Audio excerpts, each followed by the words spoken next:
So whilst we prep for this second match, we'll just reflect on what transpired in that first one-day international. Here is Gerard Morris-Seeley.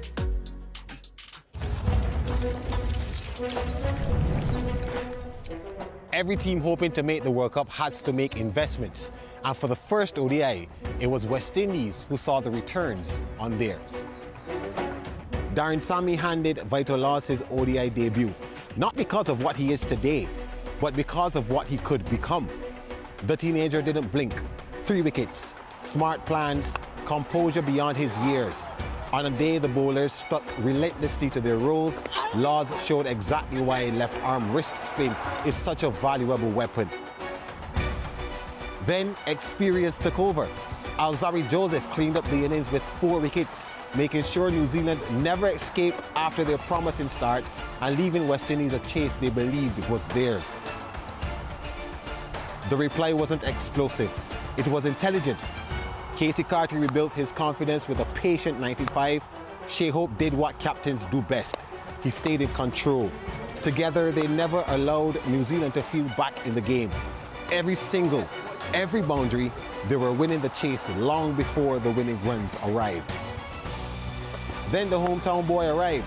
Sherfane Rutherford supplied the finishing touches. West Indies go 1-0 up. More importantly, the road to automatic World Cup qualification remains alive.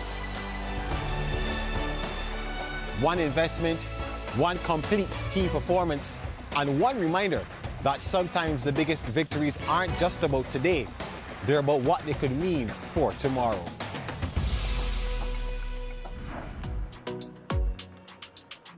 It was a 7-wicket win for the West Indies, winning the toss, electing to bowl first. The Kiwis had a very good start to their innings. An opening partnership of 80 between Henry Nicholls and Will Young was the debutant who broke the partnership. Then wicket stumble, Moti getting into the act. That was a real beauty from Laws, one that spun away from Chapman, and Shai Hope made no mistake behind the stumps. Real anchor for this Kiwi innings was Daryl Mitchell, who continued to lose partners at the opposite end. Mitchell bringing up a half-century, yet another one in this format. He's been so productive with the bat. But still, there was a lot of work for the Kiwis to do. They kept losing wickets. Alzarri Joseph was the chief destroyer for the West Indies. His 4 wickets really kept the Kiwis in check. Gudakesh Moti picked up 2 for 51. And that third power play proved to be very difficult for run scoring by the Kiwis. New Zealand ended on 267, and the chase started relatively good for the West Indies. 28 between Campbell and O'Geese. Campbell was the first to go. There were some delightful strokes through the cover region from O'Geese and Casey Carty. He needed to get himself back in form. He lost O'Geese along the way. And then the massive partnership with Carty and Shai Hope just made the West Indians control the run chase brilliantly. Both players very adept at playing the spin and seam. Carty bringing up his landmark, and he looked set for 3 figures. Some lovely strokes through that leg side, using the pace. Batting maybe was a little bit easier. There was that moment where he tipped the bails off, but the shot was already completed. And his innings continued. Shai Hope along the way brought up his half-century, and by that time the chase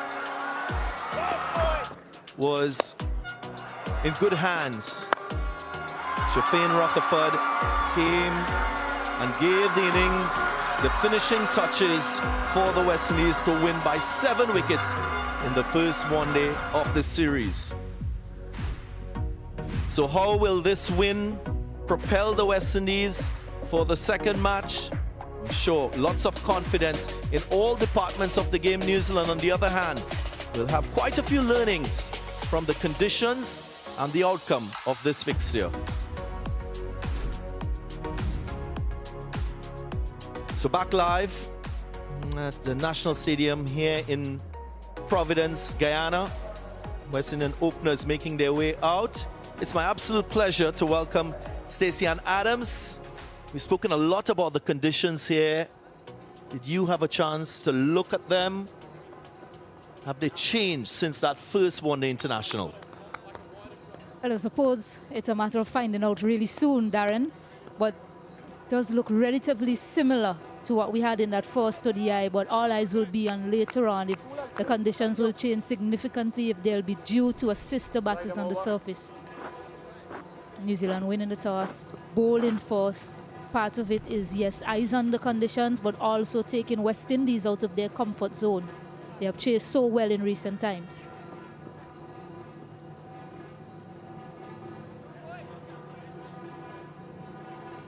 I did actually hope about that strong record of the West Indies chasing in one-day internationals. Here in Caribbean conditions, they have a very good record. 9 wins from 10 completed matches in this World Cup cycle. First ball, ODI 2. Duffy, the opening bowler. And that familiar opening pair for the West Indies, Campbell and O'Geese. Yeah, Akeem O'Geese, umpire Hassan Raza, standing in his 65th ODI.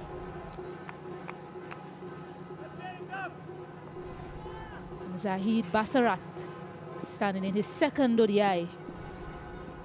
Alex Worf, the TV umpire as well, part of that team. That swing going down the leg side. We saw that in the first game, a little bit of swing early up.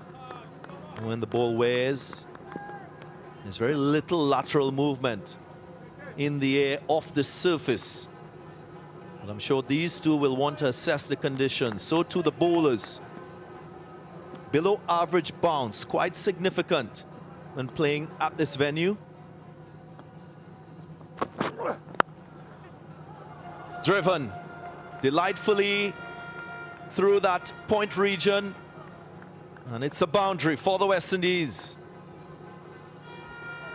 Yeah, good start for John Campbell, getting his innings up and running with a boundary. Just full up, perhaps searching for that swing, Jacob Duffy. Just opening the bat face and caressing it. Played a bit uppishly, kept the field interested for a bit, but enough to get it away to the boundary. No. So in the recent test series with Sri Lanka, the opening bowlers were trying to attack John Campbell on his pad. I reckon he's susceptible to the ball coming into him as a southpaw. You can glean that that is something that Jacob Duffy is trying to achieve in these few deliveries to Campbell.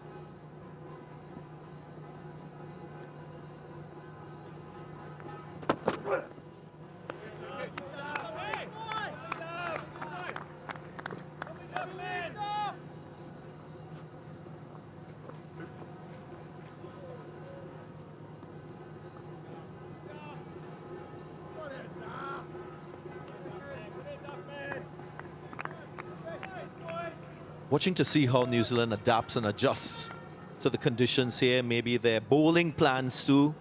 They've opted for an extra spinner, so they've weighted their line of attack with spin. No.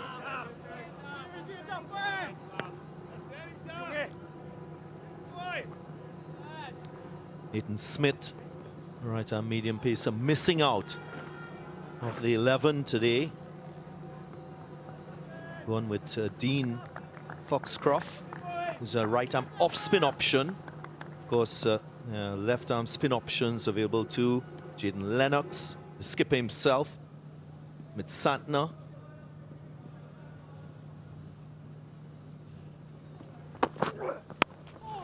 Edge, but safely in that 5th slip region. End of the first, 6 without loss.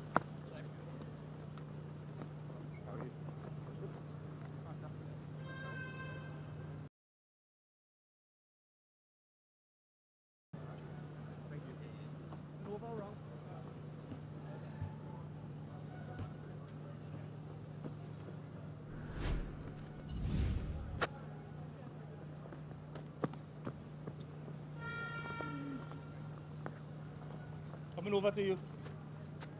2 legs, please. Little this way.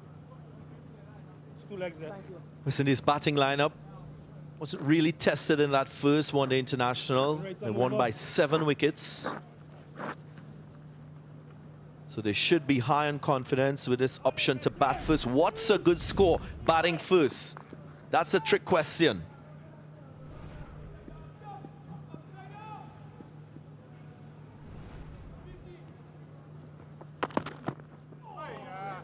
Yeah, Matthew Fisher with the new ball in hand. He was second change bowler in that first game, but with the absence of Nathan Smith, he take that new ball. But that certainly is a trick question, Darren, because you look at the scores batting first, our winning score on the surface before that last game, it was about 220 or so. New Zealand managed to get to 267. West Indies chased it down.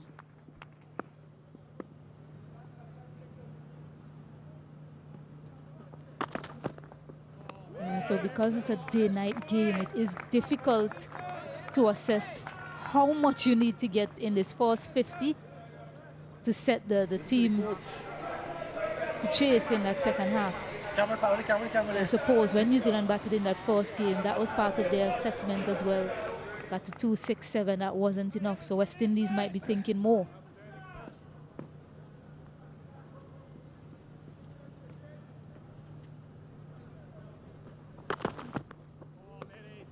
And just to add to the speculation, that last win by the West Indies at this venue was only the second time in ODI cricket that the team had chased a total in excess of 250 and won.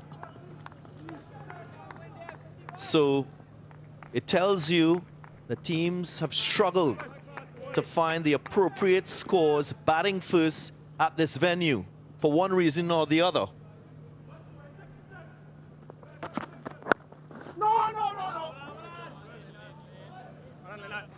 Yeah, it does play in your mind batting first here, especially after that first game. Yes, you have the stats prior to that. Now batting first after seeing what transpired in that first game. It does play on your mind as to what tempo you need to go at, how to construct your innings. I tell you what, seeing off that new ball period is so important. Having wickets in hand at the depth.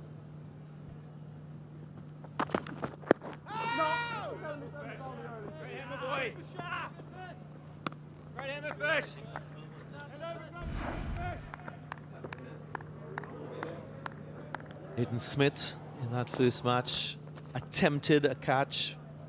Ball was way short of his hands. Had to get some treatment from the physiotherapist. Maybe that's one of the reasons why he's not in the 11. He was brilliant in the Test series against England recently.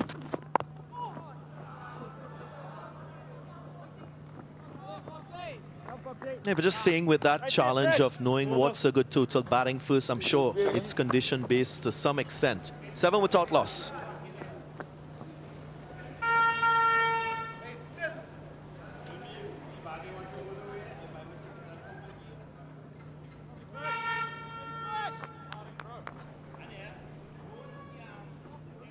Great start, Fish.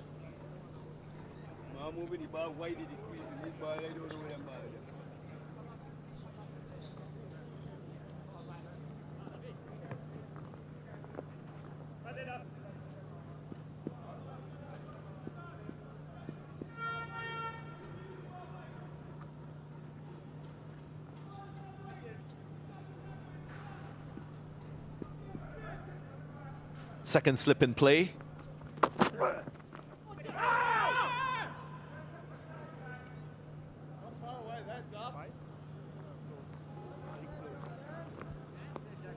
Yeah, Campbell perhaps asking why it wasn't wide signal there.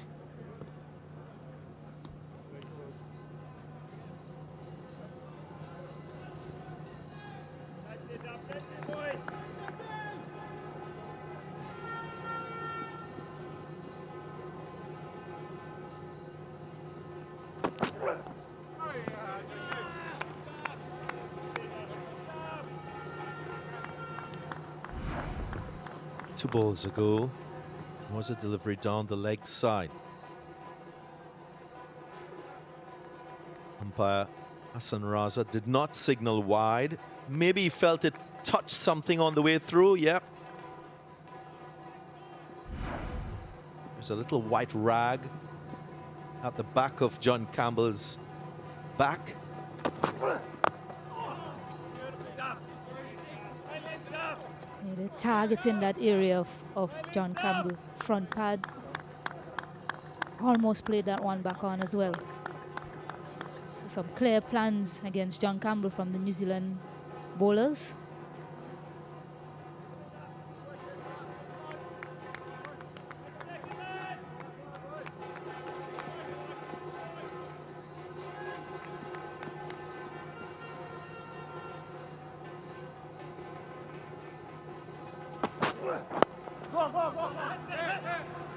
Yeah, this is good. This is good from West Indies. You saw a lot of that when New Zealand batted. Very early in their innings, a lot of quick singles. You saw that dot ball percentage, 46 New Zealand and 52% West Indies.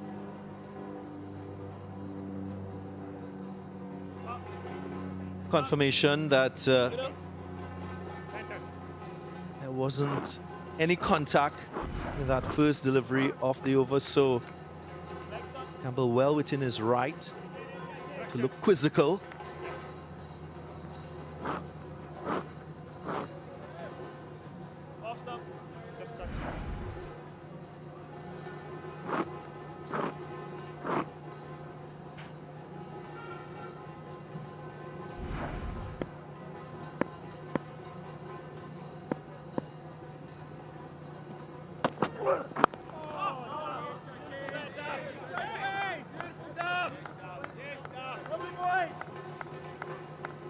Just one boundary so far in the innings. We're into the third over. Much more discipline being shown here by New Zealand. I mean, that first match, the West Indies, they produced 51 for 1 in the first power play. That's the first 10 overs.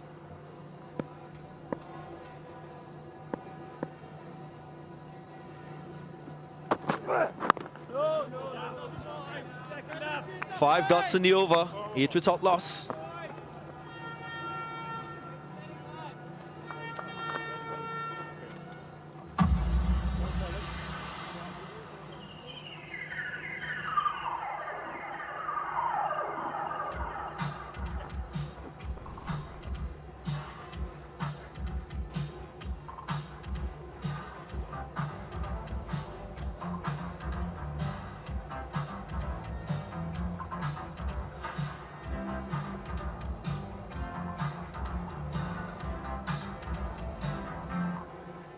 Wonderful bridge that links parts of this beautiful country.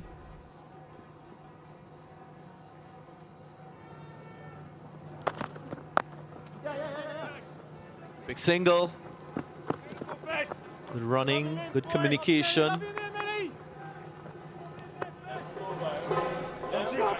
Yeah, Samuel, Darren, I beg your pardon. You spoke about why teams struggle to bat first here, and you did say to one extent, conditions. You mentioned that, but I'm sure curious minds wants to know, and I have a curious mind. What's the other extent?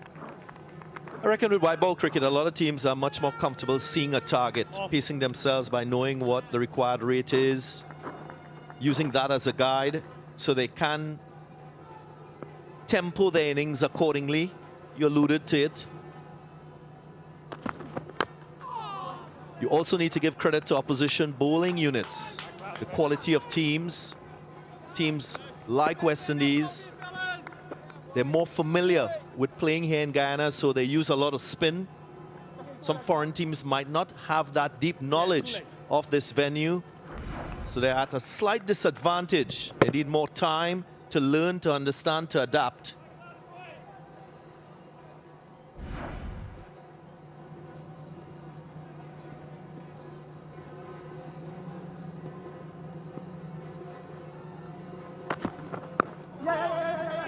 Another quick single.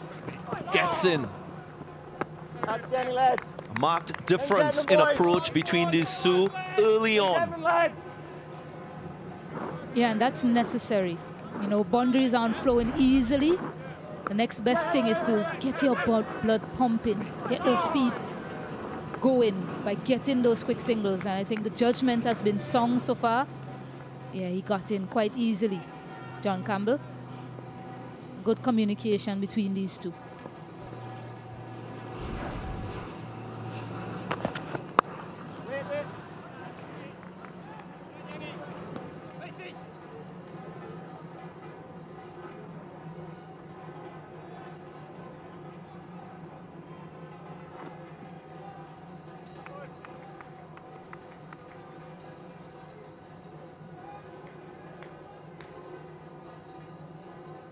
I also think sometimes teams are a little bit reluctant to take risks or excessive risks in the first power play with only 2 fielders outside the inner circle. It's in the gap. And a nice piece of work from cover point. Will Young diving away to his right. Very good energy shown by the Kiwis early up. Yeah, you're going to get that from them. They're a tenacious bunch, New Zealanders. They play very well together. It's always a team effort with them. Good support in the field so far.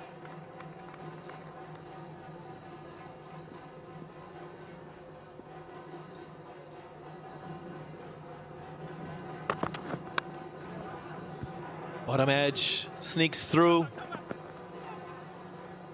Good work in the outfield. Foxcroft diving around, just trying to smooth over the error by Latham behind the stumps. So 6 from the over, 14 without loss.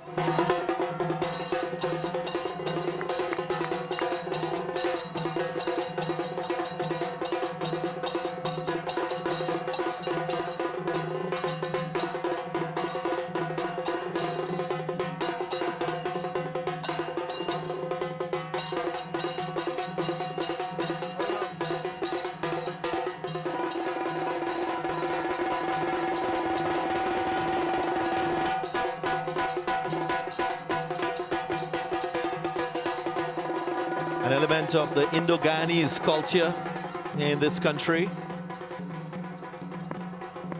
Very hot evening here at Providence.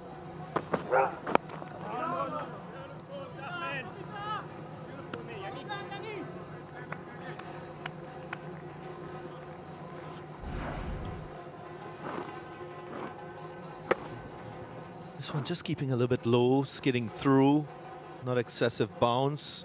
On that occasion, hitting the bottom of the bat. But great effort on Foxcroft in that deep third region.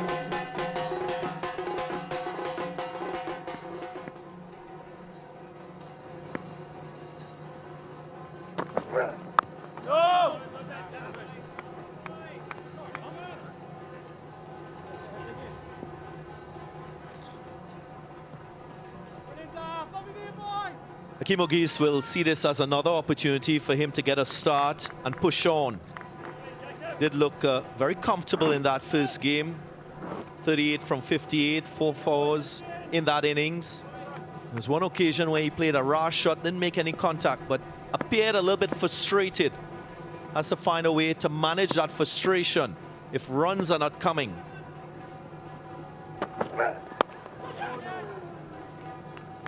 He had hands on that occasion. He did have a few shots that came off the bottom of the bat in that first game. Then he managed to find his range, scored 38 or 58. Basically, he had that partnership that West Indies needed after that early dismissal of John Campbell. Yeah, just pushing it just a bit too early on that occasion, Hakeem. He has a good head on his shoulders, Hakeem Ogis.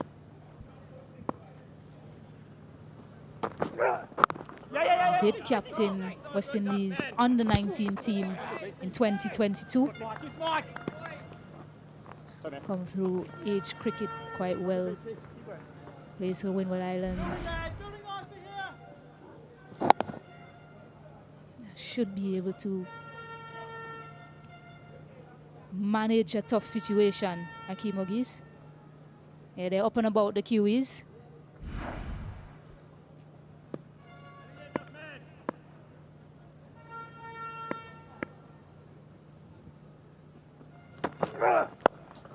Pulled away nicely. Got under that one. The bounce was sufficient for him to swivel and take it all the way for 6. Yeah, it's a shot that he plays very well, Hakeem.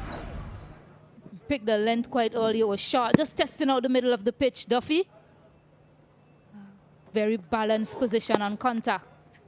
And sails all the way for 65 meters hit. He's hitting with the wind too, so lower risk with that option.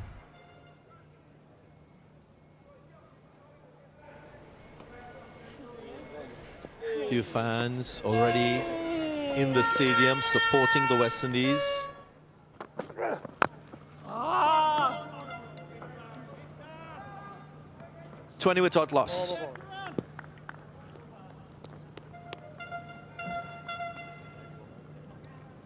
New Zealand winning the toss and asking the West Indies to bat first. After 5 overs, the West Indies are 20 without loss. Out to the time! Out to the time! Out to the time! Out to the time! Out to the time!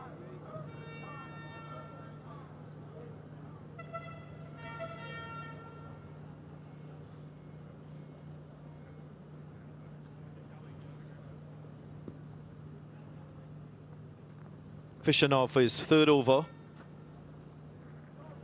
No real chances created so far in the innings. He's opting now to go round the wicket to the left-handed Campbell.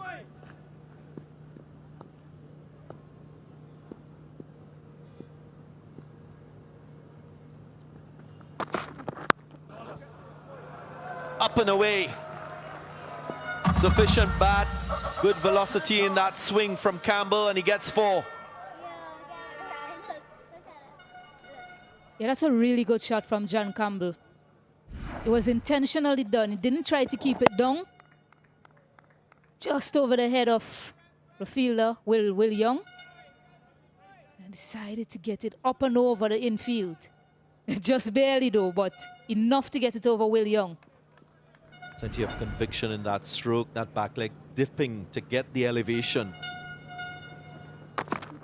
Yeah. Now the single, so good balance with aggression and rotation of strike.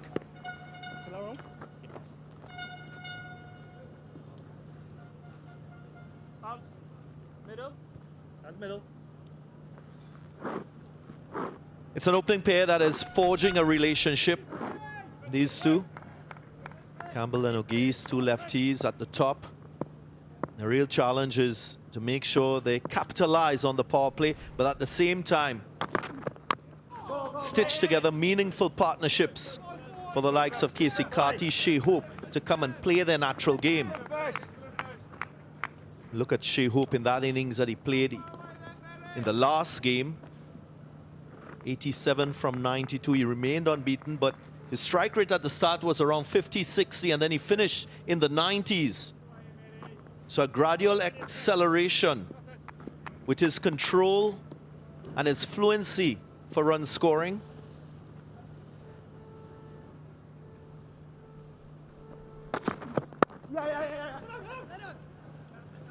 Another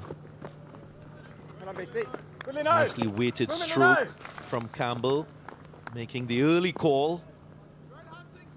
Great awareness shown so far by the West Indian openers.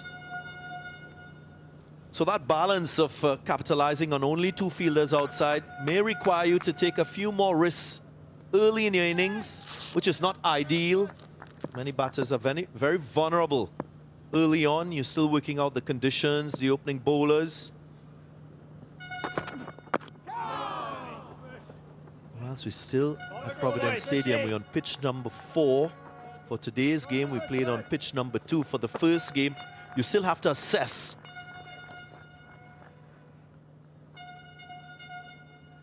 Yeah, and getting your timing and fluency on such a surface is so important. I've seen a number of times Hakeem O'Geese just losing his shape and timing, pushing through the offside. Stacey-Ann, this does not look too dissimilar to that pitch number 2 used in the first game. Plenty of root structure, a few cracks. No! We haven't seen excessive pace from the seamers. 28 without loss.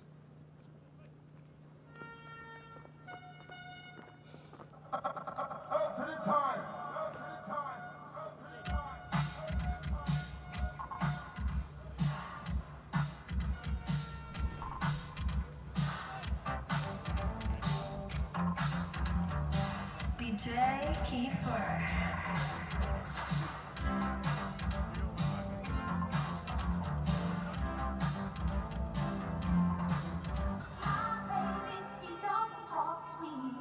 Nice blue sky. Haven't had rain for the last couple days, so brilliant weather for international cricket. Just in the background there, that's the Atlantic Ocean. The Demerara River flows into Same. It's a beautiful part of the world, Stacey-Ann and viewers. It is indeed. I love that bridge as well. Beautiful lights at night. But change of bowling, Michael Bracewell going to the off spinner very early. Some encouragement from the surface perhaps. We spoke about Akeem McGee's not quite landing his timing and fluency. Perhaps a bit of hold in the surface. So an opportunity to bring on the off spinner to the 2 left-handers. Use of the feet.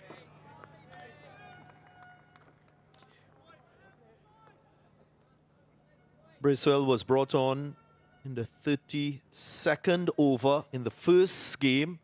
Now very early in the piece. So a change in strategy from Mitsatna. Yeah, just chipped away, not properly timed. But he will still get 4. The placement was superb. Ogis will be happy with this outcome. Yeah, talk about risk versus reward. Akeem Ogis, it was short of a good length from Michael Bracewell. He stands deep in his crease already, Akeem Ogis, to get that access. Was close to the fielder, but the outfield is quick enough to take it away for 4. Oh, beastie. Some of you may be asking why Bracewell so early. Of course, I'm sure part of this decision has to do with there being 2 left-handed opening batters. Bracewell, the off-spinner, will theoretically turn the ball away from the outside edge. Top start this, beastie. Thank you. We wait to see if there's significant turn with this relatively new ball.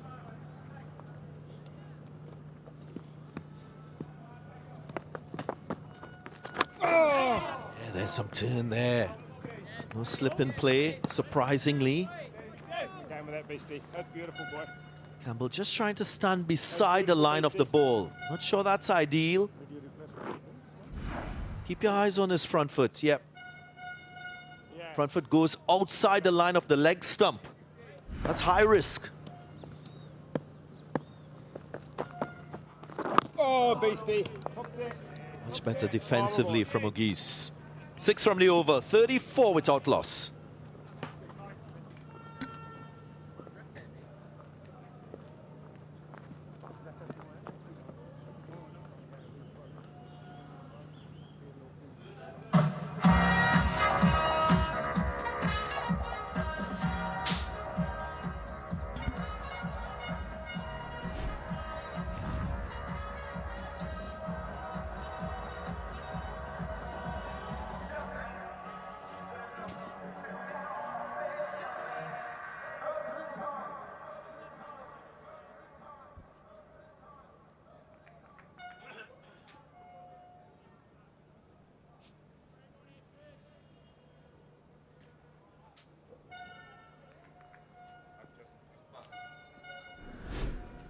Fisher.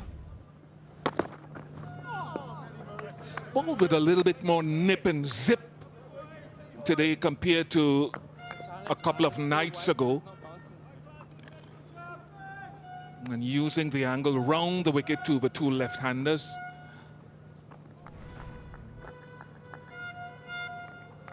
Yeah, he's gone up a notch in confidence and pace. Hello, Samuel Battery. Yeah, hello, Bishan. Still searching for his first one-day international wicket.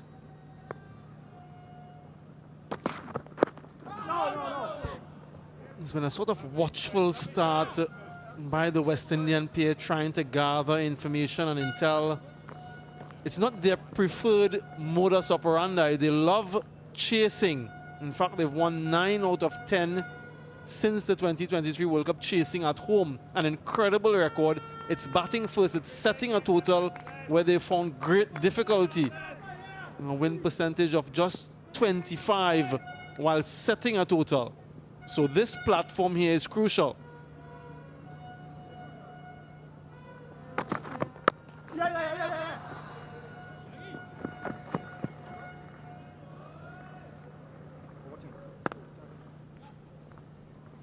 And in order for Fisher and company to keep a little bit of pressure on the batting, it's about hitting your length more often than not. That good length we talked about the other night, not serving up the half volleys willfully. And talk about his bowling action. He's had his stress fractures coming through the system. Some people determine it a repeatable action now. Not a lot of pace and bounce in the surface with the short ball. Yeah.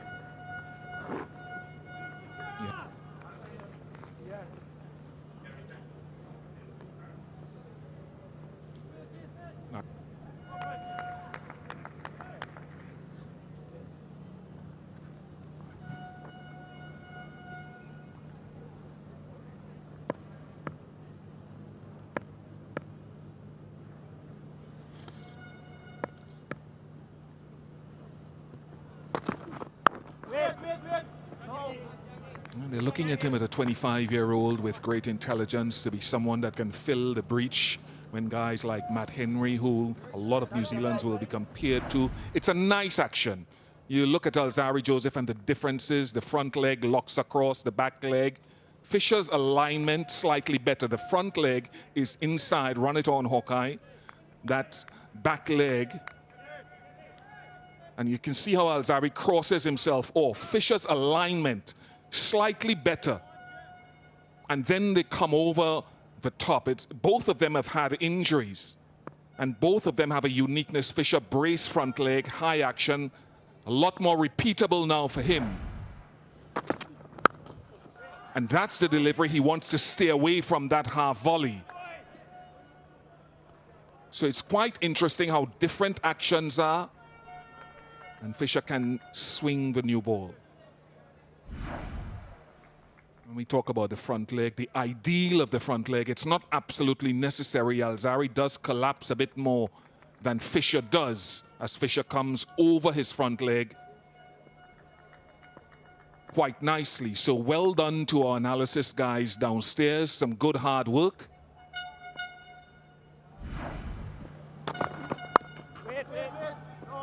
The half volley again. He'll be upset with himself, Fisher. 36 without loss.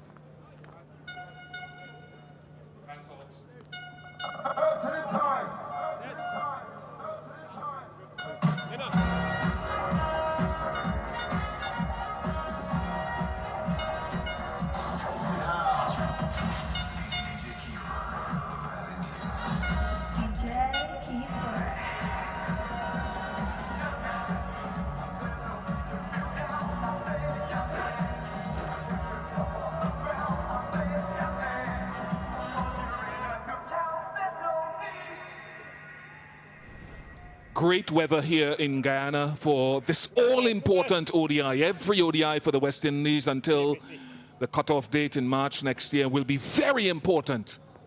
Brace well. Catch it, Des.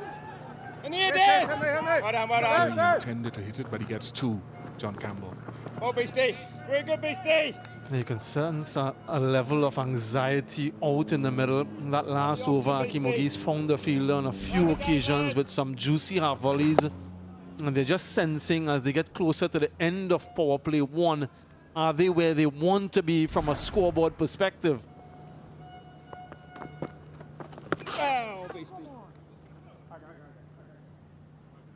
They would know that New Zealand fell short of a winning total batting first in game one, and they'll have that on the back of their minds. They experienced the significant change in conditions from first innings to second innings, so they want to set things up. What they've done well so far is that they've kept wickets intact, unscathed at the moment.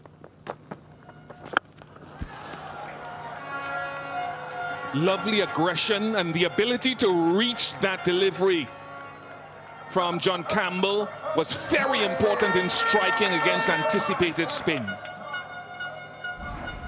Yeah, second time lucky for Campbell. Tried it previously, got a couple. Fortuitously this time exactly where he wanted it. Another 6 for the West Indies. A healthy strike results in the ball being checked.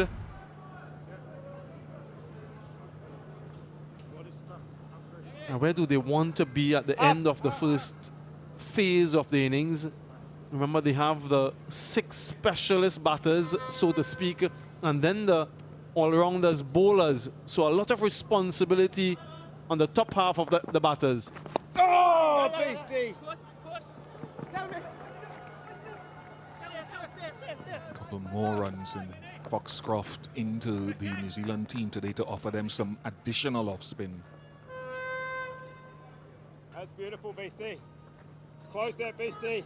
Yeah, heavy Not missing that, beastie. left-hand bias for the West Indies from their 11 on the park. So that might prove pivotal. Yeah. Good over for the West Indies. 11 so far.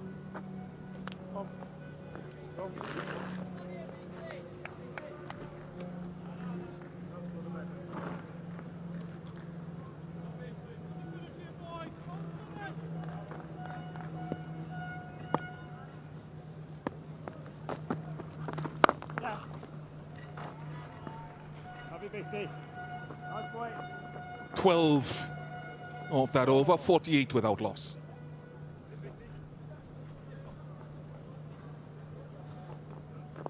Will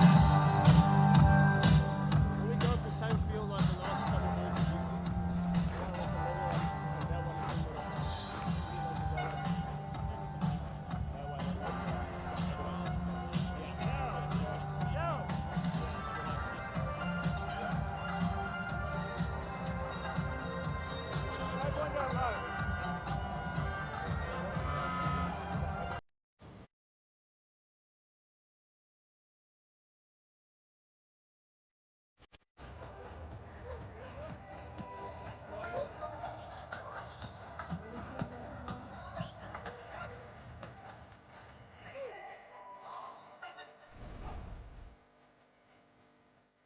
Change in bowling Fisher's out of the attack. The other off spinners we spoke about being Foxcroft into the attack. Born in South Africa, Pretoria.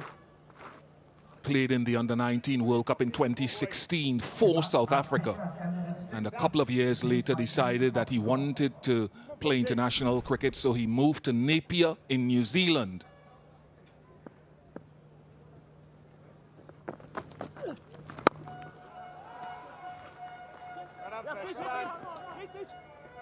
Has since moved to Dunedin and plays for Otago, but an all-round cricketer who can bat at the top of the innings, multiple centuries across first class and list A cricket.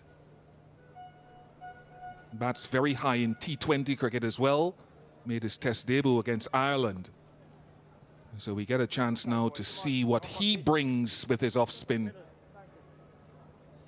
Helmet off for Campbell. 150, lads, 260, come on.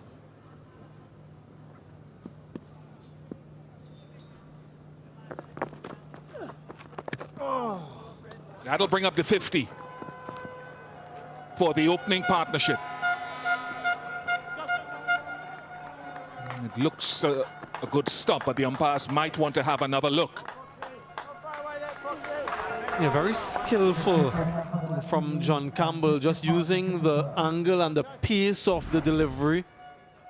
We know him for his violent swings. This time it was a lot of dexterity in the shot. First view seems as though he did well, the fielder. Henry Nichols just seemed to have kept it in. Can't really tell how close it is to the cushions there, but it seems to be okay. Let's see if this angle gives us a better indication. So far, so good. Does it roll onto the cushions there? I don't think so. All right, so he saves his team 1 run. Yeah, the last over of power play, one thing's changed. Beyond that, more fielders outside the inner circle, so West Indies would be mindful of that as well. Oh, beautiful, Foxy.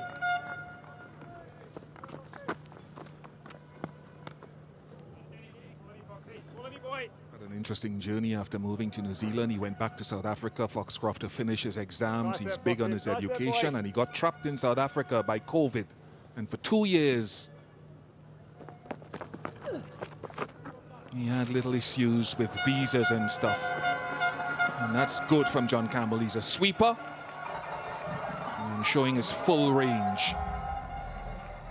Yeah, the last couple overs have accelerated the West Indies run rate, and perhaps closer to where they want to be after the first 10. We saw him with dexterity through the offside, and now with skill, high skill through the onside. So good range from John Campbell.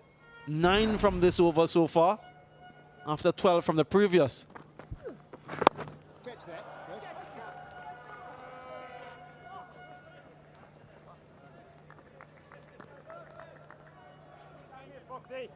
Yeah, both very well set, and shots like these just to manipulate the field.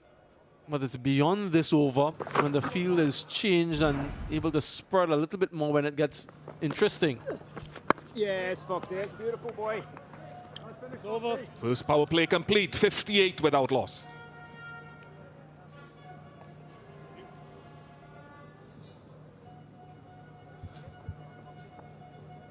Ten overs gone, 58 without loss. The West Indies batting first.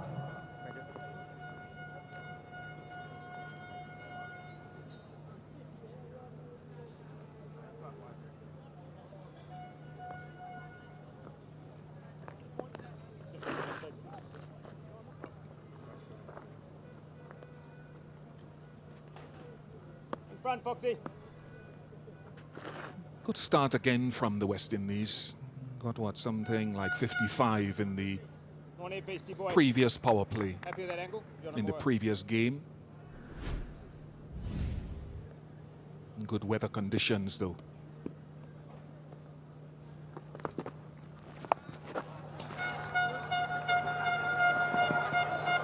Valiant effort, but excellent from John Campbell again. We saw the fine sweep in the previous over where he just used the pace, and now a more powerful square sweep. And all along the ground, Foxcroft tried his best, couldn't hold that one back in. Very fast outfield, but it's the connection from Campbell. Good start to the over, immediate pressure on Burswell.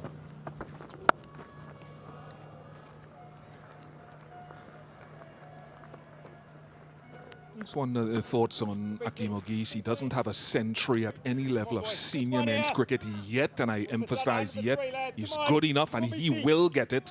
Captain the West Indies under-19 in 2022 under-19 World Cup. Oh, beastie. And that is a... watch my words. A heck of delivery. Yeah, prodigious turn there, the angle and some drifting as well. Beaten all ends up. Catch. And out. Beaten one ball, gone the next, and another start for Ogis without kicking on. But good on the off spin of Bracewell. Yes, the delivery before, wasn't it? That really had him very tentative. Nice and slow again from Burswell. And just enough turn to hit the outer portion of the bat. A very simple catch by Henry Nichols. Ogies goes for 18. First one down at 63.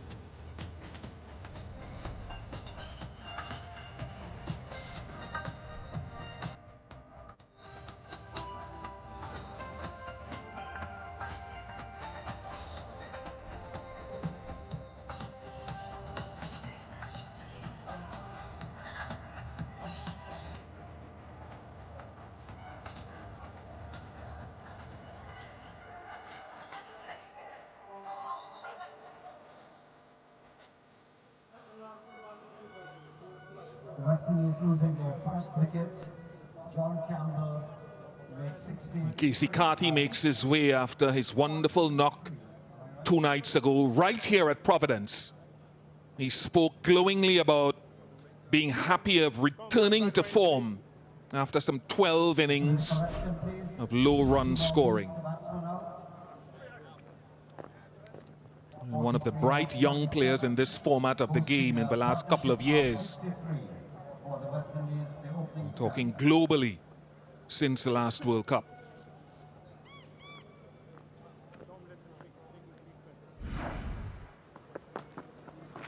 Oh, beastie. Get.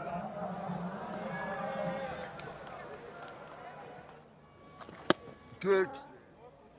He'll have to work out, Akeem Ogies, and the batting unit and the coaching will have to work out how do you get him to convert his starts.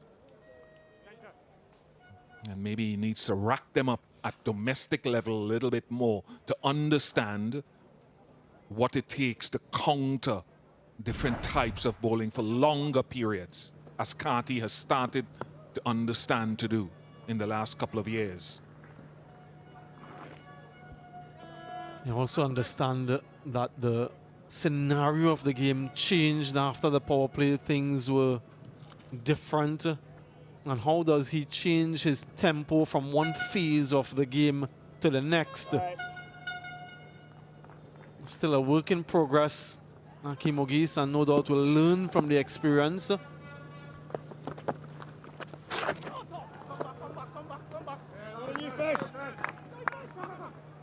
Good running. These little shots are...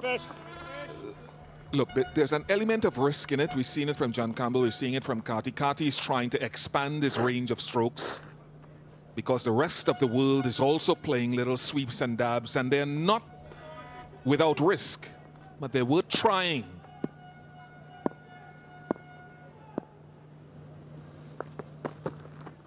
Beautiful beastie. Lovely beastie. Quality beastie. You can hear the keeper saying, beautiful beastie, in reference to Bracewell. 65 for 1.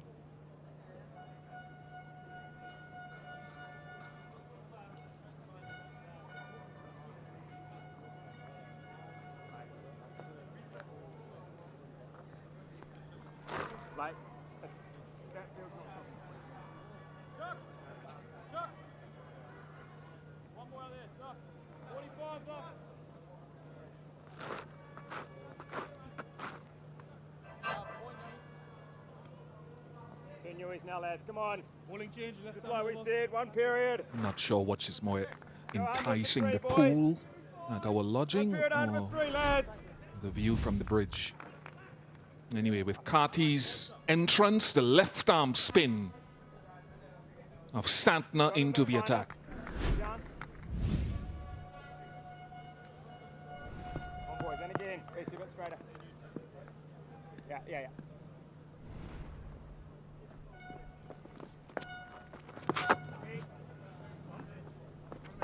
You're just looking at the fielders in the inner circle and the way they're moving in to cut the single.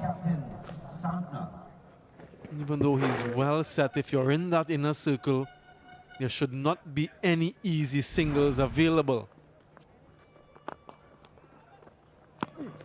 If he has to get that single, he has to hit it past them. So this is what they've done so well for such a long time, New Zealand.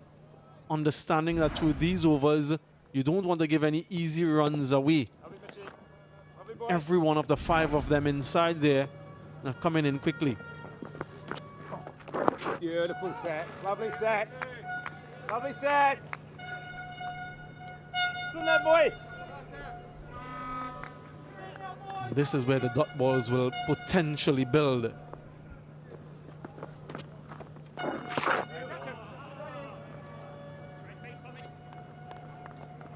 Something that all the players on the field will be wary of how much that's spun. It'd be a good ball to a right-hander in Carty.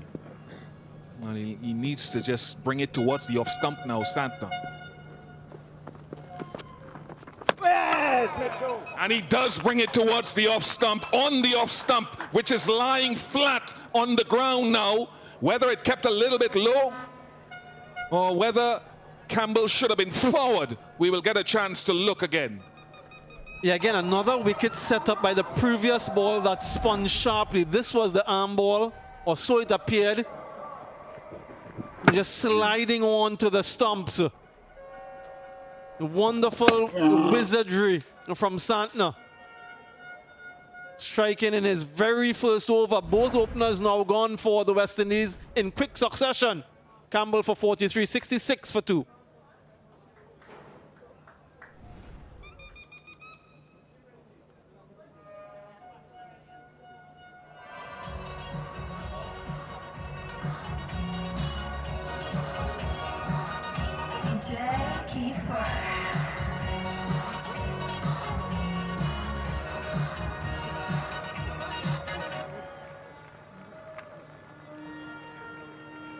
West Indies losing their second wicket. John Campbell, 43. From 4-1 the degrees.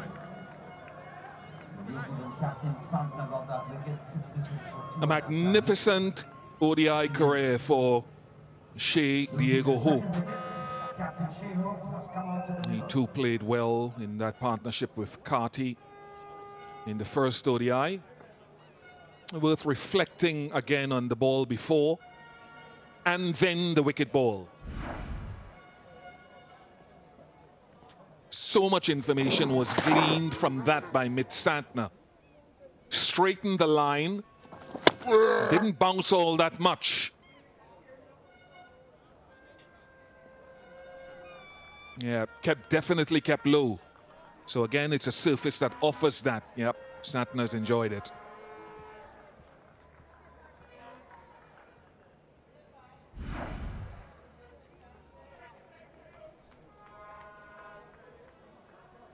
Slip in place.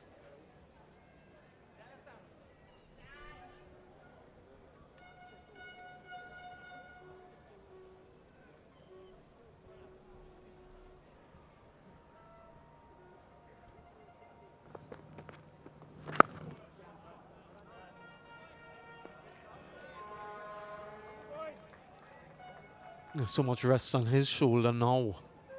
One captain up against the other. Prolific in this format, Shea Hope. There is a slip in place for him, though. Left that alone. A successful over for Santner, 66 for 2.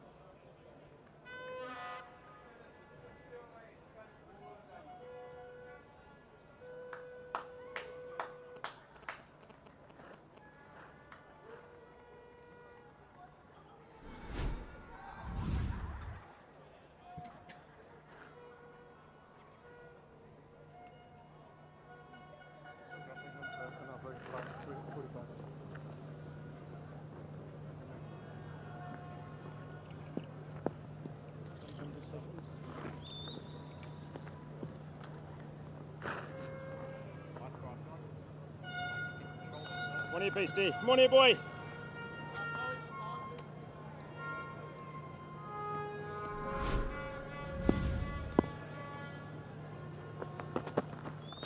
Beautiful, Beastie. So good, Michael. Beautiful, Beastie. Little squeeze here, lads. Little squeeze.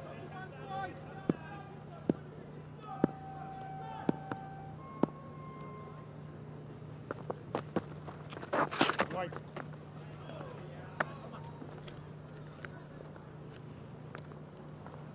Interestingly, they've continued with Bracewell, the off spinner, to the two right-handers. They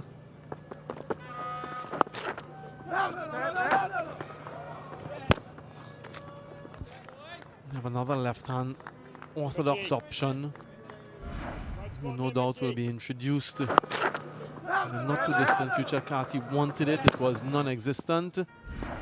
So they've got some variety this time around in their bowling lineup. Beautiful, Beastie. Lovely, Beastie. And they've plugged that gap, so you just can't tuck the ball in that fine leg region. We saw a lap sweep earlier from him when he first came. Now he doesn't have that option. He has to find another way to score. 6 fielders squeezing for Carty.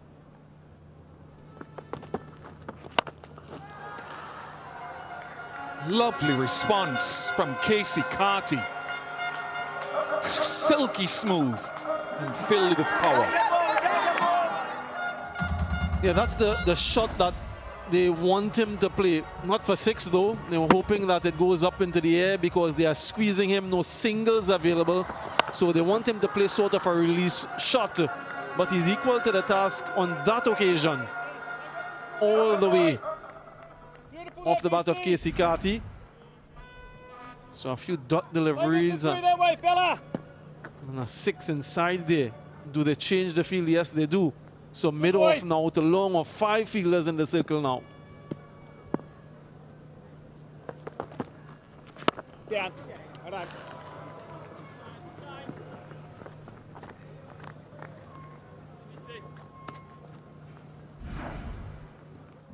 Yeah, just a little bit too full.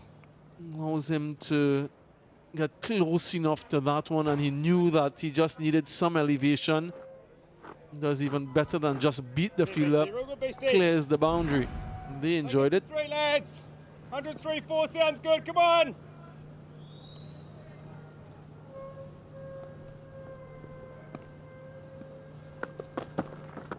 Catch it, Beastie. Lovely boy. Great set, Beastie. 75 for 2.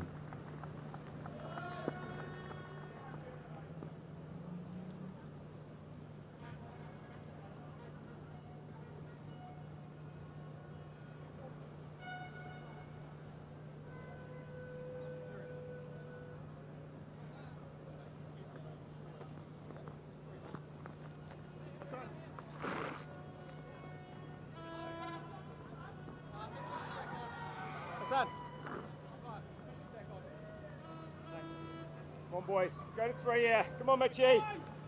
Good time for you, Mitchie. Middle order with Django and Rutherford, not necessarily in that order. Now, these two at the crease played beautifully in the first game. Mitchie, so good.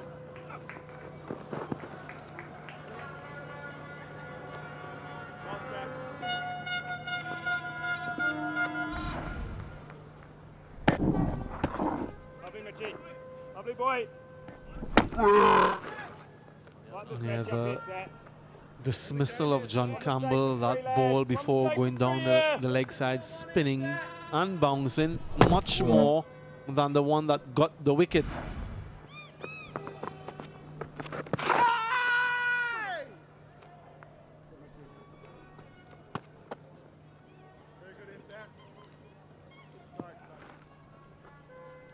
So shot the other night when Satna bowled to Hope and perhaps more so Carty.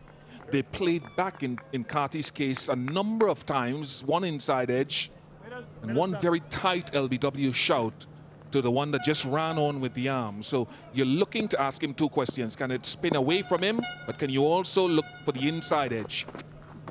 Oh, great shake, Sat. Make him play back to something he should be forward to, and a short leg doesn't hurt at all in that visual impediment that could cause that. That's 3 here, boys. 3-4 here.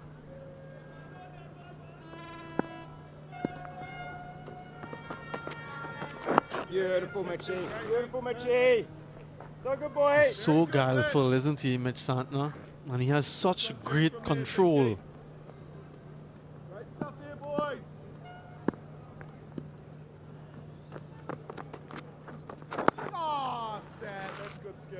Lovely, Mitchie. Lovely, Mitchie. So good, Sat. So good, boy. Hand it What's over, his Mitchie. scoring option of the left-hand orthodox? If it's not full, with the field that they have set now, where can he score?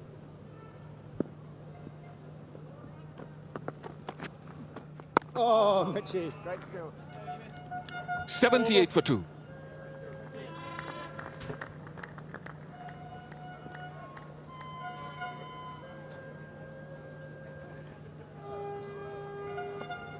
What's this piece for? Yeah.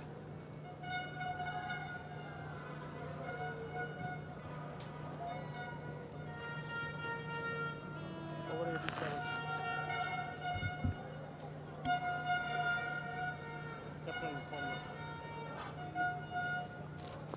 78 for 2 for the West Indies after a very solid start from the openers. New Zealand has dragged them back here with a couple of quick ones from the spinners. Bracewell continues his work. He's on. From the south end.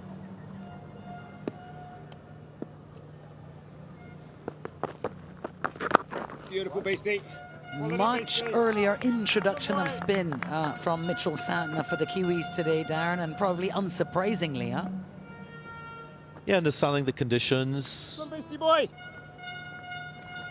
taking information from that first one-day international. That's what the very good teams at the international level do. Oh, Beastie. Quality, Beastie. Teams usually don't take a long time to adapt and adjust to conditions. I did say this Kiwi side, generally speaking, is one of the best adaptable teams in world cricket.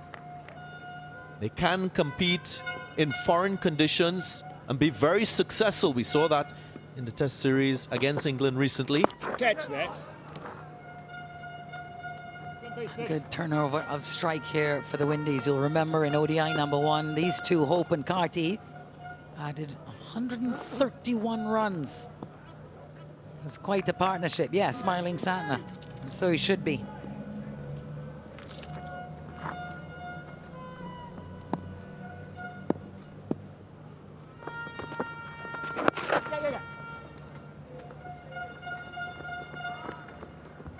Pleased to see these West Indian top order batters really playing different kinds of shots So good, Beastie. and picking up the singles we've been asking for a long time. A good 4 singles so far. Down. Run set. So in that first game, 25 overs of spin from New Zealand. I'm sure with the inclusion of Foxcroft, that number will increase because of the conditions, because of the strategy, and that change we're seeing. Yeah, added the extra spinner today, the Kiwis. Nice it, boy. 83 for 2. Oh, boy.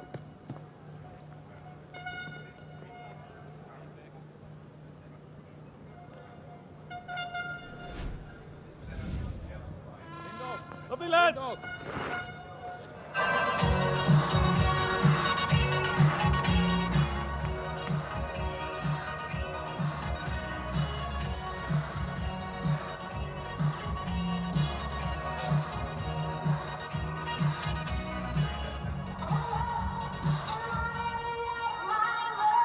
Off spinner Michael Bracewell picked up the first, and then captain Mitchell Santner got rid of Campbell, who had been looking dangerous for 43. 83 for 2 of the Windies as they attempt to set a total here in this second one-day international in Guyana. Beautiful, Mitchie. That's so nice, Mitchie. So good, Dinky. So So good. good, Mitchie. Very good, Sat. Either reach and play for us there, Mitchie. Nice to Look see at a that bit of boy. a crowd in here on Providence. Monday afternoon, Mistake, lads. One mistake. there will be some excitement around the country after the first win.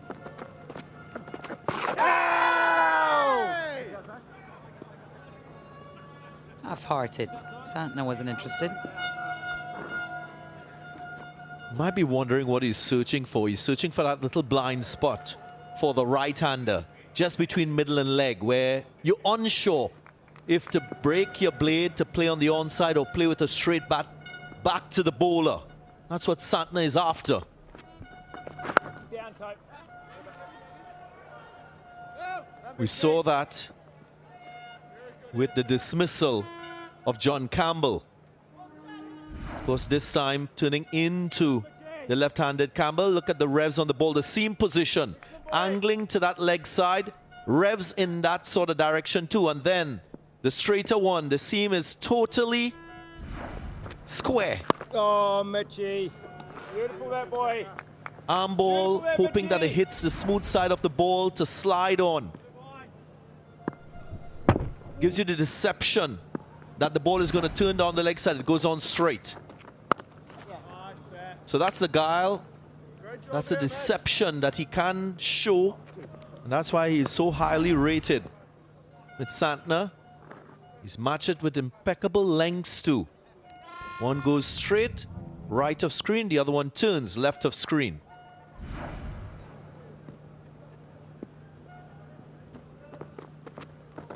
Oh, Mitchie, that's so good. Miserly from the captain. Just 2 from it, 85 for 2.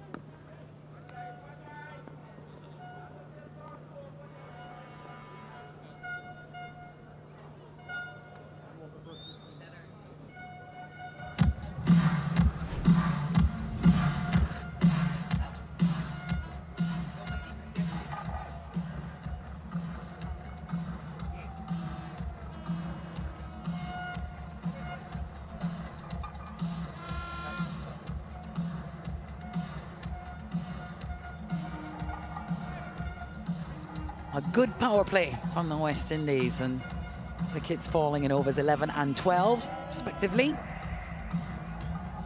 Let's just peg them back. But 19-run partnership now between Shai Hope and Kesey Carty. Jaden Lennox being introduced now. Jaden Lennox.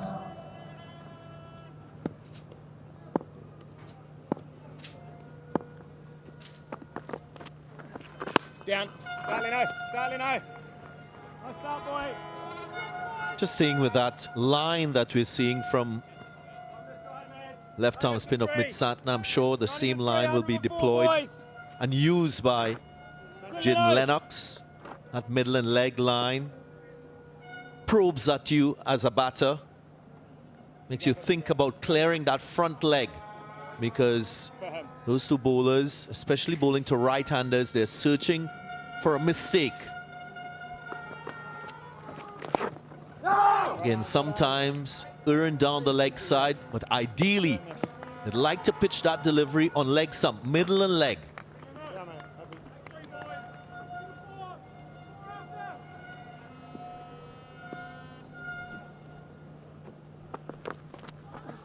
Yes, beautiful man.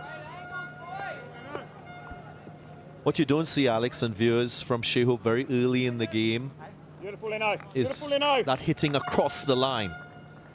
He wants to play the ball in the V with a straight bat, a vertical bat, uses great wrist work. Yes, Leno, that's a beauty. Bowled him.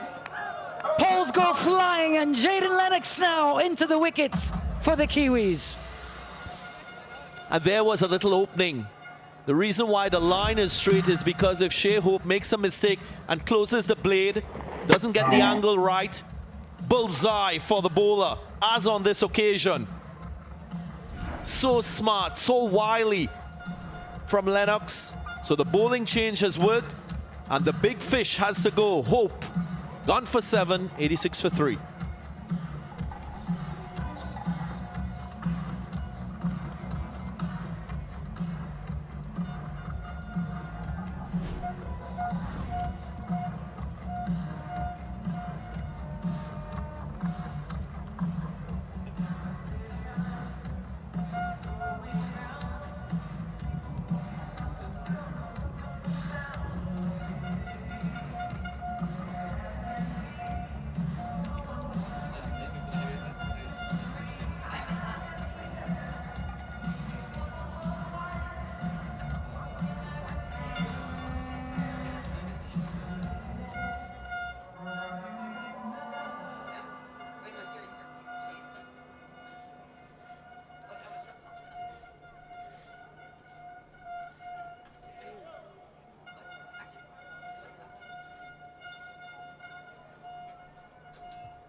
Well, the slow left arm spin of Jaden Lennox has undone the West Indian captain, Shea Hope. It's gone cheaply today. It will have to be someone else doing the business. Ladies and gentlemen, if you look on the big screen, Yeah, appreciate the skill going wide, creating the angle. Didn't turn that one, so Hope was playing for a little bit of turn, just playing the wrong line. The 9th one-day international wicket of Jaden Lennox, and he's thrilled.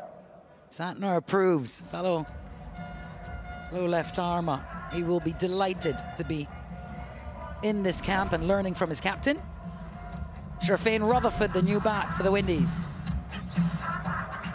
So spin has been doing the business. Bracewell, Santner and Lennox.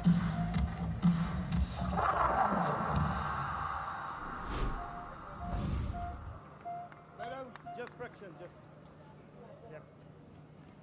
Decent average, 42.8 for Sherfane. Local Guyanese and well-loved. And gets the opportunity to join and Casey Carty here in the middle for the Windies. Can you just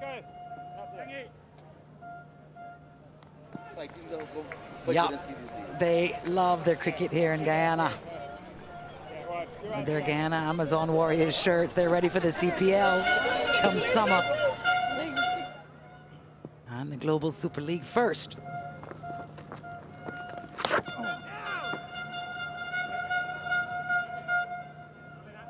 I guess Jaden Lennox wouldn't mind this because, again, he is re-emphasizing that straight line. He wants to confuse the batter with that ability to control the degree of turn.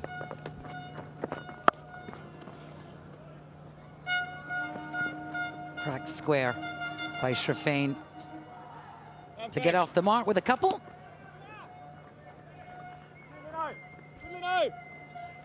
With the left-right combination, these two out in the middle, they need to be smart. Maybe give each other a little more responsibility playing the low-risk bowler. When I mean low risk, left-arm spinner to left-arm batter is low risk, and vice versa. 89 for 3.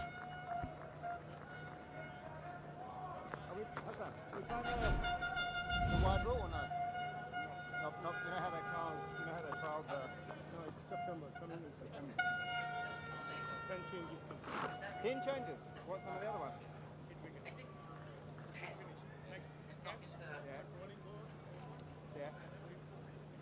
Yeah. Like, so you could get 2 wickets.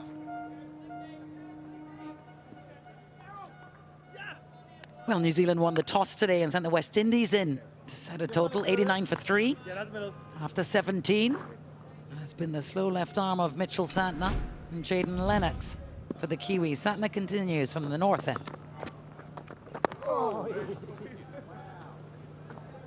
Yes, this is disconcerting for Carty.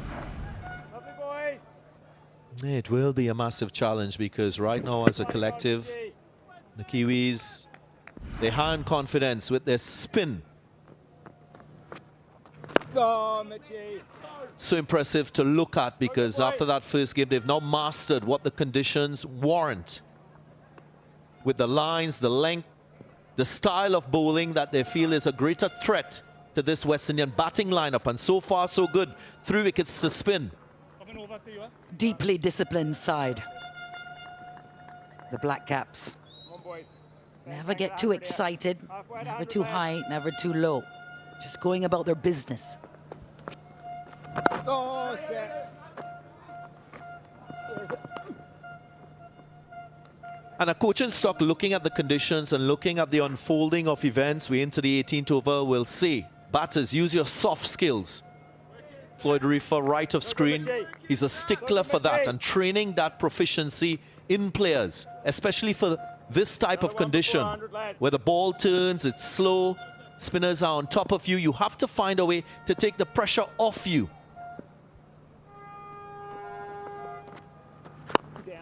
When I say soft skills, Alex and viewers, it's how you manipulate the ball. Use the angle of the bat, maybe use a fine sweep. Of course, managing risk in that option too. That's why I say Play the lower risk bowlers if you can. Share that responsibility. Work things out as a pair, as a batting pair. Yes, Mitchie. Beautiful, Mitchie. There's no reason why Shafeen Rutherford can't use his feet.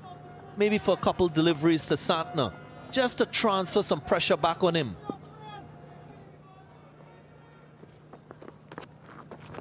Good, Mitchie. Good, Mitchie. Just like that, beautifully done. Flicked away for the single off the last. 1 for 9 off his first 4, Santner. And West Indies, 93 for 3. Over.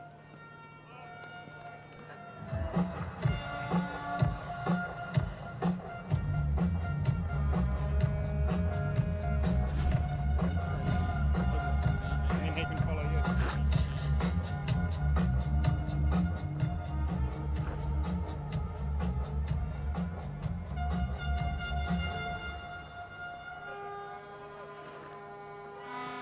This, boys. Look at this, lads. And again, Leno. A little expensive for Foxcroft on his first, but economical otherwise. Oh, Leno. Beautiful boy. There's that straight to 1. Leno. You're well inclined to thinking that type of delivery will come into you. So good, Len. It runs on straight, and therein lies the challenge. Turn more significant today. That's beautifully played. All the way to the boundary. It will feel very good as well off the bat of Shafeen Rutherford. And he's a man that the West Indies would want face majority of the deliveries with this bowling pair from the Kiwis. The ball is turning into him, so he makes light work of an over-pitch delivery. That's minimal risk. Great execution too. Yes, Leno. How's that?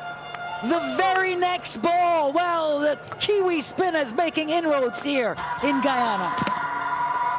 No, no, no, my goodness. He'll be distraught, really disappointed with this, Rutherford. All he was trying to do was to defend with soft hands. But on this occasion, it was too soft. Just didn't have the firmness that he wanted. Goes down and rolls back onto the stumps. Despair for the West Indies. And celebrations for New Zealand. Rutherford trudges back for 8. 97 for 4 now.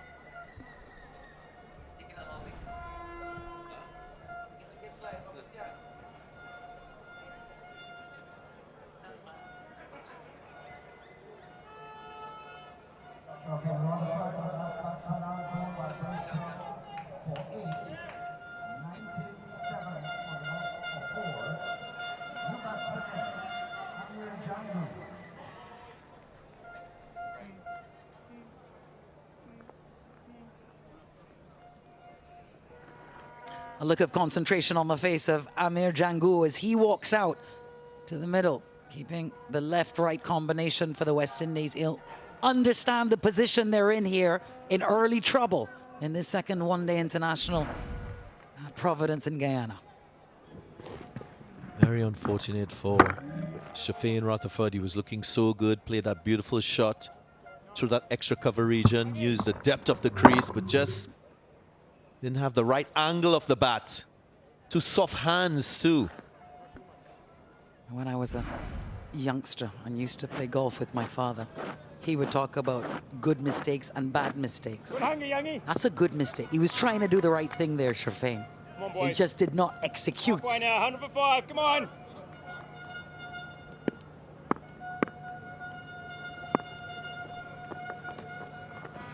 Beautiful, Leno. Now here's a batter on a high. So good, Len. Amir Jangu, So good, fella. already with a one-day international Beautiful, boys. 100. Scored a double 100 in the last series against Sri Lanka. Oh, Leno. So good, boy. Yeah, so pleasing.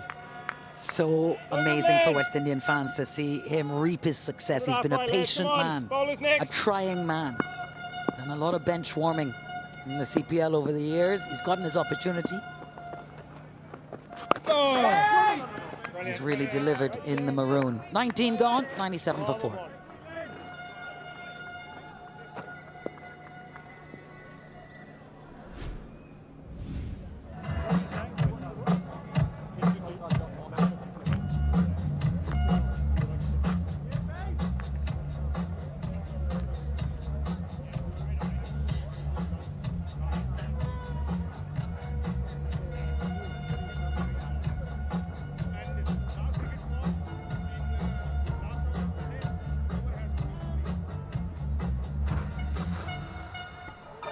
Well, what a difference a couple of days makes.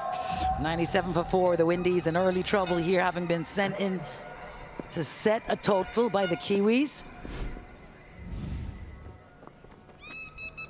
And the spin has been getting the better of them so far. Santna leading from the front as captain, and of course, a very wily and skillful spinner. Right, Carty now will feel a little more pressure, having lost a couple partners from the other end. It's beautifully swept. It will just be the single, but that's the idea. Yeah, and if I'm Mitch Santner, I wouldn't mind this. What's the line of that delivery? Was it pitching in line with the stumps? And if it did, that's a risky stroke. Carty's hoping that he makes contact. He makes good contact. Keeps it down as well.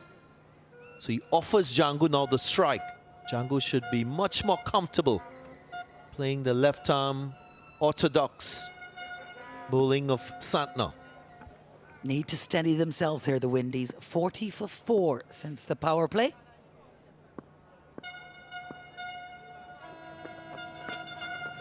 Nice uppish. They'll get the single. Yeah, real game of chess here. Will Santner just change the field for the left-hander? We saw him use two fielders behind square inside the circle, as if to say, play the big shot. Beautiful set. Lovely set. Come on, boys. One more at 100 here. 100 halfway. Scott Darrell Mitchell at slip.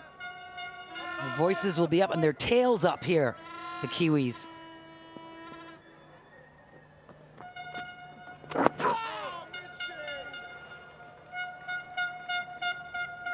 $100 up for the West Indies with that single.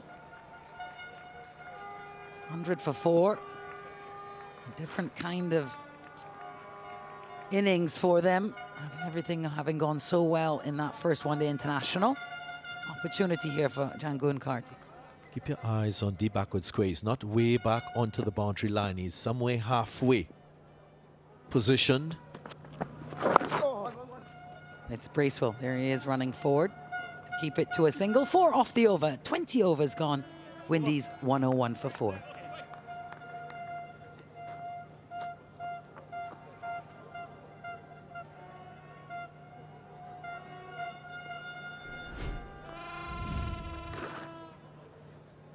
Just want to acknowledge our commercial partners, Betcage, Courts, Coca-Cola, Powerade, Dasani, Guyana Tourism Authority, Barbados Tourism Marketing Incorporated, and our broadcast partner, Live and Louder Production.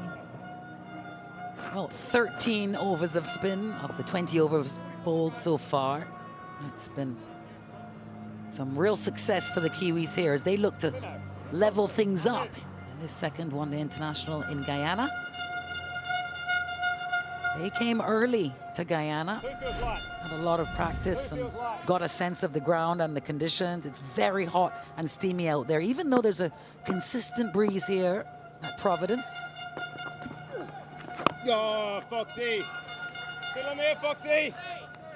Still in there, still in there, boy. Foxcroft Come on, back Steggy. for Lennox. A little expensive his first over, but he'll be buoyed by the work of his teammates. Beautiful that, Foxy. Excellent that, Foxy. Very good single. Amir Django has the temperament to wear bowlers down, to bat through the tough phases, then capitalize on it. Saw that in the test match. That should be good preparation for this scenario.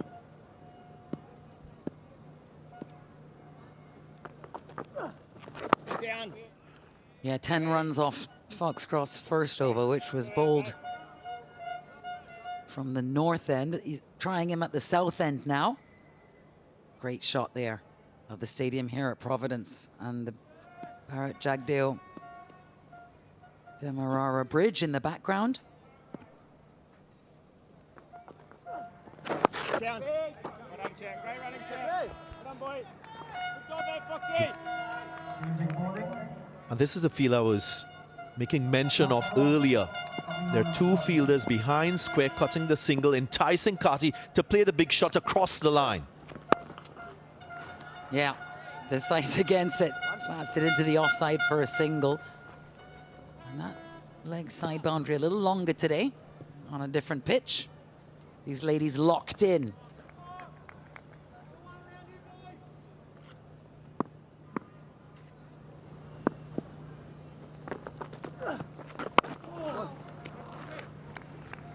Three runs off. Windies now 104 for 4. 103 for 4.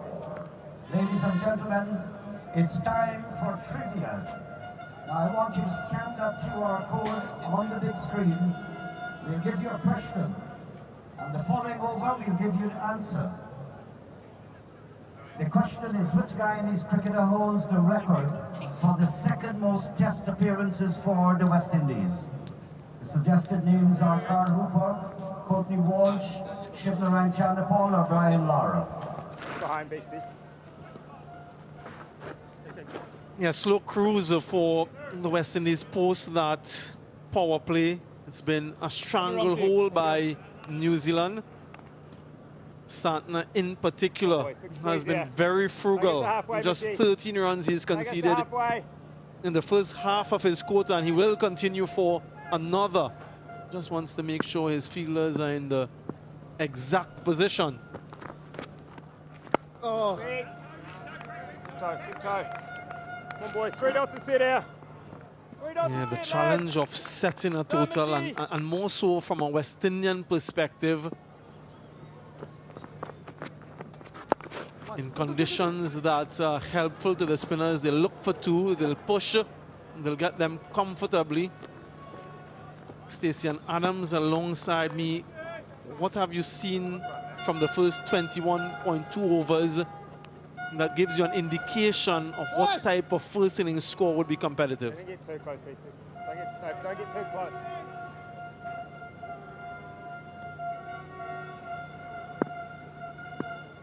In terms of what's competitive, hello to you, Samuel. Hello to all the viewers. Beastie. Can't just judge that yet.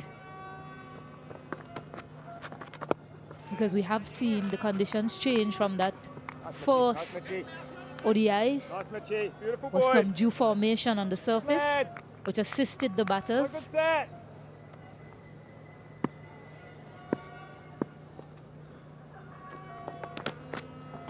Oh, Mitchie. Yeah, we'll wait to see if we have any sight of that later on. But if it continues to play like this, you get to 220 or so, and you might think it's a safe total if conditions remain the same, which is highly unlikely, given that the lights will be on and we saw a dew in that first ODI. Right, so Stacey thinks that 220 or so could be competitive. If conditions remain the same, which is highly unlikely, as I said, given that we did see dew formation. So is it 220 or is it more? Right, there is a lot of grip on the surface for Santner, and as a previous commentator mentioned, the ones that don't grip typically are the ones that create the most problems. Slip moves a little bit wider now for the right-hander. Yes, Mitchie! There is something. The bails are off. There was a noise, and Carty is making his way out of the field. Brilliant again from Santner. It's just the shape on that delivery that has undone him.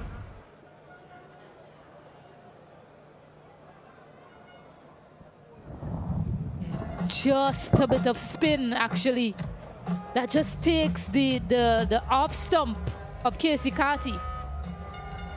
No one seemed to know what happened there. He didn't, I didn't at one point. But he's been bowled. So he has to go back for 18.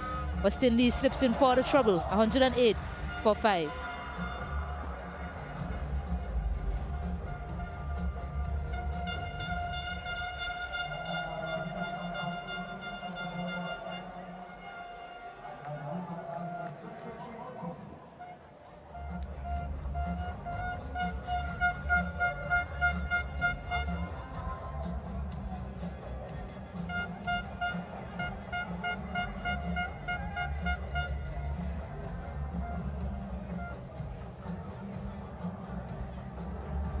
West Indies have slumped to 108 for 5. Gudakesh Moti, the new batter in for the West Indies. They've gone with 6 specialist batters and then the bowlers who can bat a bit. But just look at this delivery from Santner. The shape again, the revs, and beaten all ends up. Just kisses the outside part of that off stump.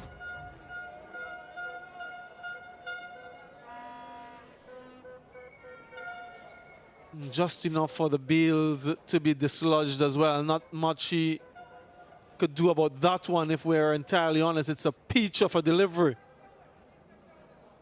All right, a couple left-handers at the crease now. And then the one that goes straight on first up. 108 for 5.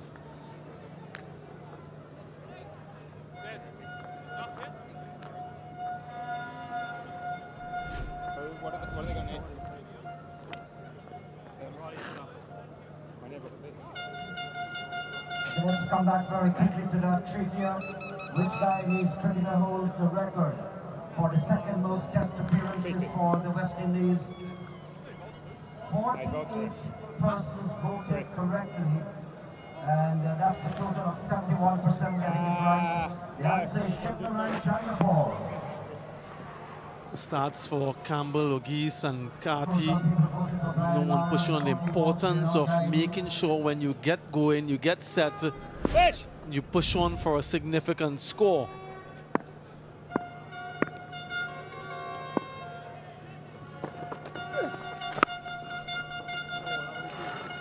Foxcroft, the off spinner,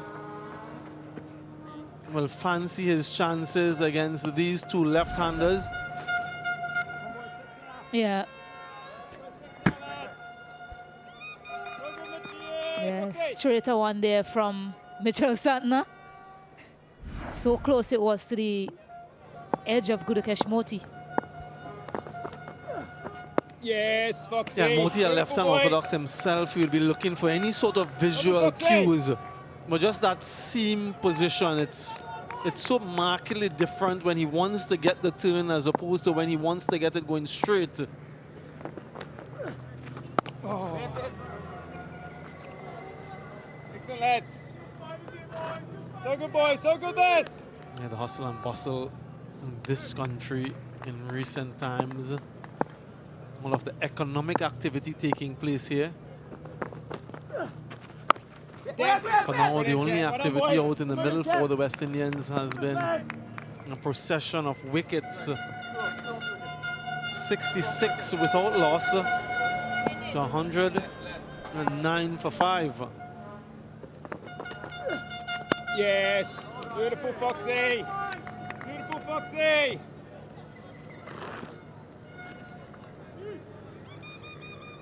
The responsibility on these now and those to come to get them up to that aforementioned 220 that Stacey mentioned.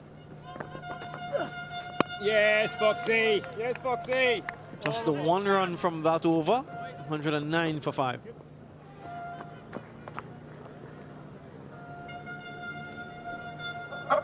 To the time.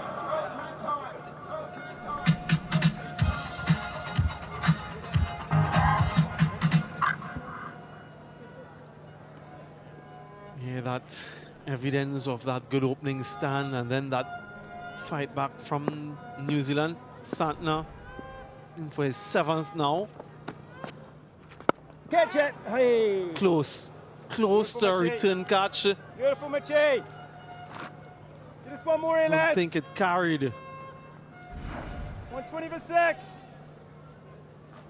So good, boys. So good, this. Brilliant sling. Brilliant set.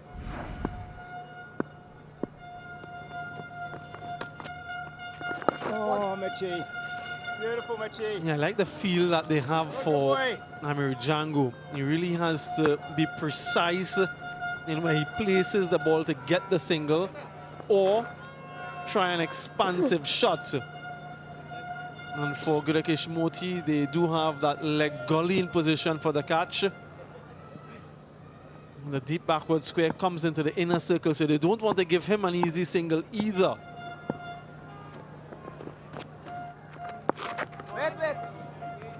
And let's see the difference, what the batter has to cope with in terms of the one that turns. 6.6 deliveries, and then the very next ball, just 1.4. That arm ball, very effective. Just misses that outside edge, so it's a real challenge, Stacey. Yes, indeed. And West Indies will be hoping, hoping and hope that, you know, if they are to fight their way to some sort of total.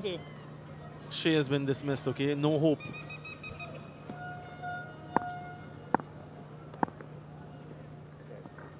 Don't have fine or not?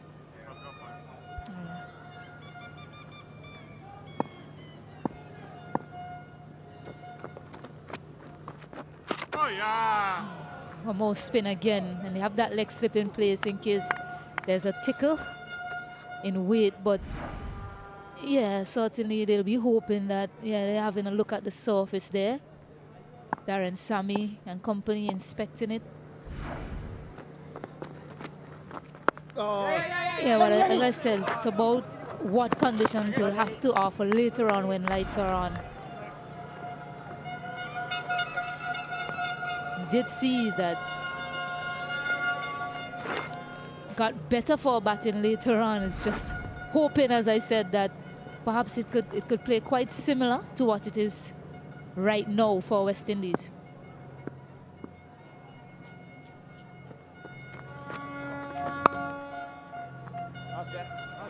Another tidy over from Santner, 4 from it, 113 for 5.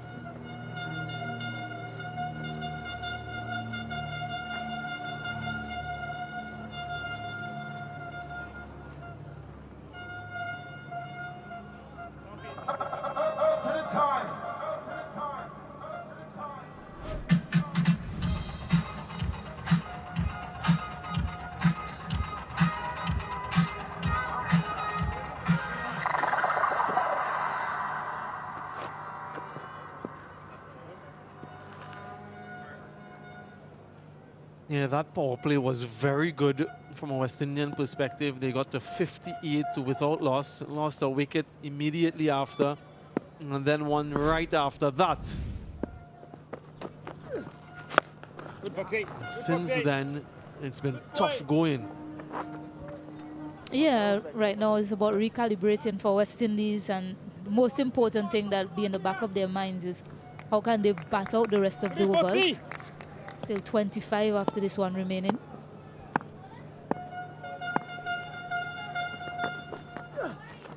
Well done, Ty. Gudakesh Moti has some ability with the bat. Amir Django, we've already seen what he can do in high pressure situation.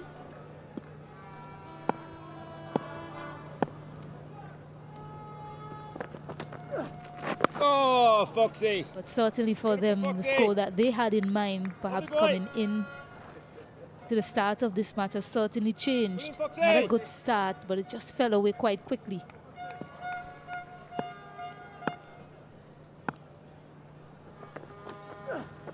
Yes, Foxy. Yes, Foxy. Yeah, they knew the plethora of left-handed batters in this West Indian lineup, and hence the inclusion of Foxcroft for this one. No wickets just yet for him. Beautiful, Foxy. But he's presenting a different challenge. Fox. It's usually the ball that goes away from the batters that Foxy. is a little bit more difficult to contend with.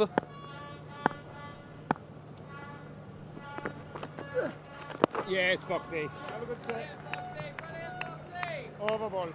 Half the innings gone for 114.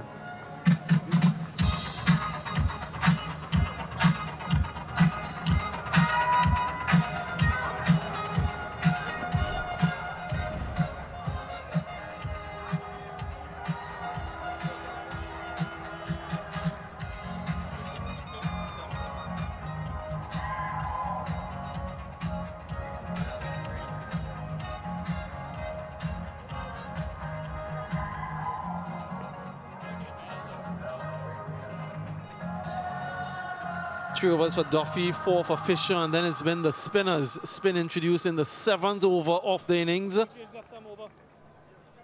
Don't think that we'll see too many overs of pace for the remainder of the innings if things go well from a New Zealand perspective. The first 10 overs produced 58 for no wickets. The next 15 overs, 56 and 5 wickets. Staggering that difference. Lennox now.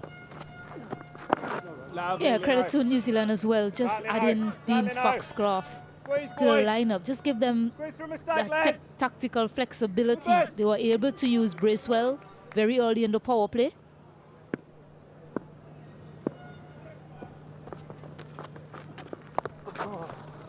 You saw the reluctance for them to use him earlier in that first ODI, and in the back of their minds, as you mentioned, they would have been thinking about the list of left-handers to come after Carty and Hope. So today with Foxcroft, another off spinner, they were able to use Bracewell very early. Good, Lino. Good, Lin. Handball, well watched by Gudakesh Moti. Yeah, great plasticity in terms of team selection, but also in terms of what these bowlers can do, bowling from either ends. Yes, Clean them up. One left-hand orthodox to the other. It's Lennox this time who gets rid of Gudakesh Moti. It's been a procession of wickets for the West Indies. Another one goes. Gudakesh Moti just looking to get it square of the wicket. But the angle just taking it back into him and crashing into that middle stump. Looking to give himself room. So he has to go back for 1 of 16 deliveries. West Indies 115 for 6.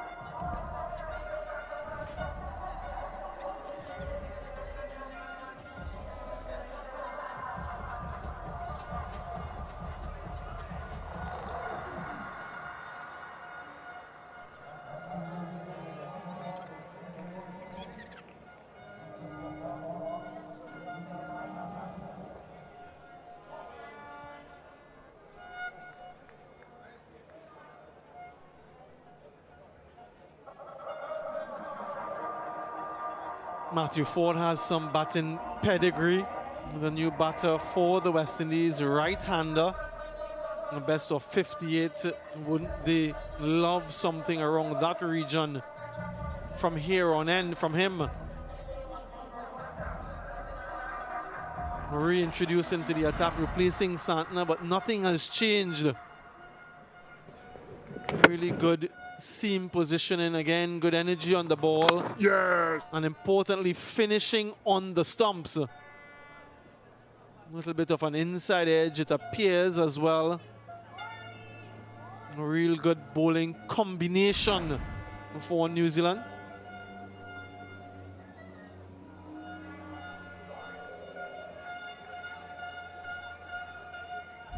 Have a closer look at his finger.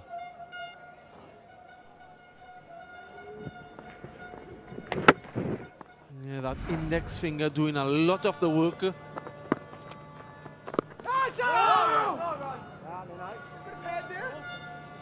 For the finger spinner, as that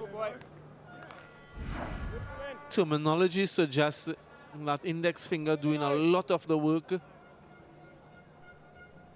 Just to pull that ball down and to get that seam going. Oh! Exceptional over. One from it and the wicket. 115 now for 6.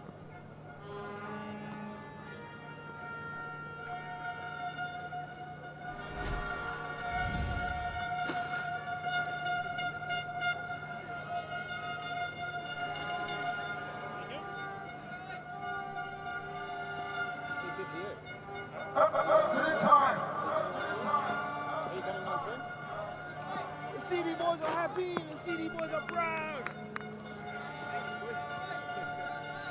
Come on, boys. 7 now. Spin it to win it for New Zealand.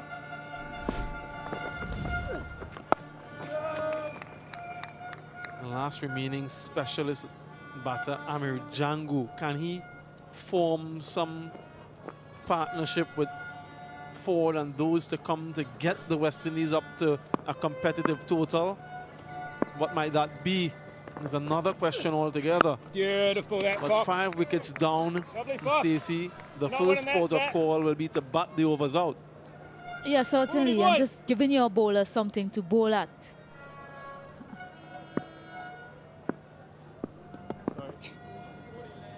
Sorry. 48 balls since the last boundary, but clear plans from New Zealand. Oh, Seeing that Foxy. invariable Beautiful, bounce. Foxy.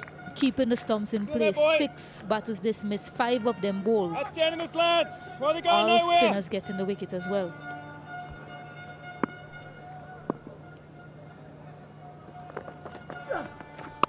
Oh, no. Yeah, I know you have a nice stat for us. You want to share it with the viewers in terms of the Brilliant, 6 wickets Foxy. falling? So good, Foxy.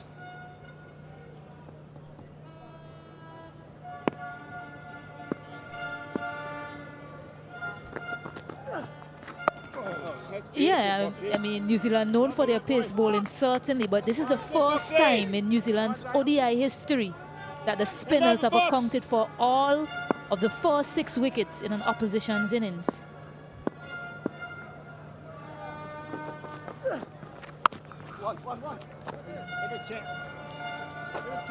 Spin doing the damage. Another tidy over, just 1 from it again. 116 for 6.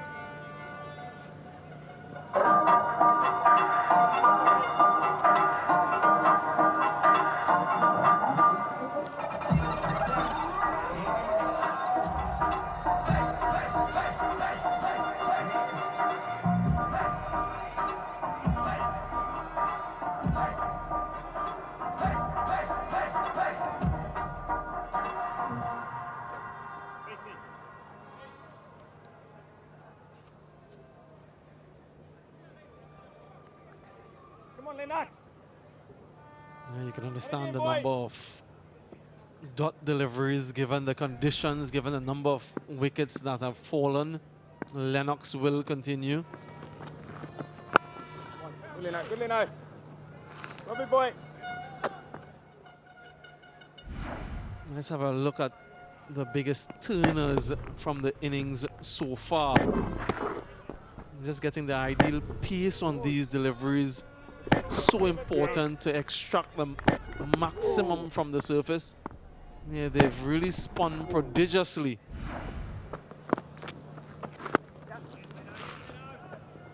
Satner's 7 overs produced just 21 runs. Lennox in his 4th, 11. Keep squeezing again, boys. Keep squeezing again.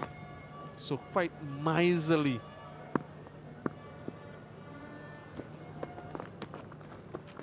Catch that. Catch Chet. Yeah, down the ground. Just a single, trying to break the stranglehold, unable to do so. So good, Leno. So good, boy. Come on, Leno.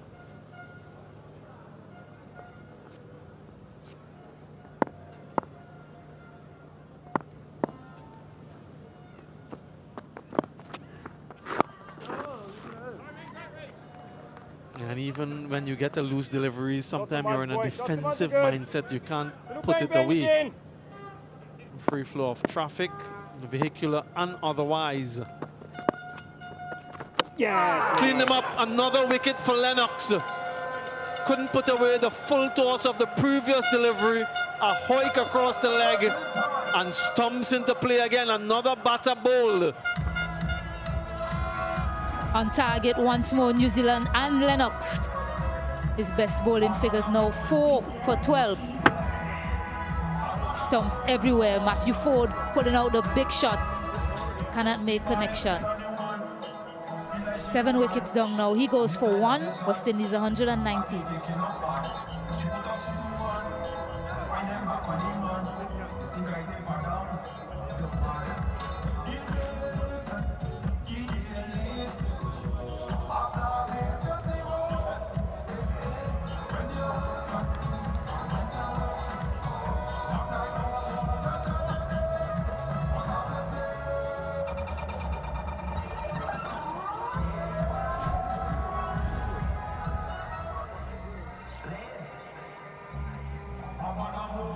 Another southpaw makes his way out to the middle. Carry Pierre this time. Left hand orthodox as well, so he'll be familiar with the bowling type. Best of 22.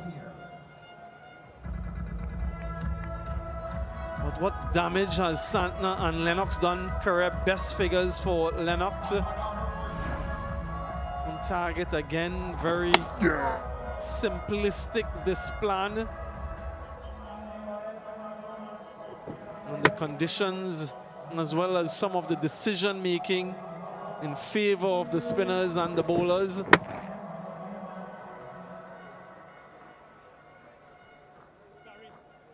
The 6 wickets between Santner and Lennox, the two left unorthodox spinners. And they've just conceded 34 runs in what is now going to be 11 overs. 6 wickets for 34 in one delivery shy of 11 overs. That's potency, folks. Little, thanks. Yeah, thank you. That's so fast, I carry. Yeah.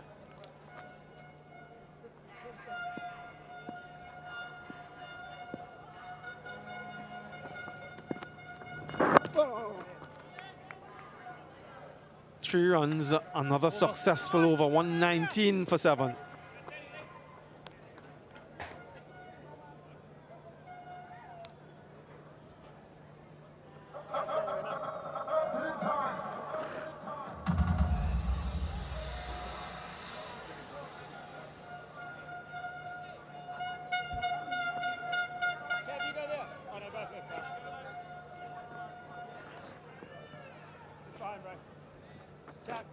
Change, chill.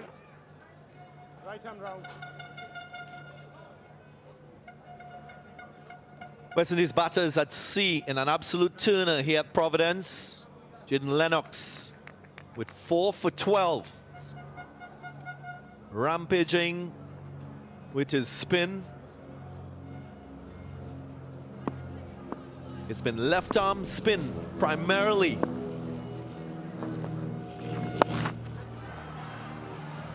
Away. Valuable runs here for the West Indies. Bracewell had that wicket of Akeem O'Geese. Remaining 6 going to the left arm spinners, Lennox and Santner. Ian Bishop alongside me for this phase of the innings. It's been tough work for the West Indian batters, Bish.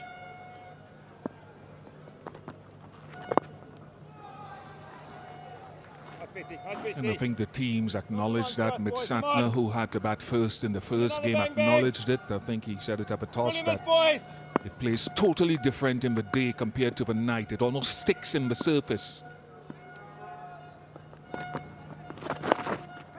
Quite extraordinary. All but one of the wickets have come with the bowlers hitting the stumps. That's another thing to consider, as Alex Jordan noticed next door.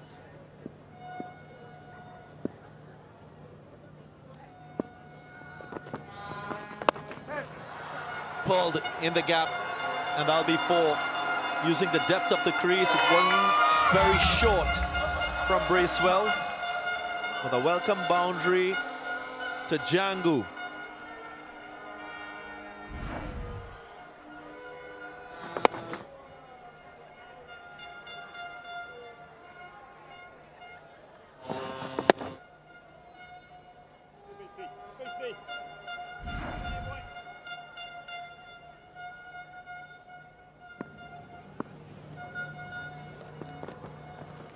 Oh, beastie. Lovely beastie. It's one of the good things you can. I don't know how long he will last, but Django has to get some runs because the West Indies need to win as many games as possible, not just series, but games to get up that table.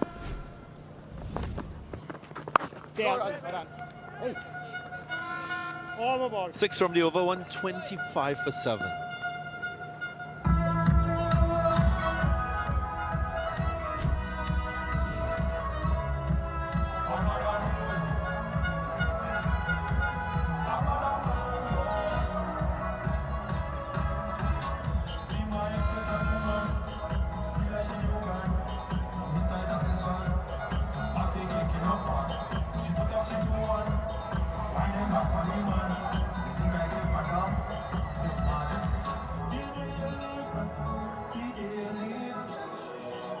top 8 teams on this list at the end of March 2027 will automatically qualify for that next ICC World Cup.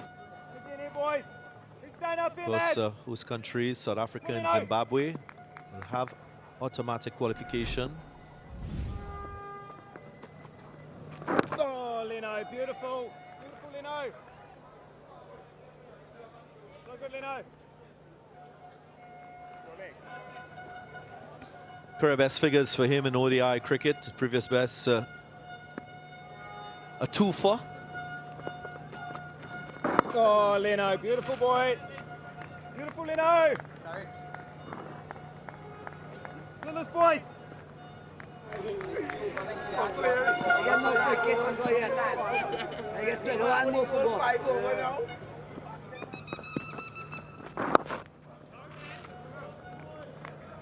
At 1 for 55 in that first game, and you can see there is an adjustment in his speed, in his line as well.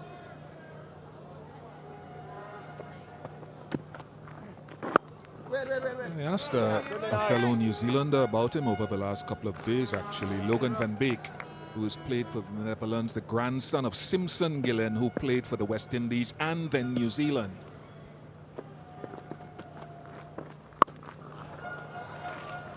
And in his analysis, Logan talked about him being stoic, a problem solver. He was behind Ajaz Patel, and New Zealanders will remember Ajaz Patel, and he's still playing, still active, played against the West Indies last year, being ahead of him at Central Districts.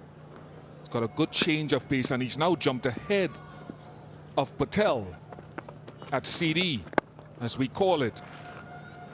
Reasonably similar to Santner. The strength of mind is brilliant. 127 for 7.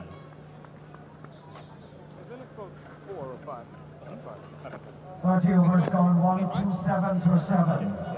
It was wrong.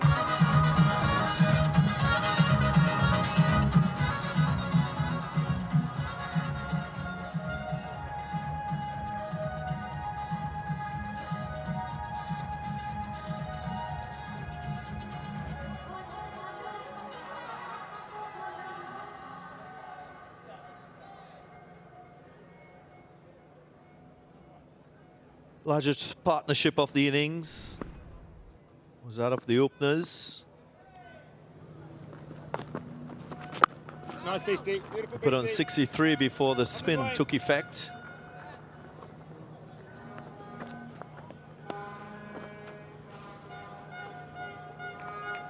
Just trying to decipher if it's the conditions that are mostly challenging, or is there some sort of limitation with the approach by the West Indians with the bat.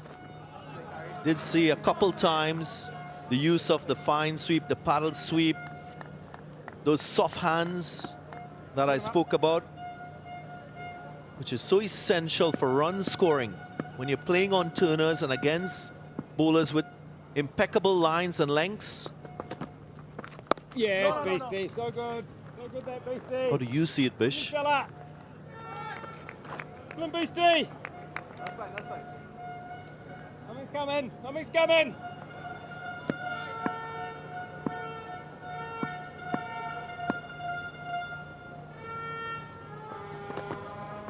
Yes. First thing you want to do is give credit to Santner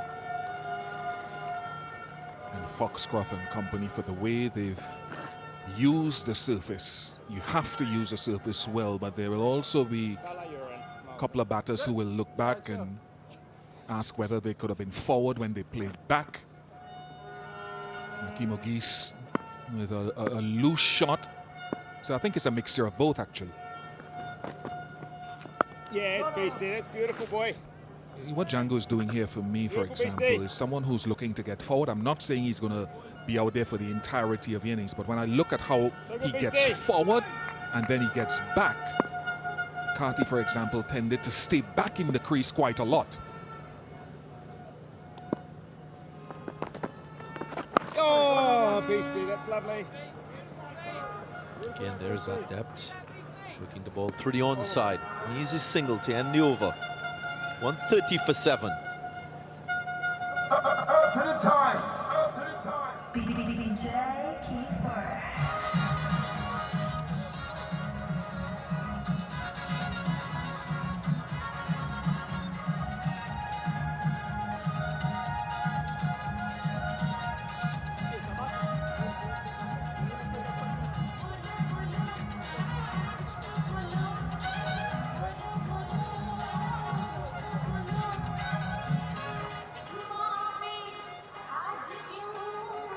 Amir Django has worked his way to 23 from 37, striking at just over 60. Not bad in the situation and circumstance. What we're doing, boys? Needs support from the other end, though. Dots and ones are good here, lads. Dots and ones. We get the mistake. Come on, Lino. Can he find it and carry pair? Yes, Lino. Oh, toe! Nice toe. Worked. Just saving a single, preventing that rotation of strike. Let's play.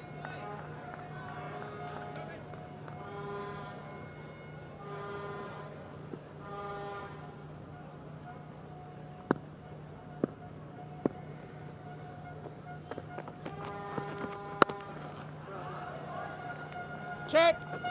Checking. You often hear the very good batters of spin talk about judging length as the primary focus when batting against good spinners. And there's something that you can see from Amir Django. Bishu spoke about him getting forward and playing back. That's because he's sighting it very early, making those decisions quite quickly. Helps him to get into position.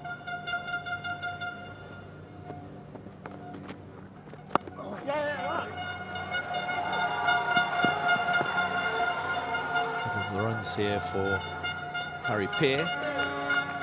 And I also think he has already decided what his scoring areas are. Amir Django not trying to go too square, looking to hit the ball with a straight bat, hit it in the V or wider V, as you can say. Oh, Lino, that is so nice. So nice, Lino. Beautiful boy. Beautiful, Lino. Excellent, fella.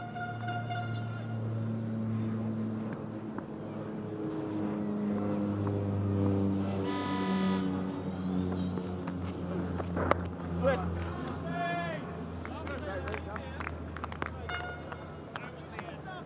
And all credit to this man. 7 fielders in that inner circle.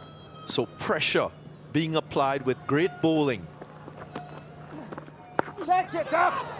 Extra bounce. Where did that come from? Something else to think about as a batter. 133 for 7.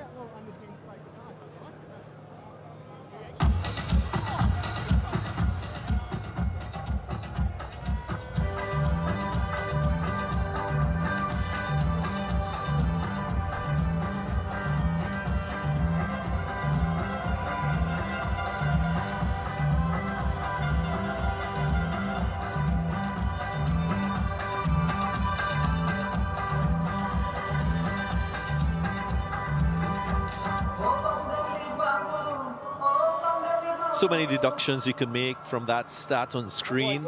West Indies, of course, on stat. Very good at chasing. This is at home in this World Cup cycle. 9 wins from 10 completed matches. Yes, Beastie. I got it. Lovely Beastie. No good boy.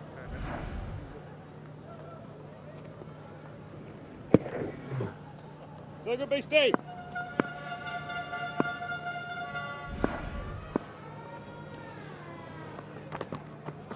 Yes! Was that straight? Was that straight enough? Yes. Hassan Raza believes so. He raises the dreaded finger. And the review is taken straight away.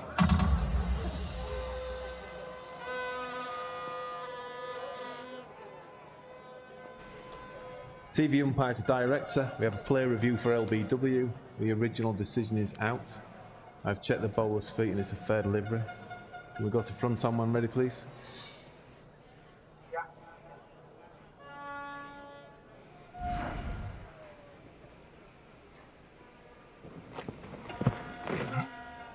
Ball passes close to the back. Can we go to ultra edge when ready, please?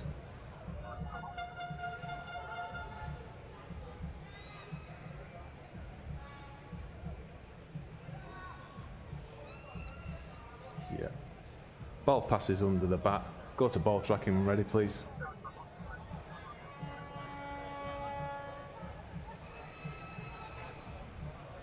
Pitching in line. Impacts in line. Wickets hitting. Hassan, you can stay with your original decision of out. Stand by. Your on-screen signal now. Good judgment from Hassan Raza. Not so much this time for Amir Django. 24 to him. West Indies now 1-3-3 for 8.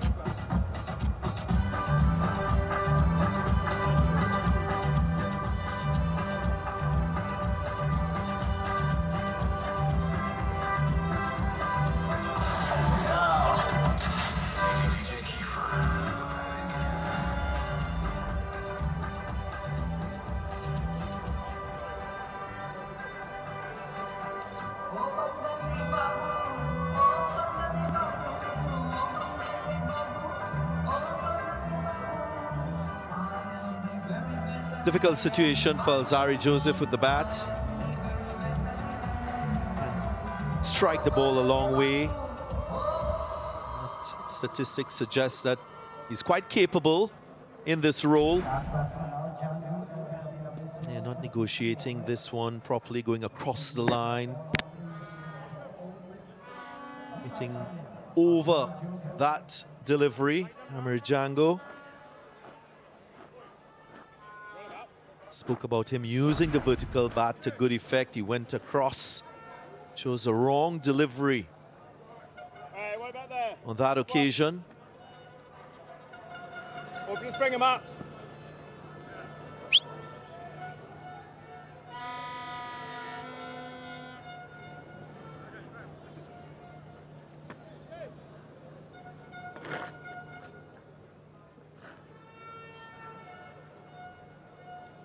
Six fielders inside the circle, 2 fielders behind square, cutting a single.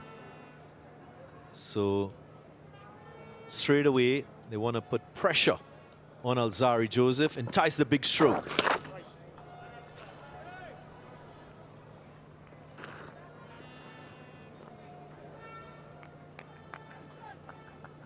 Say base day, good base day.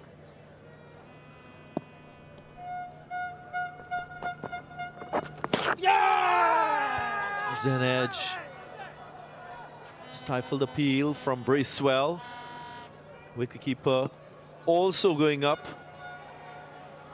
And there is a discussion. Review taken by New Zealand.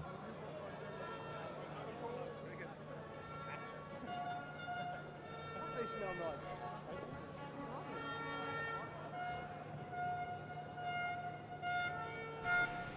TV umpire to director. We have a player review for caught behind. The original decision is not out. I've checked the bowler's feet and it's a fair delivery. Go to front on when ready, please. Thank you.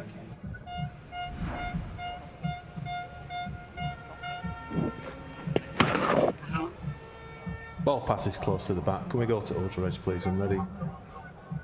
Thank you. A clear gap between bat and ball. Ball then comes off the pad. Hassan, you can stay with your original decision of not out. Stand by.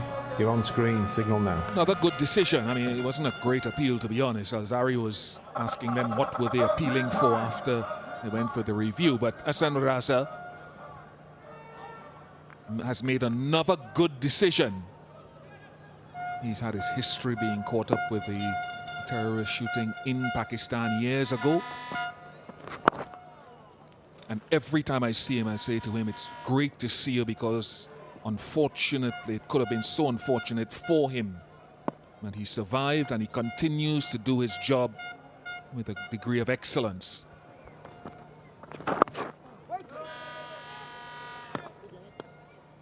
Lovely man who appreciates life, appreciates his job. If you've been through that, you would. Good to see you here, Hassan.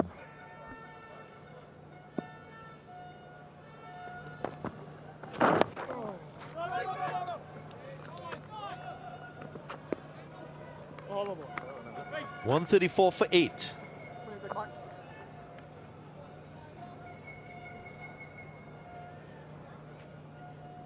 $134 for 8. And Bracewell completing his 8th over. Still got 2 remaining.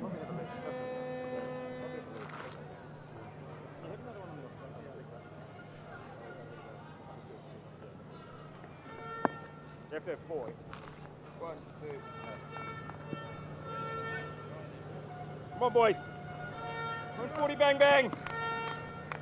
It's been busy on the periphery of the ground. It's been busy out in the middle. Wicket stumbling. 8 already.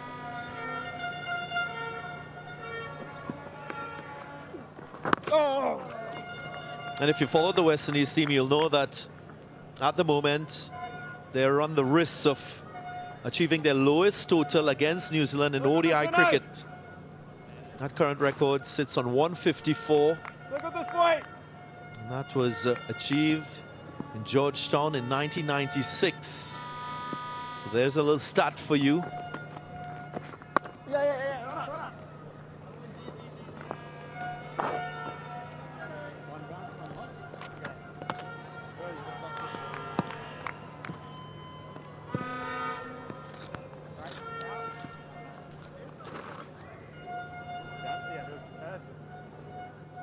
Listen to you, very. I have moonwalkers on.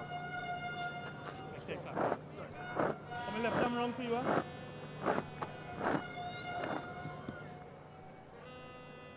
I don't know.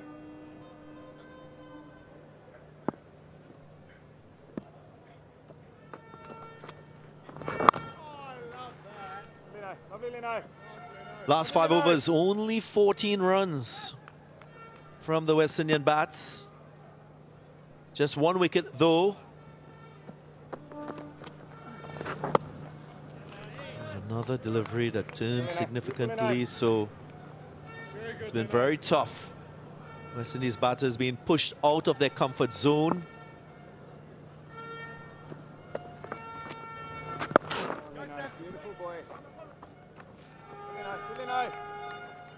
Often say when you meet conditions like these, as an international cricket, you got to think on your feet, find a way to diffuse the threats from the opposition bowlers, find a way to score for your team, manage risks.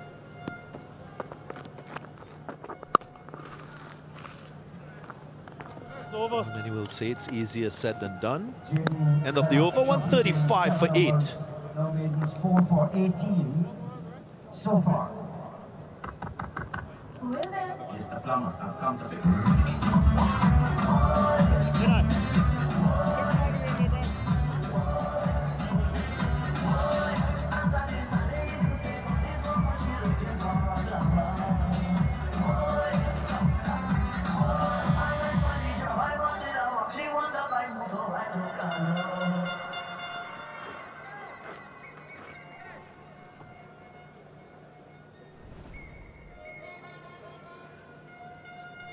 Things running the way of New Zealand at the moment, and the way that they've bowled and operated today has been exemplary.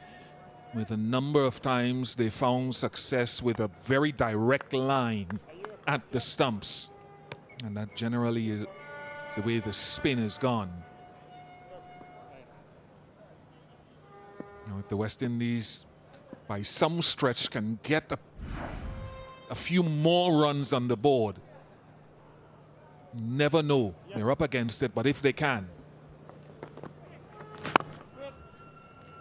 Because as a low order batter myself, and these two guys have more batting ability than I ever did. If you just talk to each other, can you eke out? You don't have to rush it. Can you eke out would be one way, another 10, 15.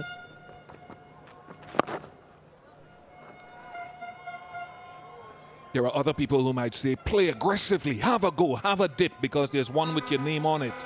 Whichever way you choose, can you get up to 150? You talked about that lowest score at home against New Zealand.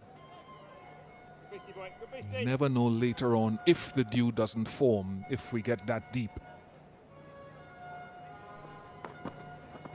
Catch that.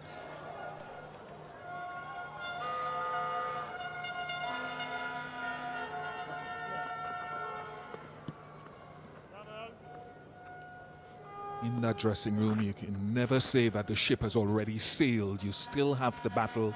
You still have to talk if you're Carrie Pierre, first class 100, Alzari Joseph, half centuries in Test cricket. Vital Laws can come out there and do a job for you later on, or one of the others.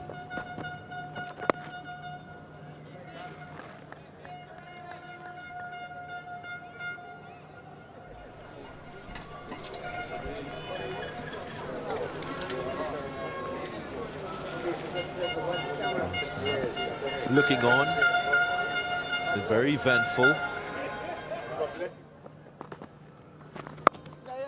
Chubby! Little mix up. Little mix up. And it leads to another West Indian wicket. A direct hit from that point region. A hint of indecision and miscommunication between the two. Chubby! Carrie Pierre called immediately. Alzari Joseph hesitated to his demise. And on target. So everything going right for the Kiwis. And now the West Indies, 9 wickets down. Joseph just for 1. It's 137 for 9.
Yeah, 137 for 9, but we are in the beautiful Guyana, West Indies.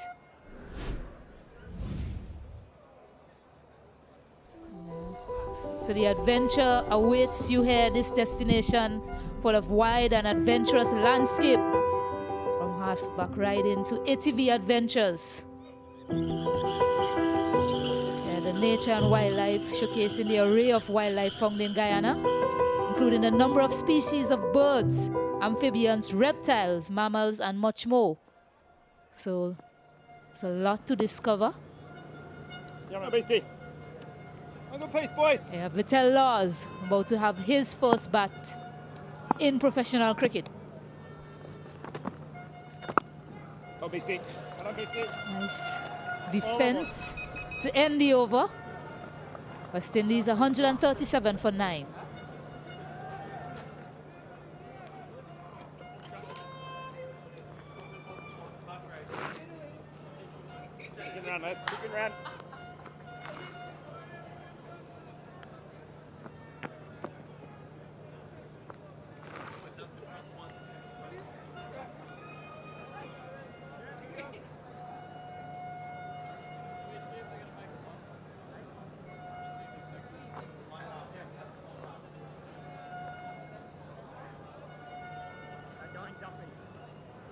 Yeah, that bird was singing earlier before the toss, Badri. I think he was singing for you. As you like to say, mellifluous, the song.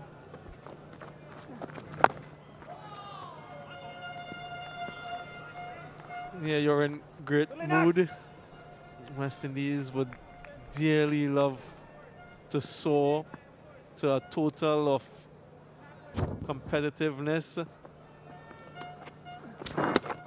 Look at that delivery.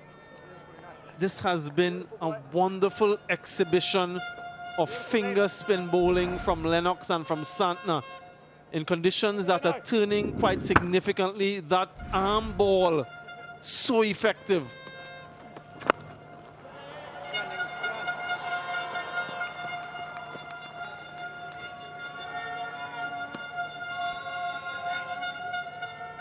The last wicket, Alzari Joseph run out. Direct hit from Chapman. Caripia wanted the single, perhaps wanted the strike. Yeah. And Alzari Joseph was nowhere in the frame. That's middle there.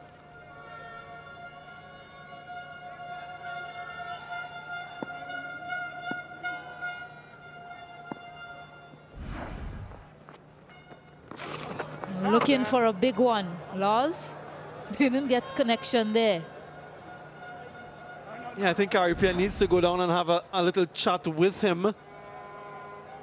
He's hitting into the wind. There is a fielder out there in that deep mid-wicket region. There are still, what, 14 overs remaining after this one. So the sensible thing to do is to try to, as you heard before, bat through the overs and get as many as you possibly can. No rush whatsoever.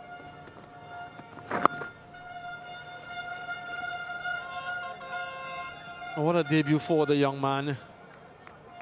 First game, first professional game, and that too at the international level. Huge shout. Might be going down, but the umpire gives him. He will review it immediately. It'll be interesting to see the trajectory of that one. And we'll get some further evidence. Basharat thinks, though, that it's out.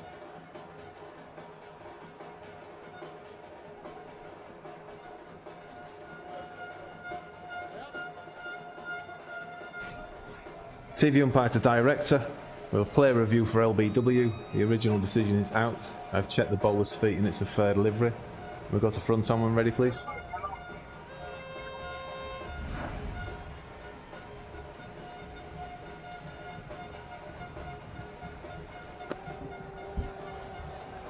Ball passes close to the bat. We go to ultra edge, please, when ready.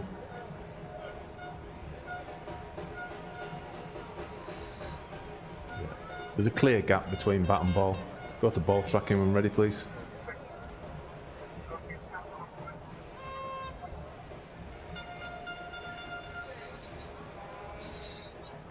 Pitching in line, impact umpire's call. In wickets, umpire's call. Zahid, you can stay with your original decision of out. Stand by. Yeah, disappointed Darren Sammy there. 138 all out. Basharat give it out. They got the decision in their favor and it will remain out on umpire's call. So Laws, the last batter to be dismissed. 138 all out. Yeah, he saw the umpire's call on both where it pitched and whether or not it was hitting the stumps. A maiden 5-wicket haul for Lennox. What a performance he's put in. And you can see his teammates elated for him. Wonderful display from the Kiwis. Not so much from the West Indians. Laws doesn't have a run yet in international cricket. West Indies will close their innings at 138, bowled out in 36 overs. That means New Zealand will need 137 to square the series. A memorable moment for him, though. Picked up a wicket in each of his first 4 overs. Remarkable start to his spell. And ends with 5 for 19 from 8. Doesn't he love the conditions out there? Remarkable effort from Lennox.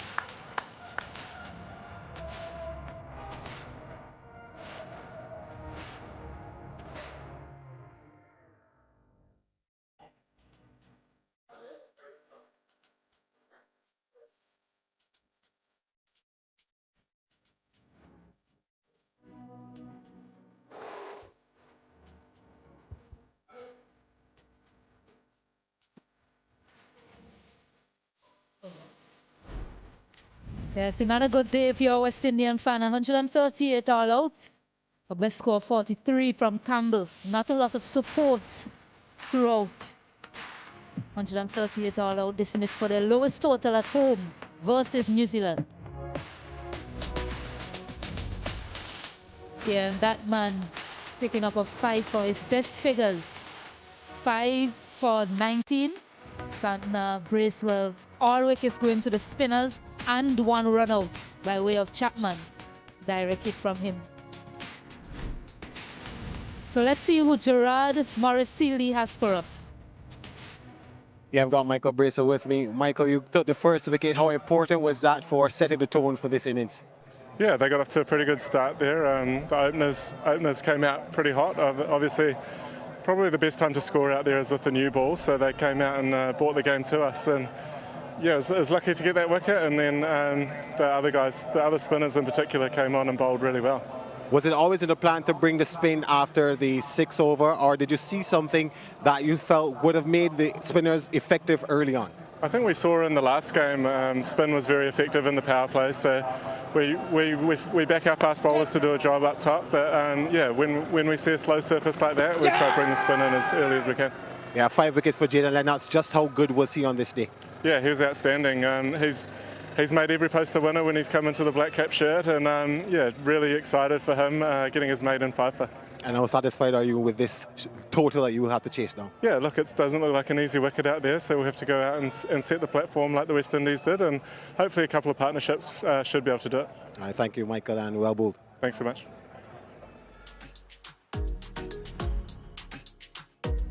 Yeah, so New Zealand with a target of 139. Run rate required below 3. And we'll have a quick break, and on the other side of it, some analysis with Alex Jordan and company.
Hello and welcome back to Providence, where West Indies fans may want to avert their eyes for the moment.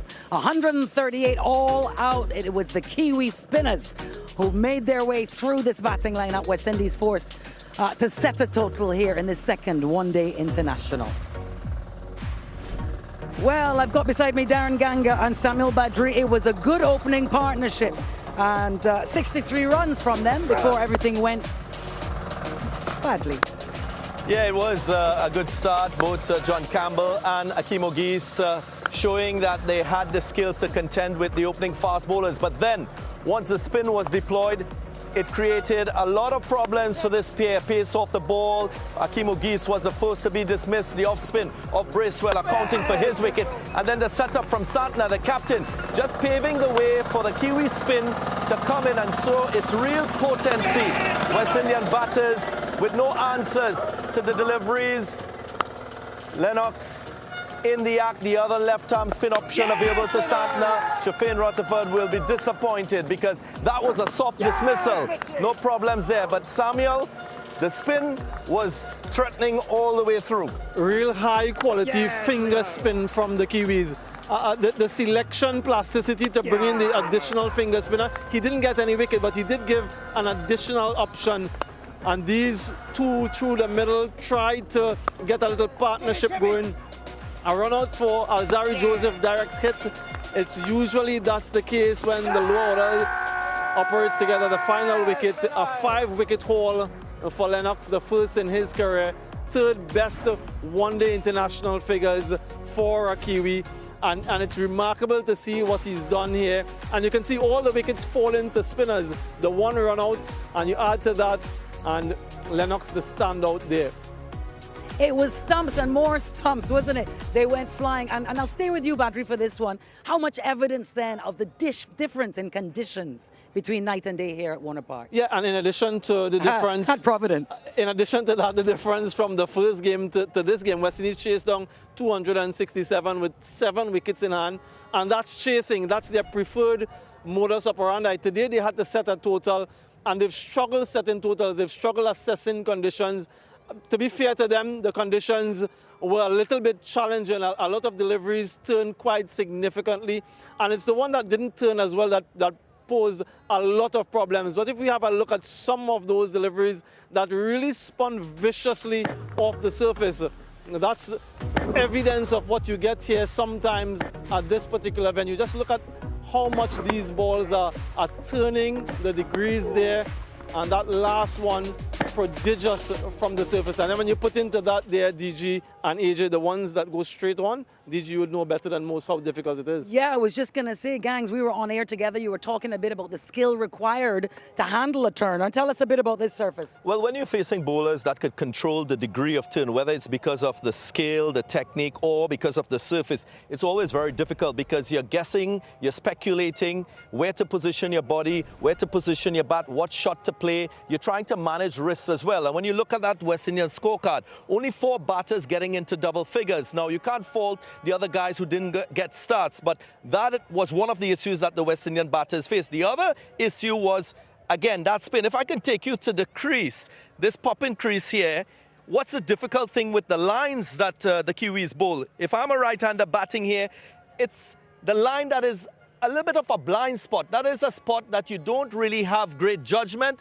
whether it's because of your body position, whether it's because of the angle of the ball. It makes it much more difficult when your line is a very straight wicket-to-wicket line, because you're never quite sure if to break the wrist of the bat and your wrist with the bat, or you're never quite sure to play down the line. You're always guessing, and you throw in the variables in terms of the degree of turn.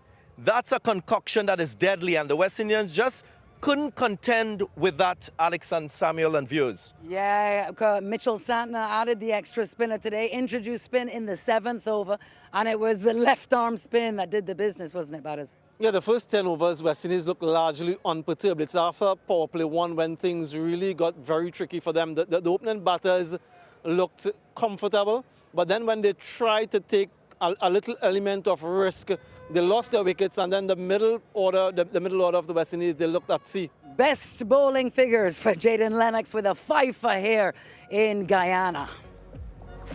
Yeah, the control initially We saw him in that first game. He did have some very good ingredients. His ability to turn in useful conditions. But he was targeting the stumps more often than not. He tried to bring that into play. And then a few of the deliveries that were a little bit quicker, that didn't spin as much, giving him the third best figures by a Kiwi in one-day internationals. And I'm sure he loves bowling at this venue. Well, it was actually the off-spinner, Bracewell, who took the first wicket, Akeem Ogis, Darren Ganga. Yeah, that to me was one of the loose strokes we saw from the West Indian batters. It was a wide-ish delivery. It was a setup as well because he was primarily straight, turning away from the southpaw, and then he just dangled one a little bit outside the off-stump and lured him into the drive with an open blade. So he was caught at backward point. Maybe he had to cover the line and the degree of turn a little bit more to execute better on that occasion. But it's never easy when you're unsure of that degree of turn. He will be disappointed because he got a start.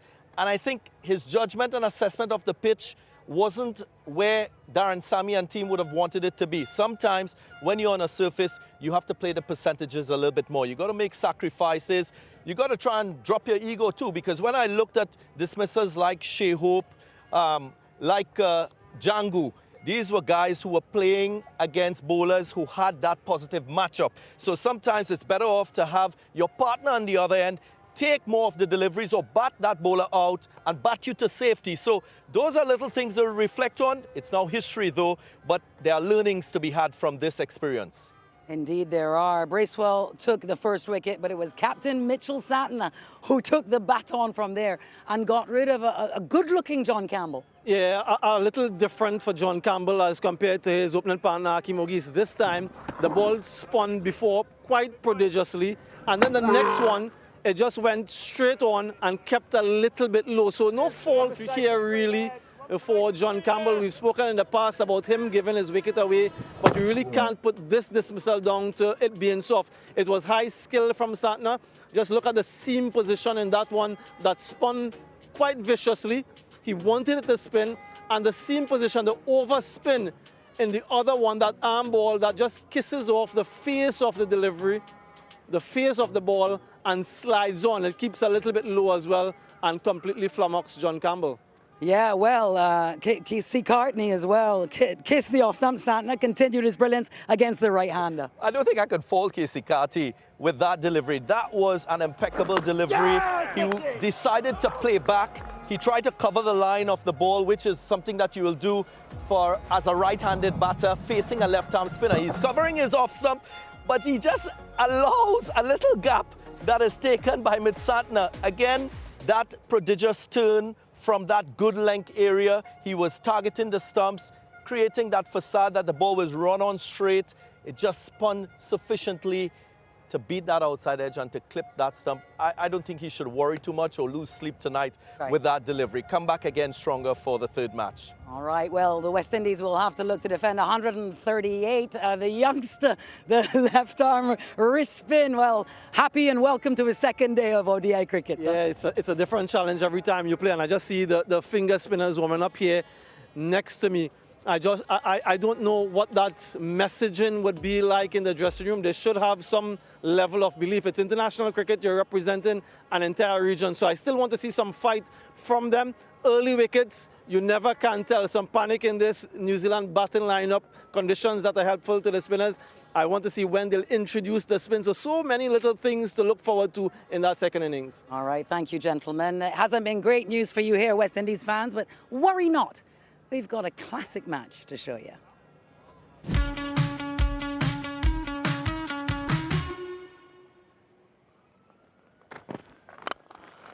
The first boundary, and that is a little taste of Finn Allen's power.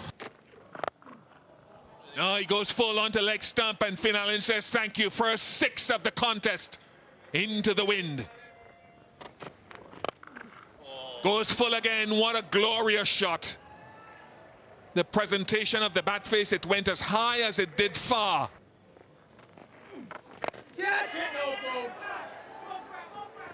Fielder gets under it, Nicholas Puran, and completes the catch. That's a brilliant catch from the West Indian captain. Running away, completing the catch, and it's the first wicket for the West Indies. Edged.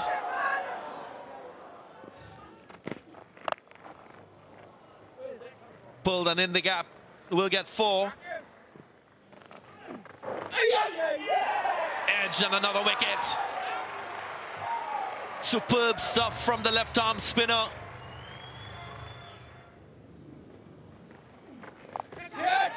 In there. Taken. Wonderful catch. Shamar Brooks diving forward. And again, well, he'll have to explain that celebration, Akil Hussain. Shoot shot from Kevin Sinclair is given him. Umpire Wilson raises the finger.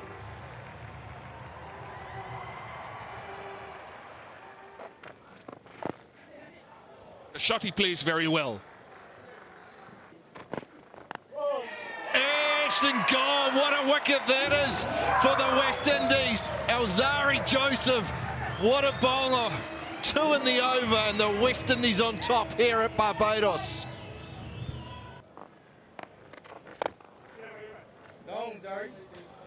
Nice strong shot down the ground from Bracewell. Hit in front of square nicely.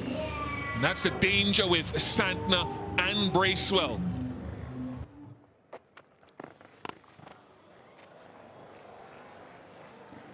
And that there, again, is the best of Bracewell. In front, surely, yes! First international wicket for Yannick Carrier as the rain spits down here at Kensington Oval, plumb in front. Lofted drive, goes all the way. Should be taken, catch taken, another wicket for the West Indies. Castled.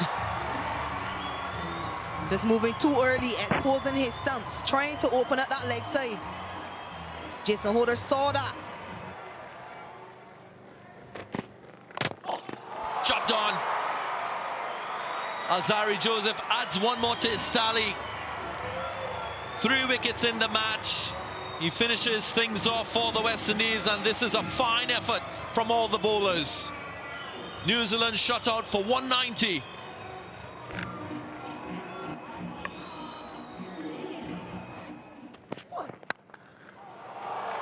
Typical Shea Hope. That extra cover drive is a thing of beauty for him.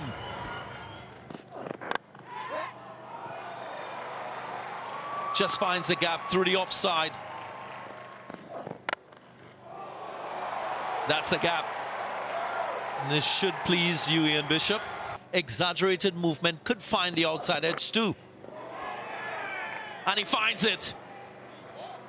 So with risk comes reward. Picked it up sweetly. That was cracked over mid-wicket for a 6. Lofted and taken. Implodes with this shot. Attempting to hit over the top. Couldn't quite clear the fielder.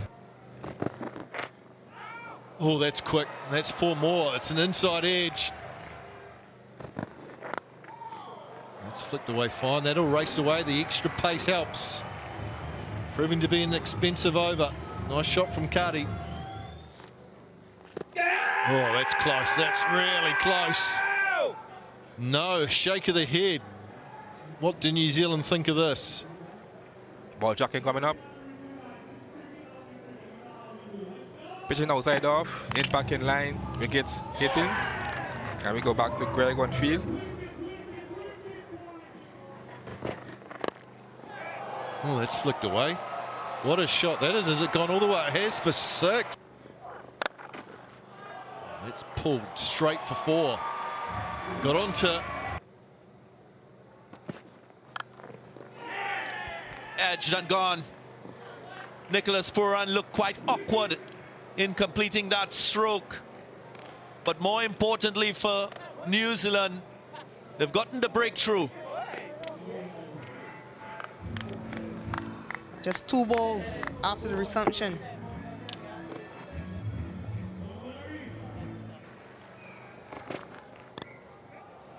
Edged, and should be 4. Quite a controlled shot from Shamar Brooks. He didn't try to hit it too hard.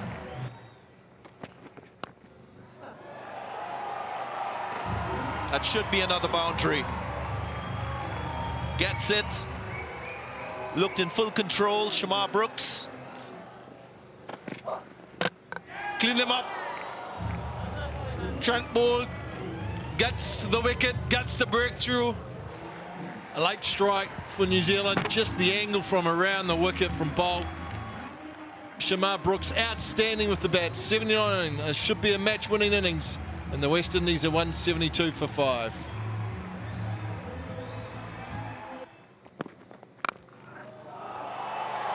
Beats the fielder, gets the boundary, powerfully struck by Jermaine Blackwood. And that's it, in the gap, and that's the victory for the West Indies. They win the first one-day international and they take a 1-0 series lead, set up by their bowlers, the spinners in particular. So the match summary says New Zealand sent into bat, could only muster 190, which was never going to be enough. Impressive bowling display, led by Akil Hussain with 3 for 28. And in the run chase, well, the West Indies did it in some style. 193 for 5. It only took 39 overs, and the star of the show was Shamar Brooks with 79 from 91. The West Indies win by 5 wickets and take a lead, 1-0 in this series.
The island of Barbados, one of the jewels of the Caribbean, with its aquamarine waters, its water sports, very, very famous across the region.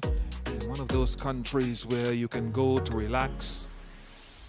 Here in the country of Guyana, at Providence Stadium, we have continued coverage of this second ODI between West Indies and New Zealand. Different in many ways, but spectacular all the same. And New Zealand have been spectacular because they won the toss today, and they chose to bowl first and delivered a number of blows to the West Indies and knocked them out for 138, 43 to Campbell, 24 to Jangu. It was spin all the way after the initial burst of seam, with Lennox picking up 5 for 19. 2 wickets to Santner. And so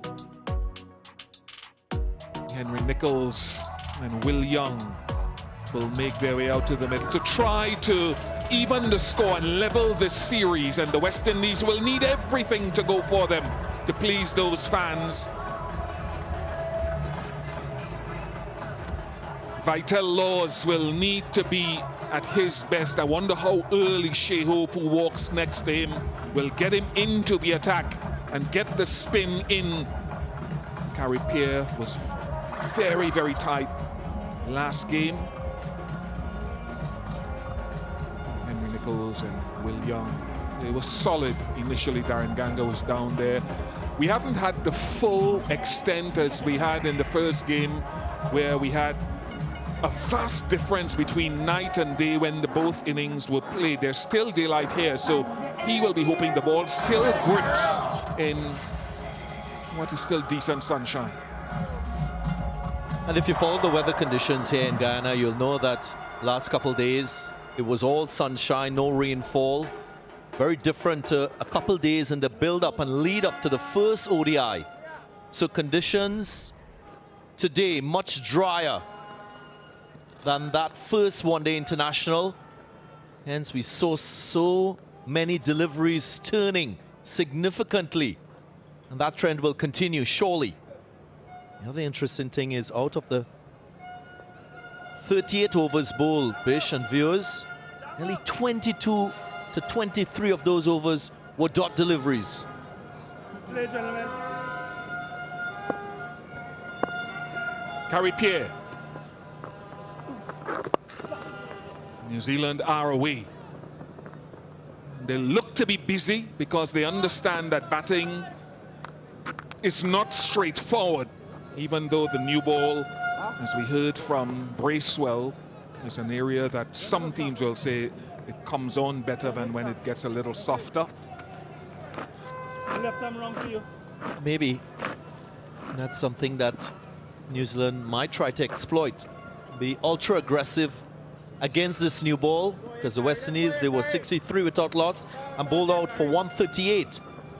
So New Zealand might just try to push the narrative of scoring in the first power play. And he's pushed that to the boundary.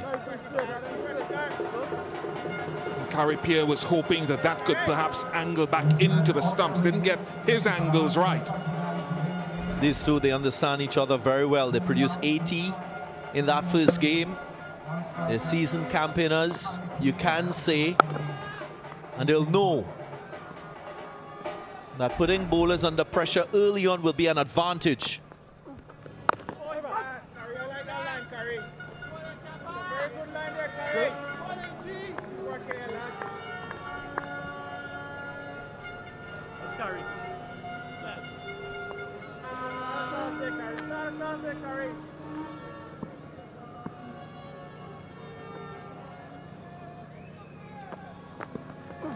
Yes, man. Yes, boy. And shot is one of the keys there to get forward when possible.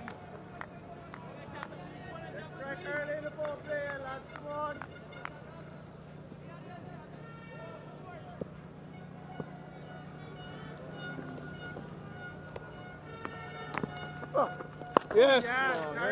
Interesting you would bring up that point, because during the break we were dealing with our ball tracking and the producer to find out if there's a comparison of degrees of spin in the first innings of the first game.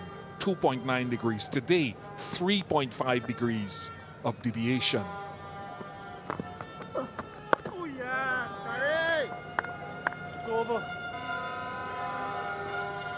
5 without loss. 20 offside. To the time.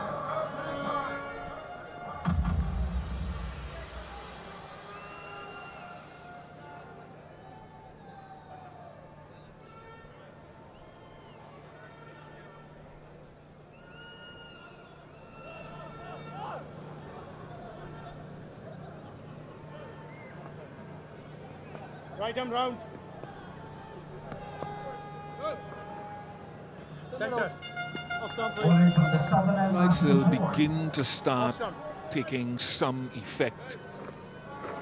Matthew Ford into the team today in place of Shamar Joseph. I thought in the last 6 months, actually, across the tour of New Zealand, etc., he was perhaps their best or one of their best bowlers in the power play. Conditions here different.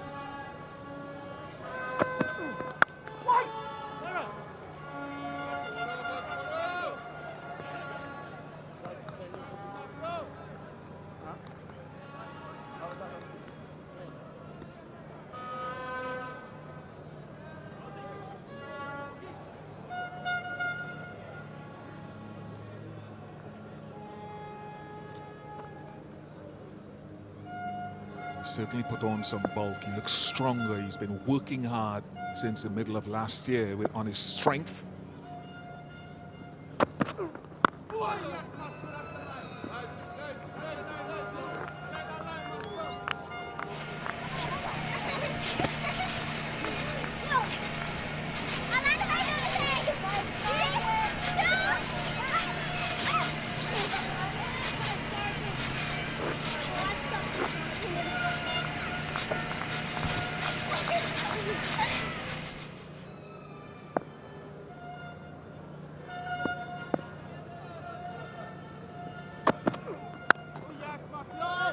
Henry Nichols, of course, came into the international setup, in fact, to replace Baz McCullum back in 2016 in the Test team, and youngest of 3 brothers. His brother William, or Willie as we call him, was the media manager, media officer for New Zealand cricket for quite some time, still involved in their cricket.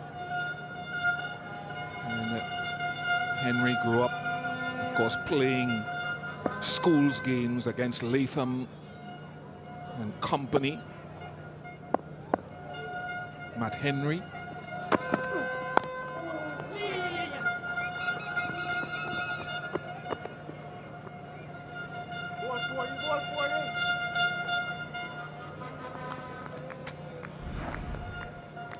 Yeah, this delivery, there was a switch in the field. And that square leg went deep. Deep fine leg came into the ring, just planting a thought in the batter's mind as if he was going to go short. Did the bluff. Now he's bowling to the right-hander, Center. Will Young. Running over. And he'll much prefer this style of batter because he loves to bring the ball into right-handers. More so with the new ball. Seen how that wicket-to-wicket direct line has brought wickets in this match.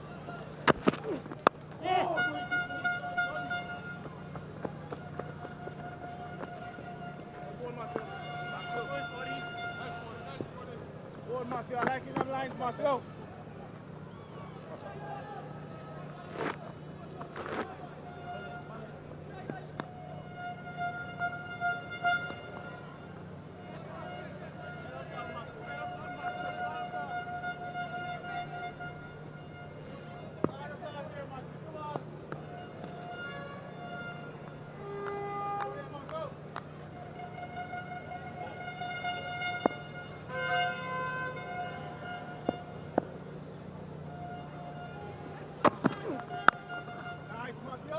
He's become very good at hitting that length, 7 without loss.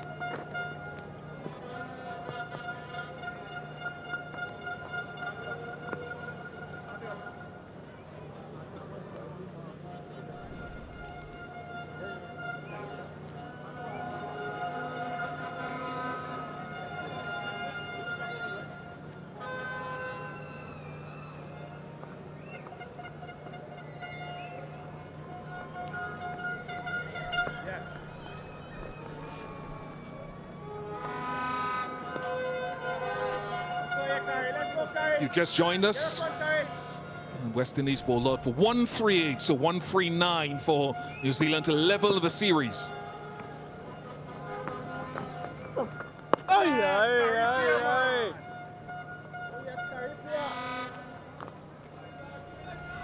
Up. Let's go, Messi!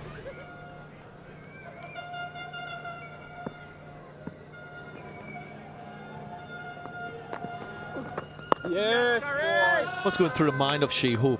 Seen one over of spin, one over of seam. Will he consider using a Gudakesh Moti to partner with Caripé? That's an option, given the dominance we've seen with spin bowling.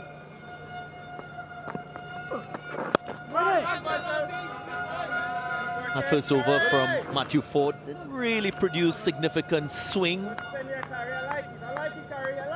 Has to know that he'll have to throw everything at the Kiwis to try and get 10 wickets to win this match. That should be the attitude.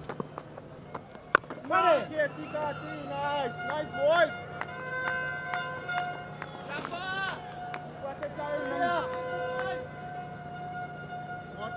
Not easy, boys.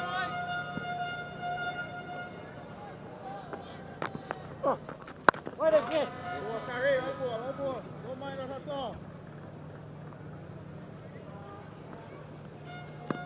And if you look at the scoring rate from the West Indians, they went close to 5 runs per over. So if you work that backwards, it's pretty much around 25 to 27 overs you've got to play with to try and create the bowling combinations and the pressure to get wickets. That's how we should be thinking. Over. 8 without loss.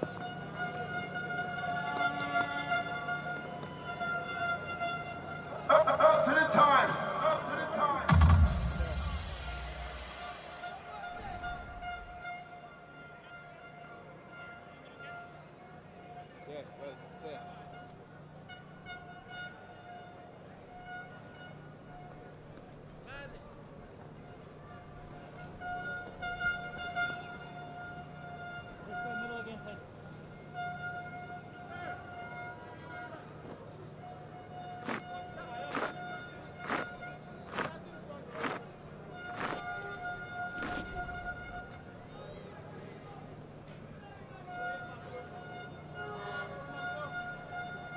Matthew Ford for another over.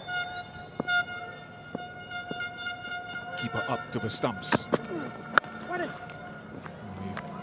We've talked so much about being up to the stumps.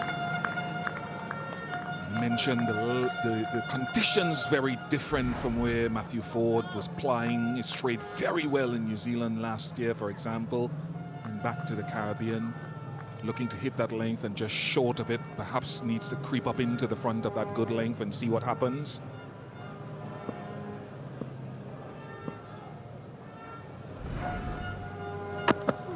Yeah, just there.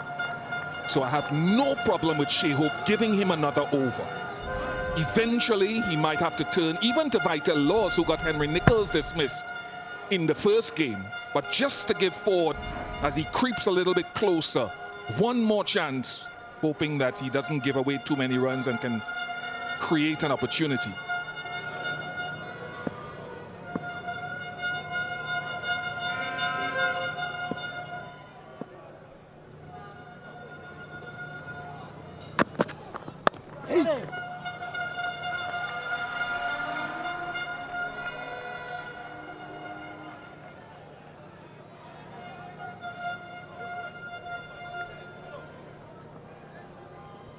Just like to see that fielder at Cover coming a little bit closer for the catch, maybe the one in short mid-wicket as well, just to create that pressure, be in the batter's eye line, maybe push him to go a little bit harder at the ball, knowing that the fielders are closer and in your face.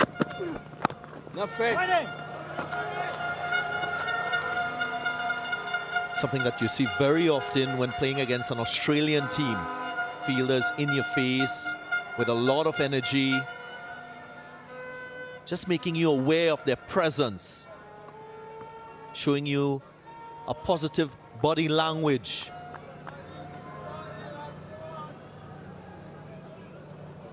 They're just there. So number 32 coming in a little bit tighter. O'Geese coming in tighter as well. Nice shot, very controlled, and the balance was absolutely perfect from Will Young. So elegant when he's on the go. Very classical with his execution on this occasion. Value for money, many would say. He's got to just pull his length back slightly. That's probably the fullest ball he's bowled, but he doesn't want to be too short if he makes the adjustment. Yes. 5 off the over, 13 without loss. Overboard.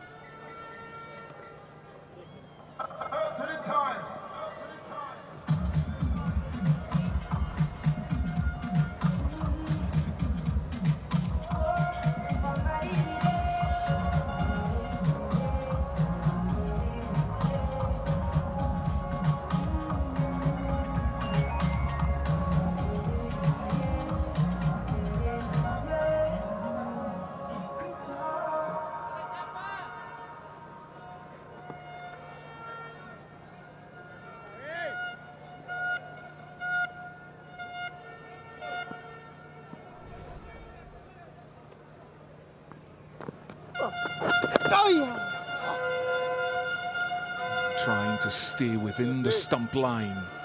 And just overcooked it a little. Come on. Get one for us there. Come on, lads.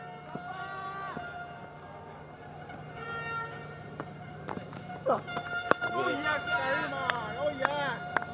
Love that, Carrie. Love that. Getting something from there, Carrie. You're getting something from our land. Let's go.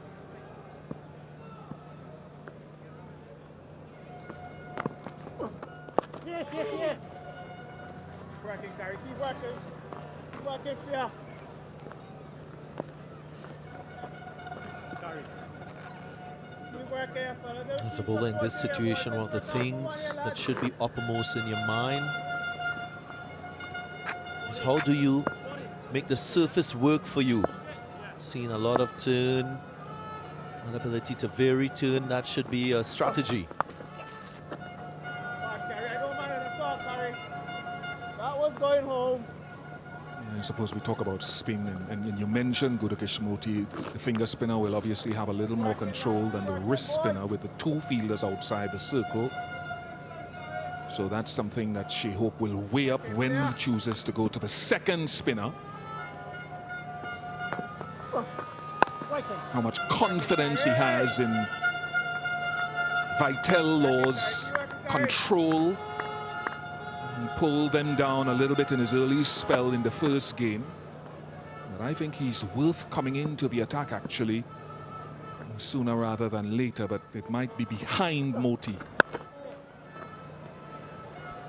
Yeah, Bish, I'm with you on that, because you looked at his 10 overs that he bowled in the first match. He bowled a spell of 2 overs, then 5, and then 3 in the last power play. That approach will have to change, given this target that they're defending. So an early introduction on the cards. Introduction of Laws.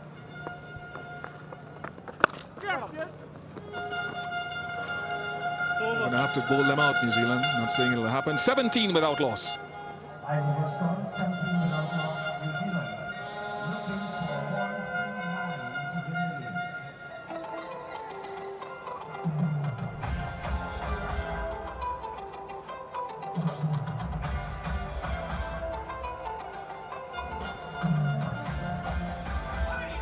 fishing and agriculture on the banks and the rivers here in Ghana.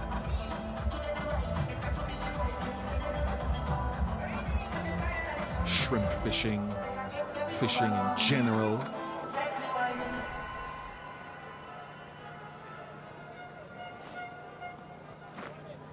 Beautiful.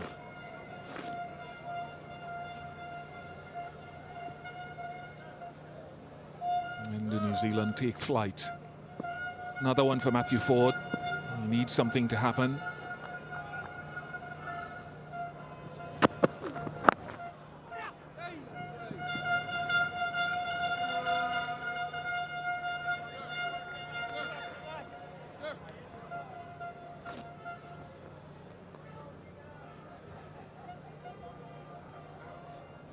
One thing I noticed in that first innings was the pace variations from the two left-arm spinners. That to me is another dimension of how threatening they were. It's separate and apart to the significant turn that we saw.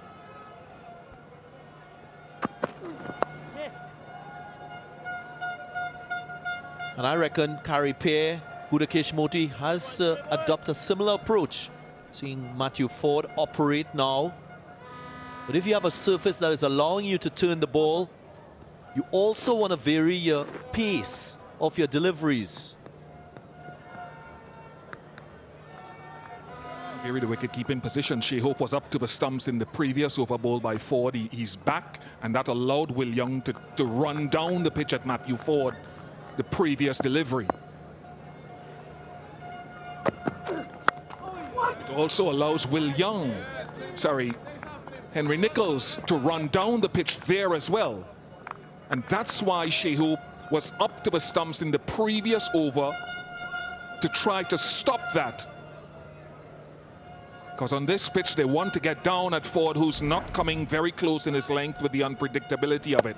Yeah, and some keepers would go back up there immediately.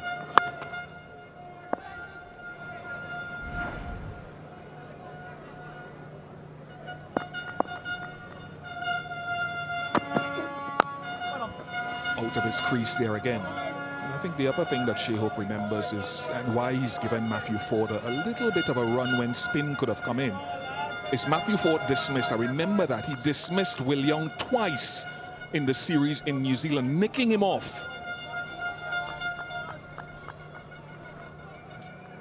Talked about that in the first game, the propensity to play sometimes with low hands and an open face, but conditions here are very different. I could see them going to spin from both ends.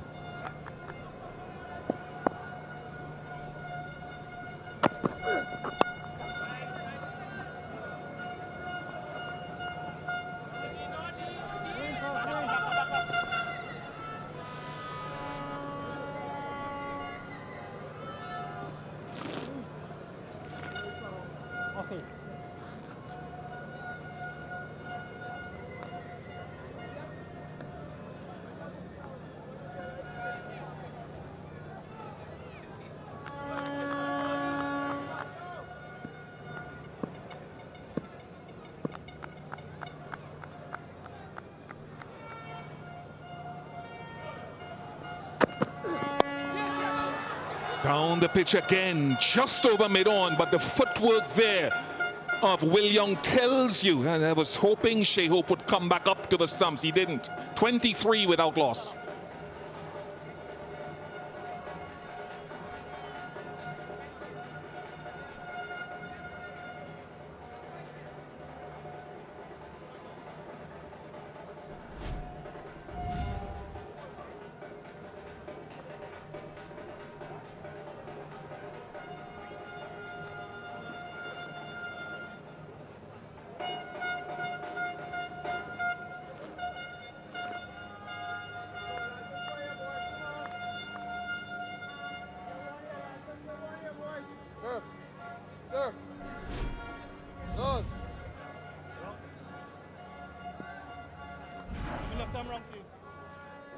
Again, just trying to put pressure on Matthew Ford. He was advancing, getting energy into the stroke.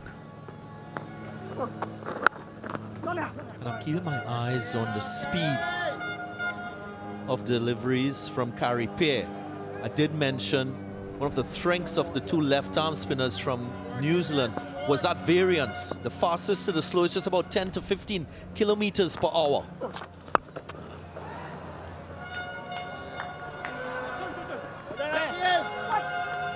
And that to me is quite significant. It could muddle your thoughts, your timing as a batter. Santner 20 kilometers per hour. Lennox 17 kilometers per hour. Those are the variances. Can Carrie Pear show something similar?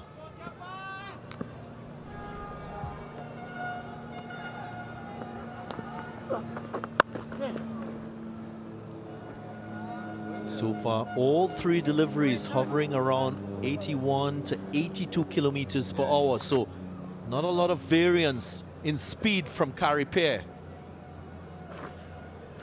Right there, Matthew. Right there. Hey!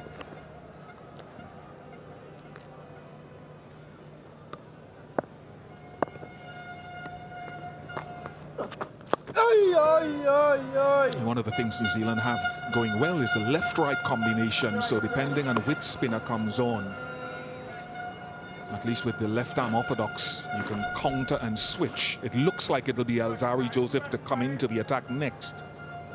Whether you agree with it or not. Not a lot in that variance in speed from Pear. Nice from Will Young. Picked the length quickly and dispatched it. He's grown accustomed to Carrie Pear. He's into his fourth over. And he doesn't have to contend with one being a little bit quicker or slower. He can just rock back, keep his eyes on the ball, and pick his spot. Didn't try to go too square, neither. Good batting. Good opening up of that front leg too. Let's see if it's Alzarri into the attack. 31 without loss.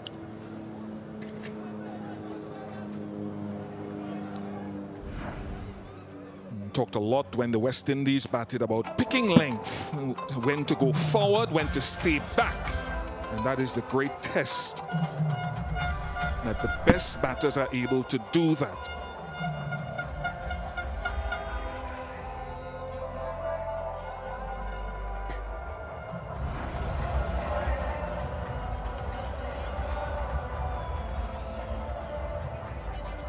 West Indies searching for answers, searching for that first wicket. This partnership has been defiant so far. Will Young and Henry Nichols, 31 runs partnership. Change of bowling, Alzarri Joseph.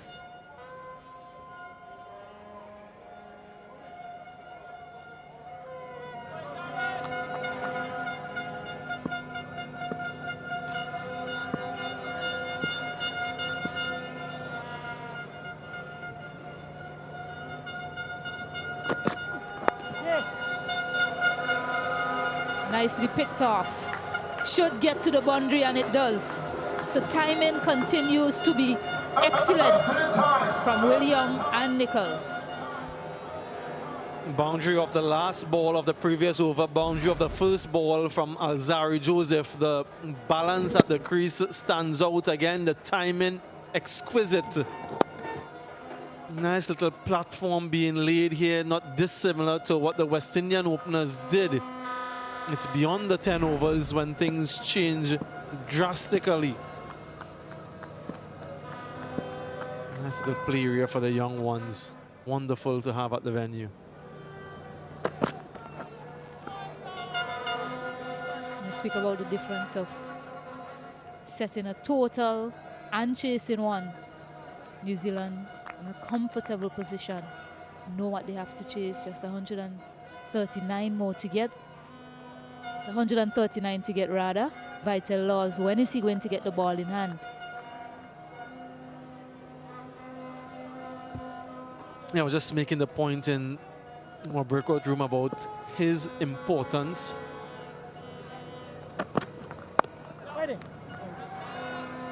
And my opinion, Stacey, is that despite how this game goes, I want to see him bowling very close to a full quarter of overs. It's a developmental opportunity for him, and the education that he will get from this match, it will take years to get on to simulate in practice, in the nets, in training sessions, in practice matches. So despite how this game is situated, and it's heavily in favor of New Zealand, make no mistake about it, let him bowl as many as he can. This one looks in front. There is a loud appeal. It is adjacent, and the umpire agrees. We'll have a chat about this. He goes up right away.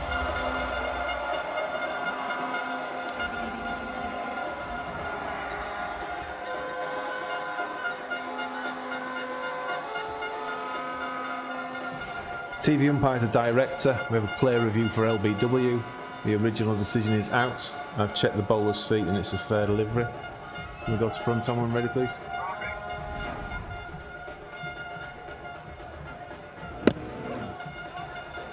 Ball passes close to the bat. Can we go to ultra edge, please, when ready?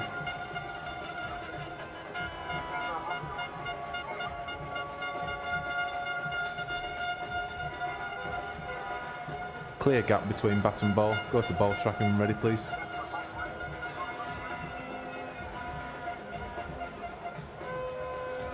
Pitching outside off, impact in line, wickets hitting. Hassan, you can still have your original decision of out. Stand by. Your on-screen signal now. Decision upheld. Good decision from the umpire. As soon as Young saw that there was no bat involved, to be fair to him, he was on his way. Well played, 28.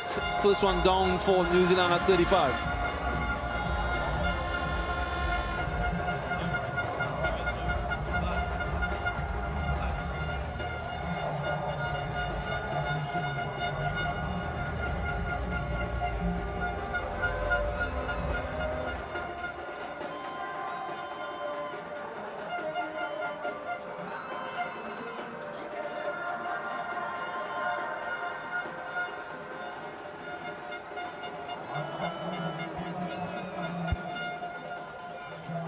Yeah, Mark Chapman now had a quick start but didn't carry on in that first match. Best of 132. Yeah, so he was aiming square. He was looking to clip it to that favored leg side of his. And once he missed, it was crashing into middle. They knew it. Look at last celebration. Alzari Joseph providing the much needed breakthrough.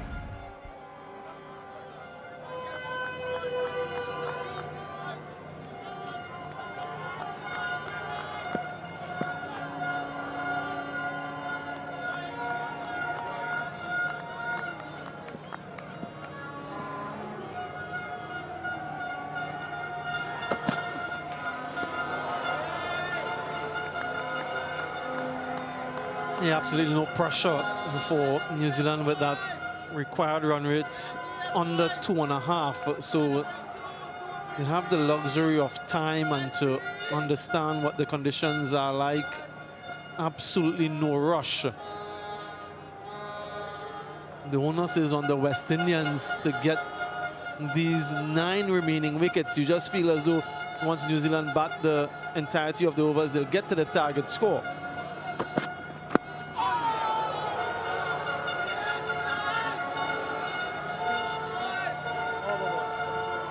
35 for 1.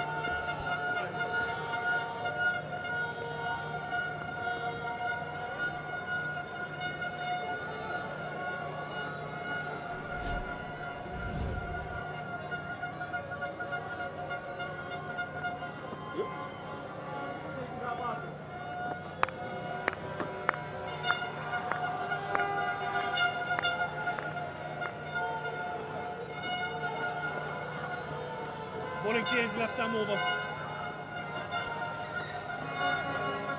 Alzari Joseph providing the breakthrough. New bowler from the top end, Gudakesh Moti. Change of bowling as well. Gudakesh Moti picked up 2 wickets in that first encounter. There's a chance. I think they got their man. He's walking, he's not waiting for the review. A quick piece of fielding. A quick piece of fielding from Laws. We haven't seen him in action with the ball in hand. TV umpire to director. Bowling. We have an umpire for review for run out at the striker's end. Go to side on, please, when ready. Thank you.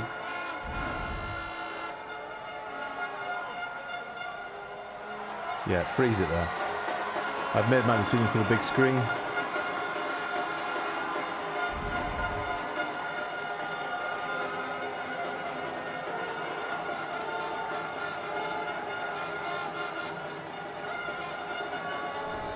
So Laws with the run out. Chapman has to go back without scoring. 35 for 2.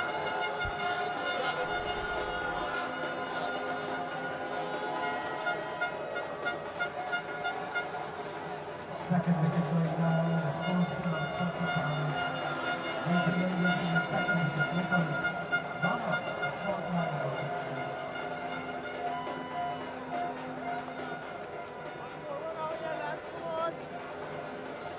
It's my Chapman correction.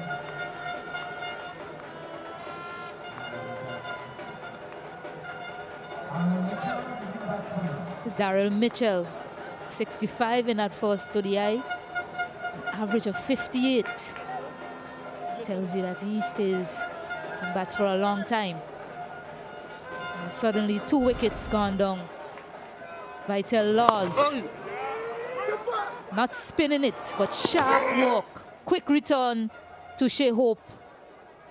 Great job from him, whipping the bills off quickly also.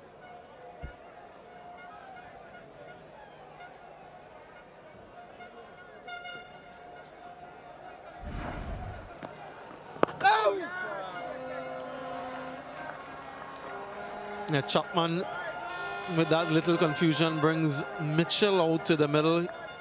Played the spinners really well in the first ODI, scoring 37 of 47 balls. With shots such as those, he wasn't dismissed to spin either, so he plays the spin really well. But look at the confusion here, little delay. And once you have that little delay in what is going to be a quick single, there's always going to be problems.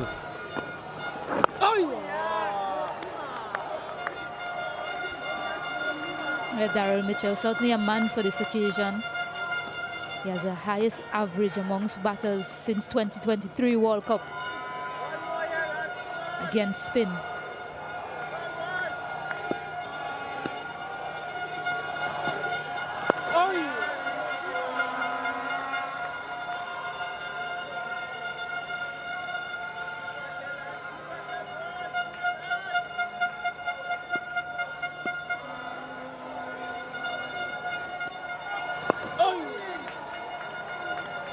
So a maiden wicket over to start from Gudakesh Moti by way of a run out. New Zealand 35 for 2.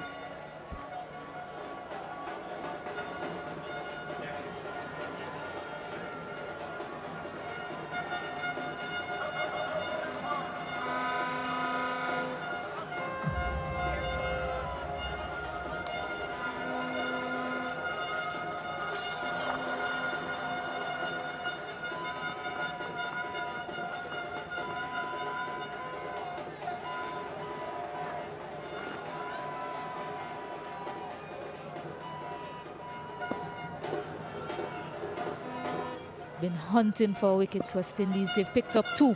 Can they get another?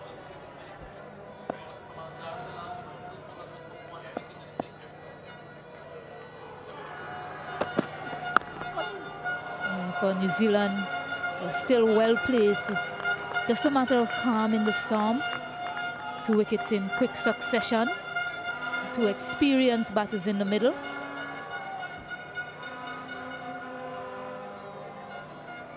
Yeah, Zari's first over, his very first delivery, went for 4. And that was Matthew Ford, actually. And that went over that mid-on position. And then Nazari Joseph with the wicket.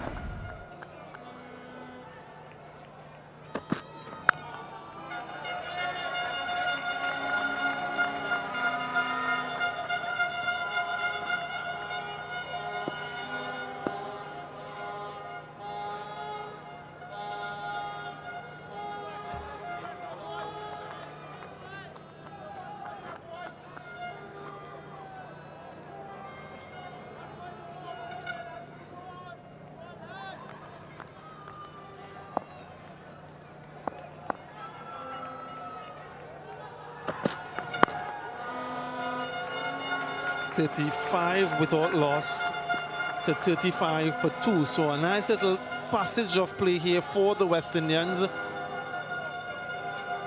They're ready to beat the drums and to celebrate. They won something for which to celebrate. And all of the information there, if you want any tutoring, just give him a call.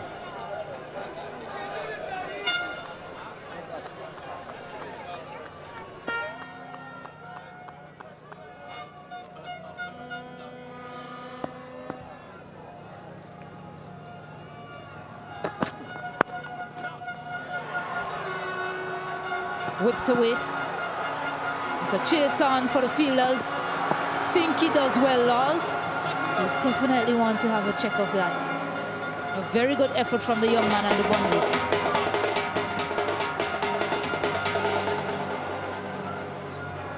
Yeah, Rutherford, I beg your pardon. Yeah, very close to the rope. Did that foot touch? It's very, very close. A nice flick back to his teammate. Yeah, it does look as though there is a little movement on that rope. And if there is some movement, it will undo all of the good work. Look at the rope and then see if there's any shift.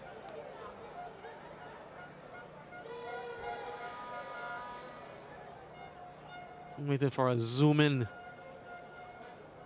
Look at the rope and see if there's any shift. That's what we're looking for. Yeah, there appears to be something there. That right foot. The umpire having a very close look at that. Just there. So it will result in a boundary.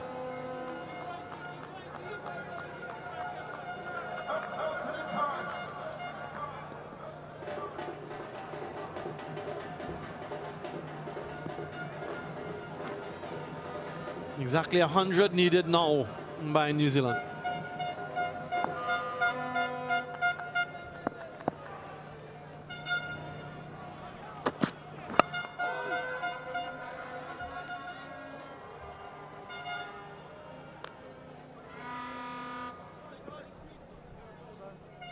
All right, take 2. Nazari's first delivery went for 4. Just angling down the leg side. And nicely worked. The balance was good on that stroke. And then the wicket-taking delivery. Let's see the difference. Not dissimilar, a little bit straighter. So he made the adjustment and gets the breakthrough.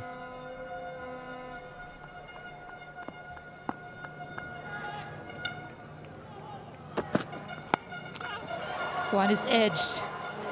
But it will go to the boundary as well. 43 for 2.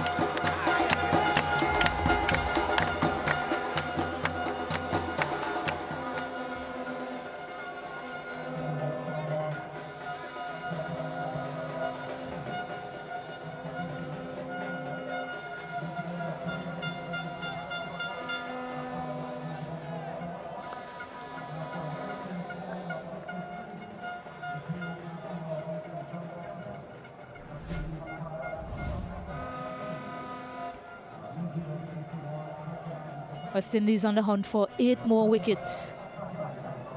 New Zealand just need 96 more runs, and lots of overs to do it.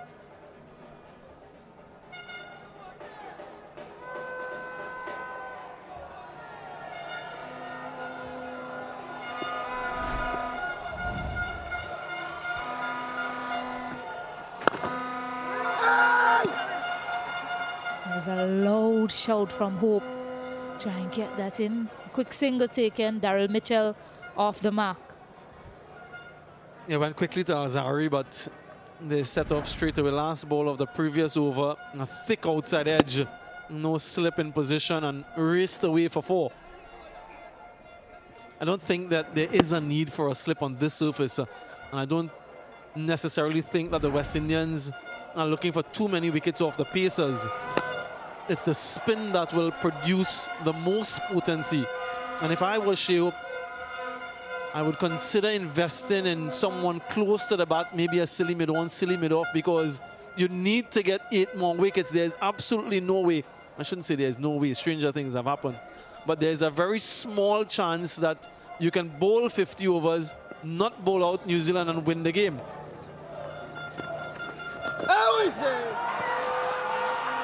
So what you do need, the currency for West Indies as we head into power play 2 would be wickets. And what's the best way to get wickets? There was some bat on this, onto the ground.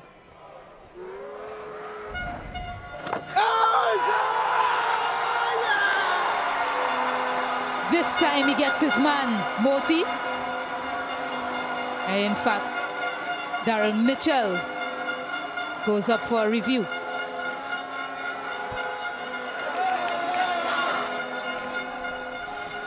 TV umpire to director. We have a play review for LBW. The original decision is out. I've checked the ball's feet and it's a fair delivery. Can we go to front on when ready, please?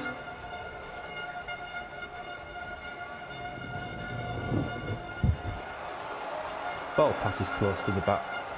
Can we go to ultra edge when ready, please?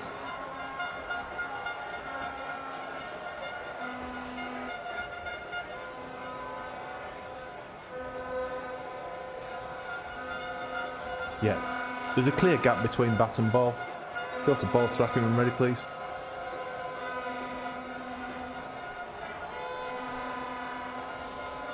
Pitching in line, impact umpire's call, wickets missing. Zayed, get you to reverse your decision to not out. Stand by. You're on screen, signal now. The review saves him. He can't believe it. It was that close. Darren Mitchell was convinced that it was missing. Yeah, they were celebrating when they saw that there was no bat involved and where it pitched. And so they were expecting that ball to turn back onto the stumps. It didn't happen, and that was the concern for the umpire. Did it turn enough to hit the stumps? And apparently it didn't. So a couple of reverse sweeps from Darren Mitchell, a reverse and then a conventional, a couple of sweeps rather. Now, because of that close call, does he continue playing those shots?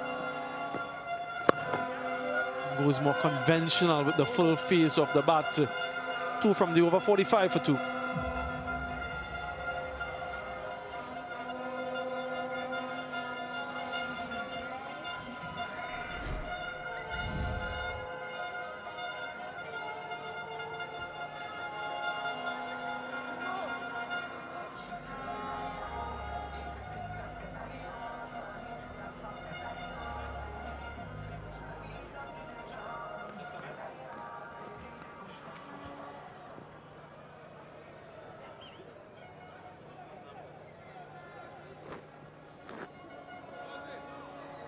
And 45 for 2.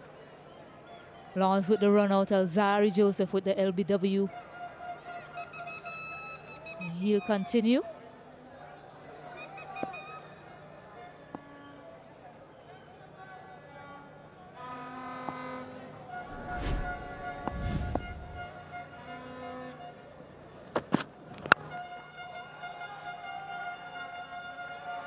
Good connection, but straight to that man O'Geese on the boundary for 1.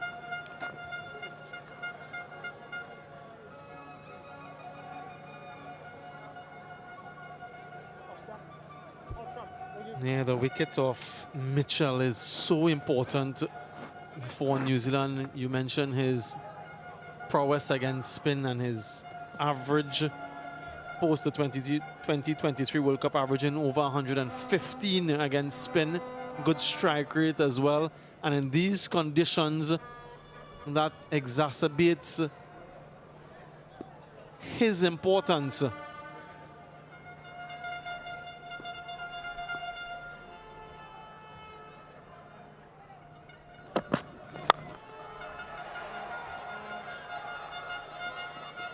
Wasn't the purest of connection, but enough to get it away for another boundary.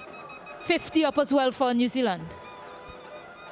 Yeah, deciding perhaps that it's easier to score off the pacer than it is to score off the spinner. Not exactly where he wanted it, the inner portion of the bat, and low down too. So maybe an indication of lower bounce. If he takes Alzari on, it will raise some questions for Shehop as well, but it's an opportunity here for Alzari to get another. Let's see how he plays the remainder of this over.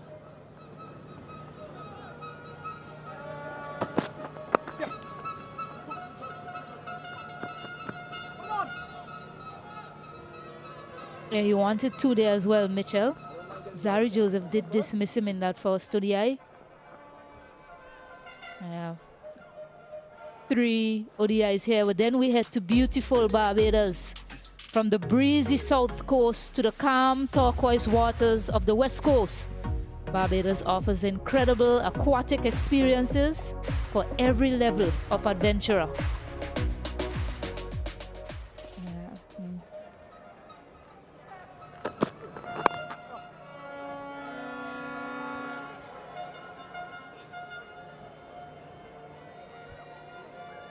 Yeah, who goes to Barbados with an advantage, Stacey? We'll find out maybe today. We'll find out in a couple of days' time. But one of these teams will head there with an advantage, potentially from a West Indian perspective. And they can head there with the series well wrapped up if they can somehow manage to win this one. 16 July right here at Providence, and then a couple at the Kensington Oval.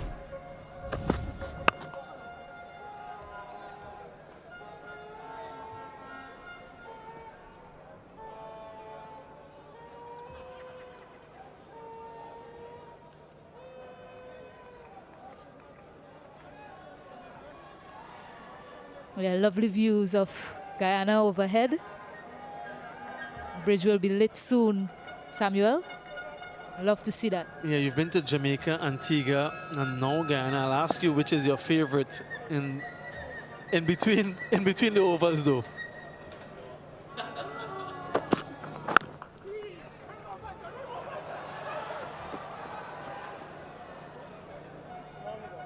.52 for 2 at the end of 12.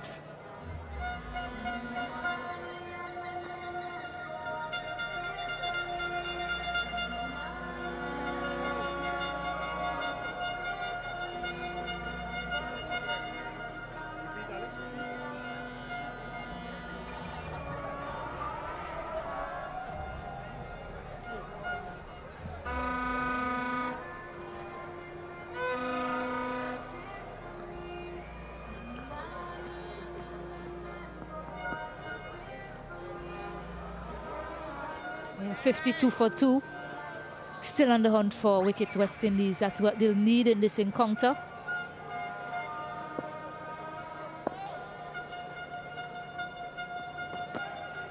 Oh yeah. And the run rate required is such that New Zealand can absorb any sort of pressure put on them with enough overs in hand to take them to a victory.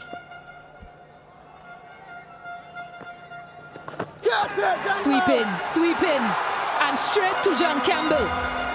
So they're asking for wickets, West Indies, and Moti has delivered.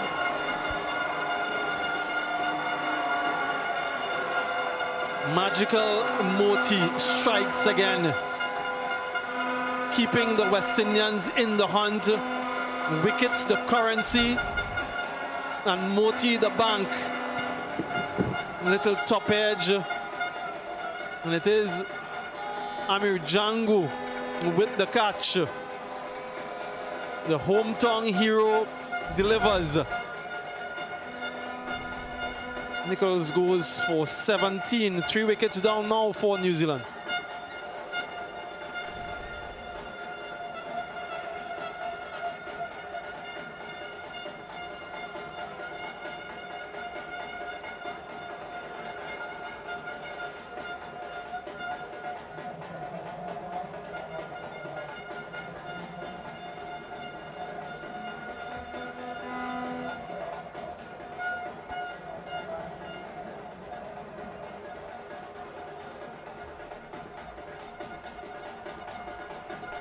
Tom Latham, skipper of the Test team, need a partnership now with Daryl Mitchell. A little bit of pressure on them now, losing those 3 wickets. Best of 145. Decent average as well. So yeah, number of sweep shots pulled out by New Zealand batters, even in that first game. But connected it straight to Amir Jangu. Yeah, he is excited. He is over the moon. Definitely wants to see more wicket from West Indies.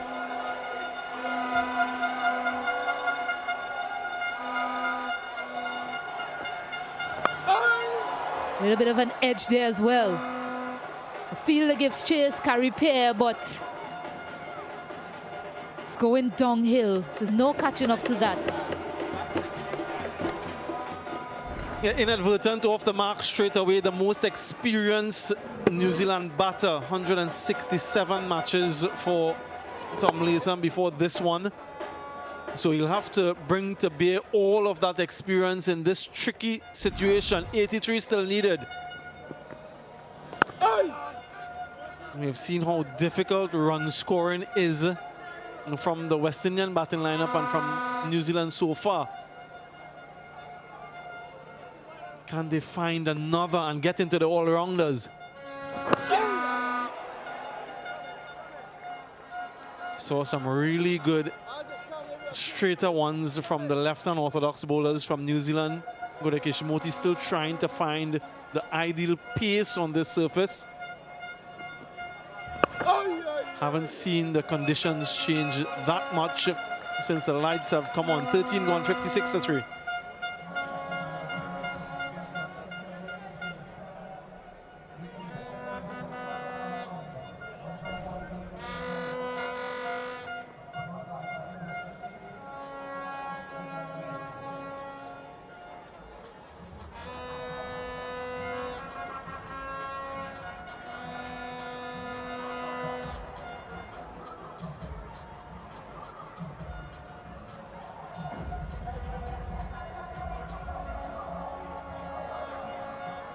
West Indies had a much better start.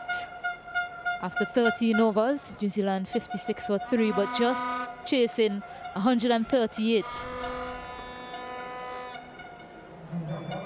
This is where it might get very interesting, Samuel. Vital Laws, 3 wickets on debut. He's emerging as a very important figure in these conditions. Yeah, nice short run up from what we saw, quite purposeful. And there's a lot of energy in that trunk rotation.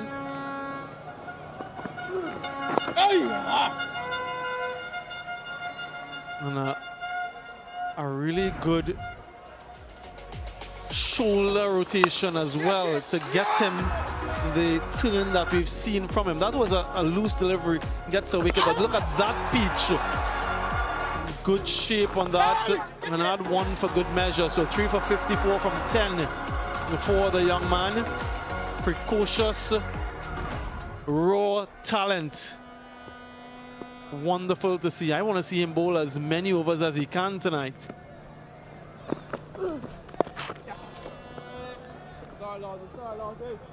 Oftentimes, Stacey, it's your second game that's the more challenging one. Now that the opposition, they've got an opportunity to see him. Yeah, nice, relaxed approach, but he gets a lot of the torque through that rotation of the trunk and that acceleration of the shoulders.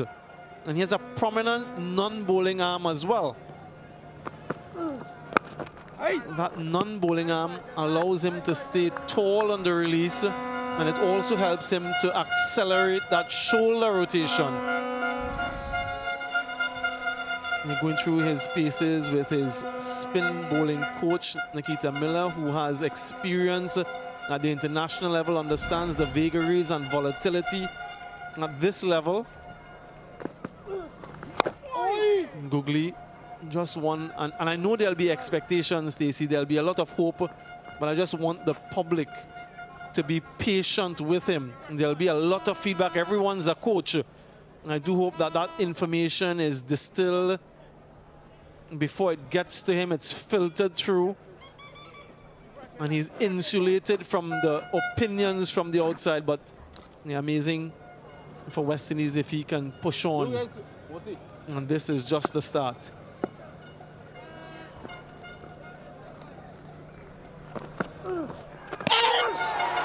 A beauty. Look at that delivery. You enjoyed that one, Samuel. Yeah, the reaction from Daryl Mitchell as well said it all. Beaten between the gate, so enough turn to go through that bat and pan. And we've been speaking about Daryl Mitchell, Stacey, as being one of the best against spin since 2023. So that in itself is a testament to what this young man brings. Oh, yes, boy. Goes to his favorite sweep, Daryl Mitchell. We're testing over to start from Laws. New Zealand 61 for 3.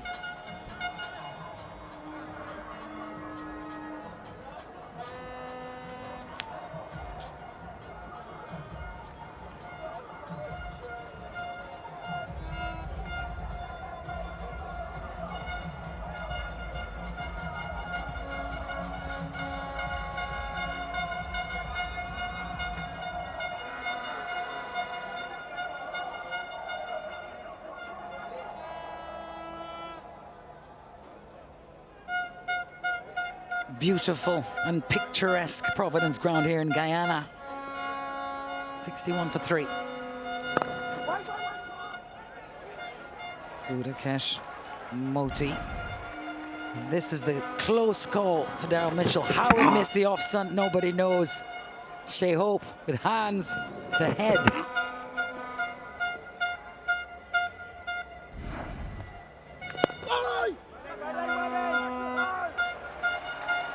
Well, some excitement around the ground and lots of enthusiasm in the body language of this West Indian side, trying to defend a very low total. 3 wickets already. Udakesh Moti with his 3rd wicket of the series.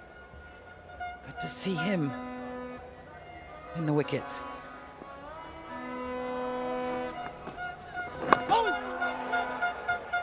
Ian Bishop, how do you like this spirited, somewhat comeback?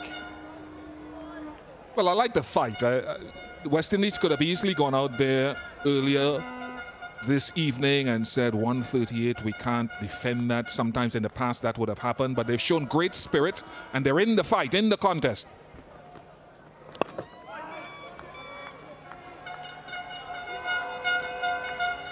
Moti introduced just out of the power play alongside Lytel Laws.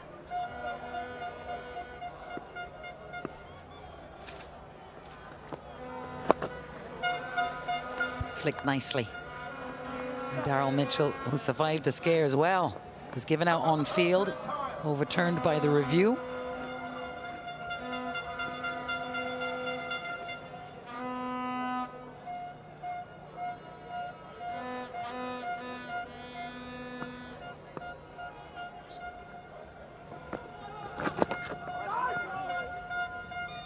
Just the 1 wicket. Another good one from Moti. 62 for 3.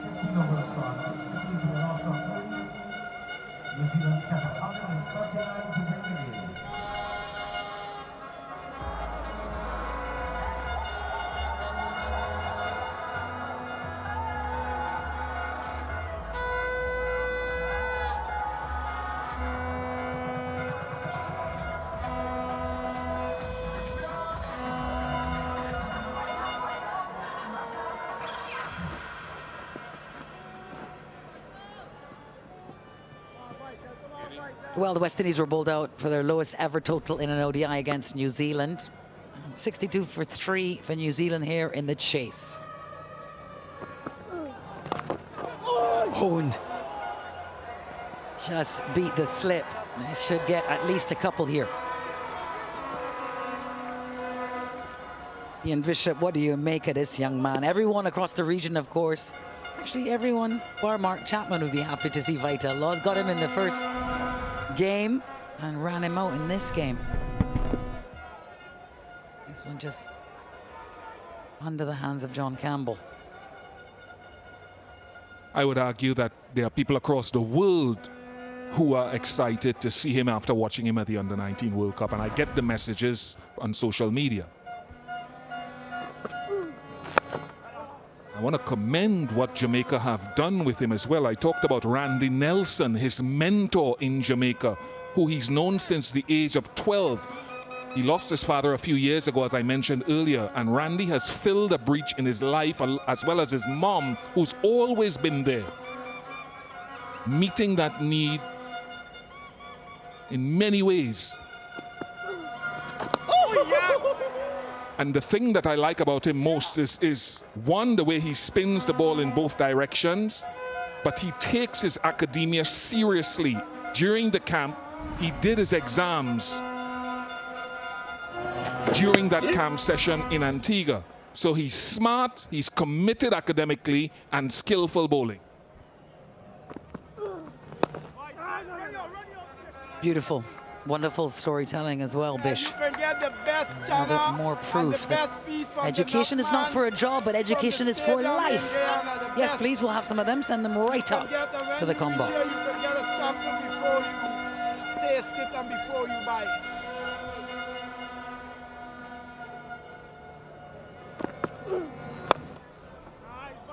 And he said that when I spoke to him, he said exactly that, Vital. He said, I need to have something to fall back on, just in case. And if you're ripping it like this, you hope you don't need to fall back on anything. Good control of length.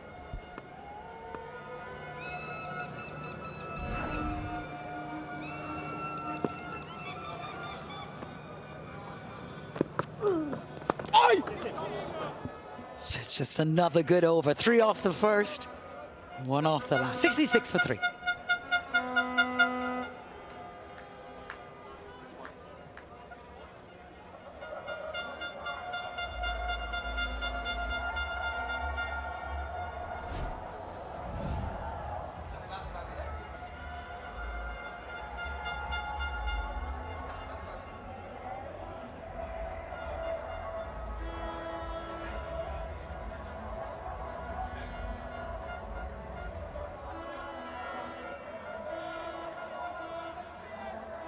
Into the 17th over here at Providence in Guyana in the second one-day international in this CWI ODI series between West Indies and New Zealand. 66 for 3 in chase, the Kiwis.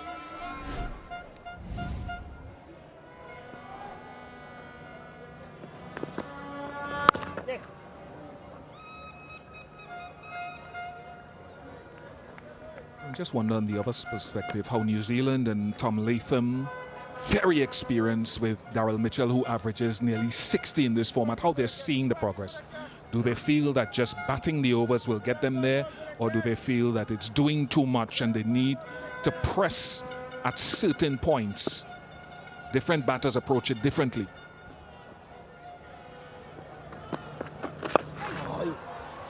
Take that one on a full, get loose delivery and dismissed summarily.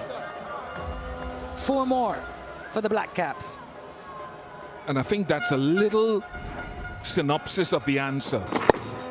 Instead of just being a stationary target, you're looking for anything loose. You're looking to create an opportunity, but not being reckless occasionally.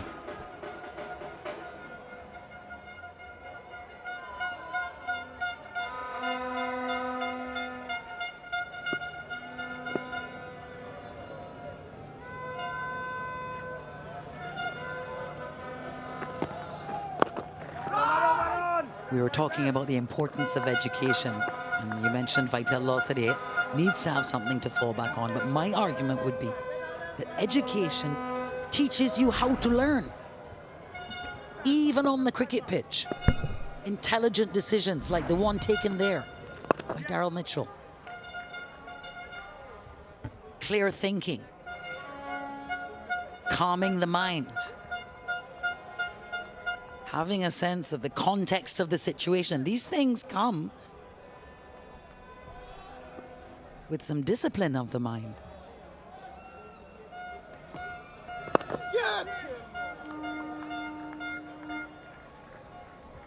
Under the lights here now at Providence. Good crowd in this Monday evening. They will have wanted to see the end of the West Indian innings and instead would have come in. See the Black Caps in the middle. 17 gone, 71 for 3.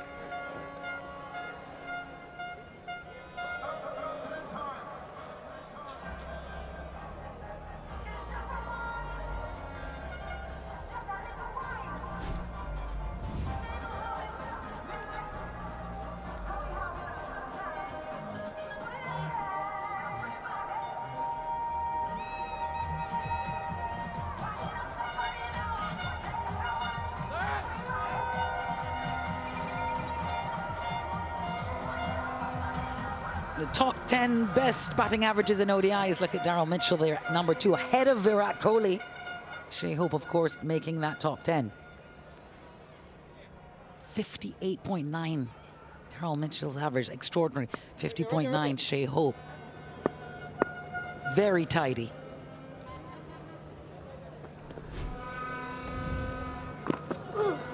Oh, yeah!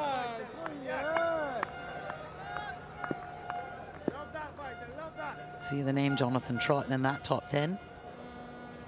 I don't know, perhaps a contender as England searches for a replacement for McCullum for the Test side. Who knows?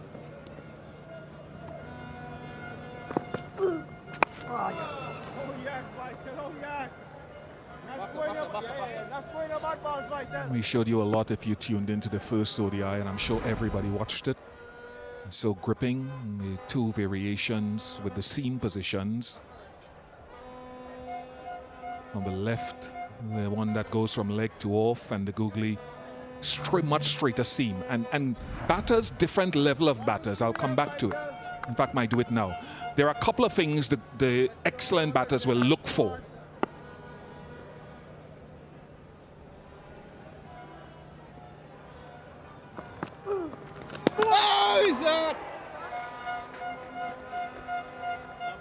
One way to counter, or to try to counter it. And the excellent batters will try to read it from the hand. Is the wrist facing the sky, or is the wrist, or are you seeing the back of the hand? Right? The side spinner, the wrist or the back of the hand is upwards. You can see on the right with the googly, you can see the back of the hand as a batter.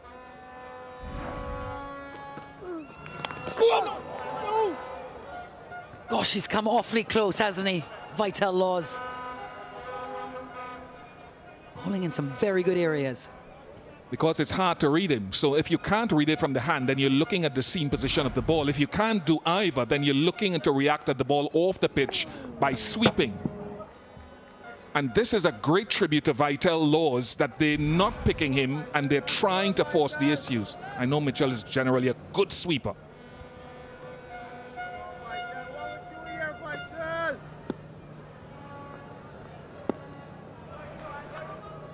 Oh, due. That's a good sign for the Vital and Moti.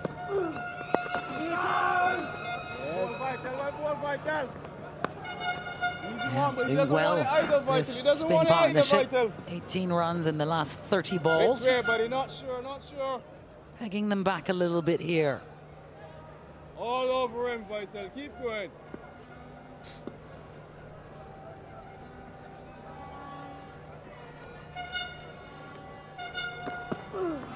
Oh! Yeah, it's a good over from a West Indian perspective. 75 for 3.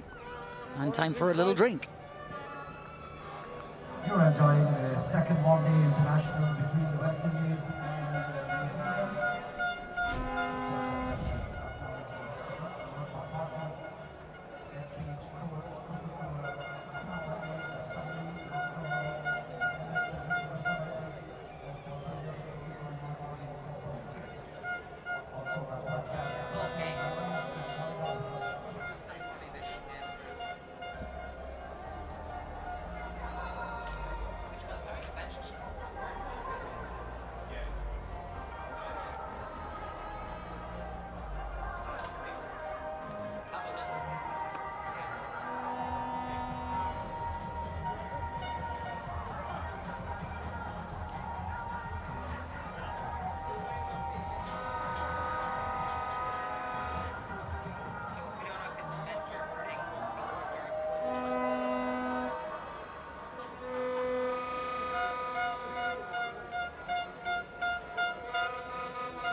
75 for 3 New Zealand.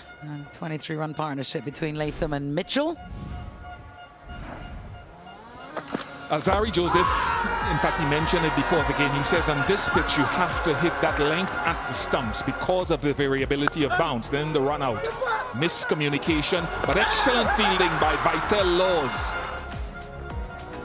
And then Henry Nichols. Difficult to sweep on this pitch consistently. Good on Moti.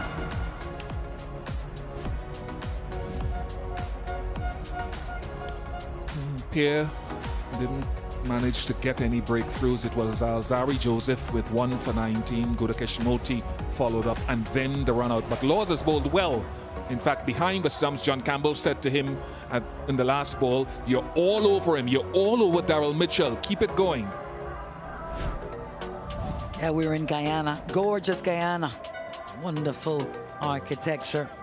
Such a fast-growing place. Well, nature and wildlife, a massive part of this country.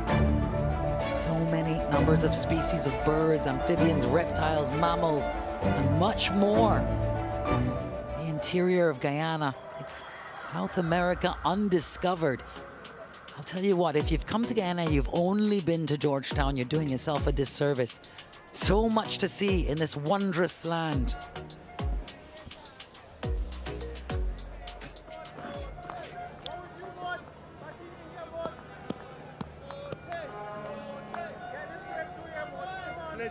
Some pep in the step of Gudakesh Moti.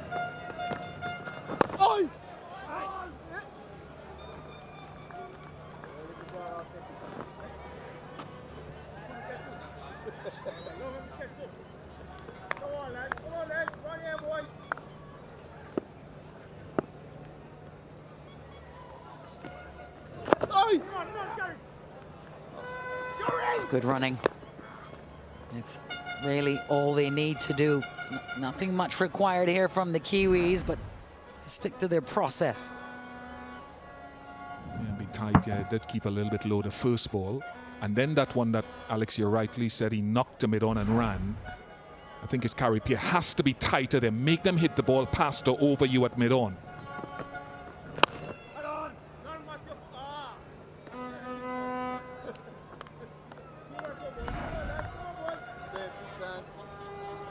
Play low on this surface. Stay down. Keep the knees bent. And if it bounces on you, then you try to rise.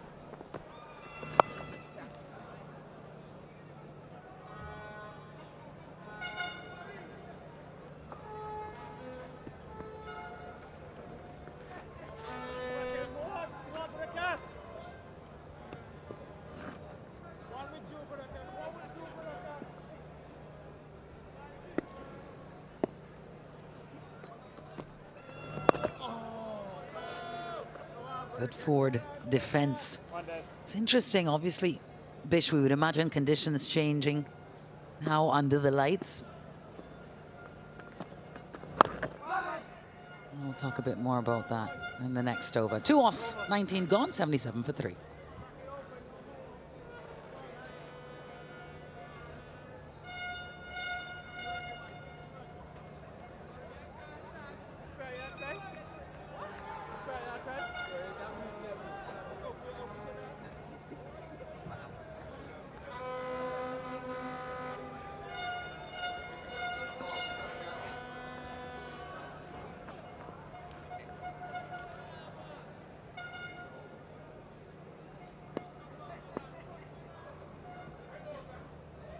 $77 for 3, New Zealand.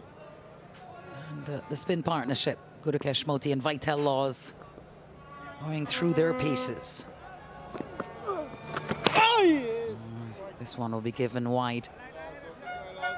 But I wanted to ask you, Ian Bishop, when we look at the nature of the way the West Indian wickets fell, vast majority bowled, a couple LBWs, and we watch the work of these two in the middle for the Kiwis, good defensive play.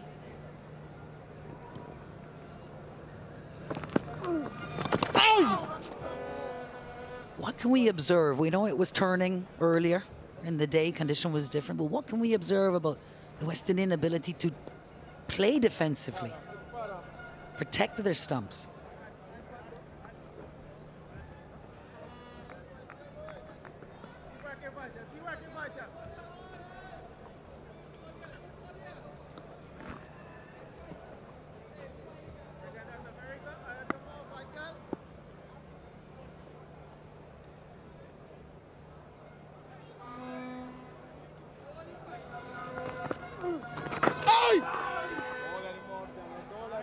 It's been a curious day.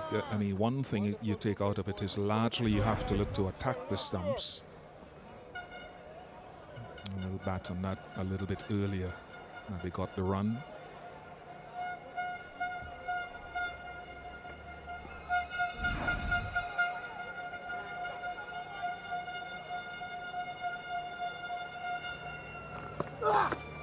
Oh!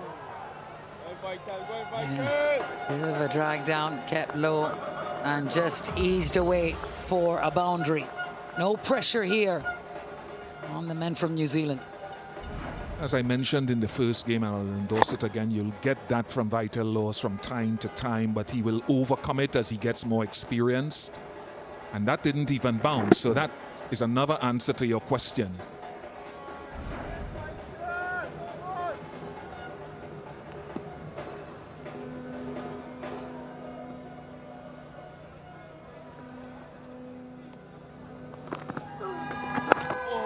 I will say, Alex, and for viewers around the Caribbean who watched the Under-19 World Cup, there was only one game that Vital actually was taken to.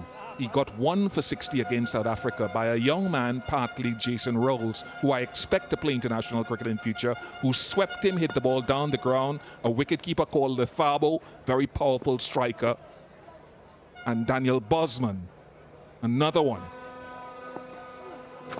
who struck the ball nicely. But apart from that, Vital was on the mark all the way through that Under-19 World Cup. So there are days coming where people will sweep and run at him on pitches that turn less. But you expect that in a career. And I've said from day one that you have to allow him to learn. I was surprised he didn't get picked up to play for Jamaica after the Under-19 World Cup, actually. That's right, he was on the team of the tournament, 10 wickets in that World Cup.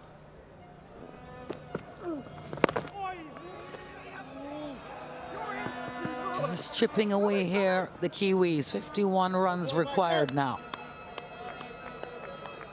to level this CWI one-day international series.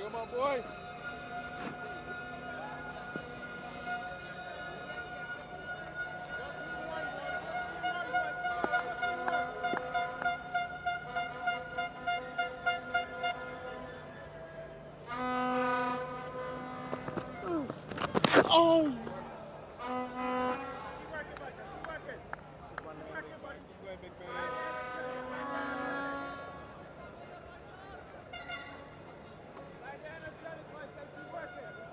Trying to get out of this over here now, Vital. 3 wides in the over.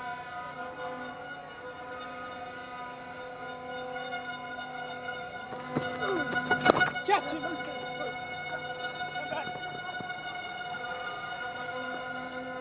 Productive over for the visitors. After 20 overs, New Zealand 91 for 3.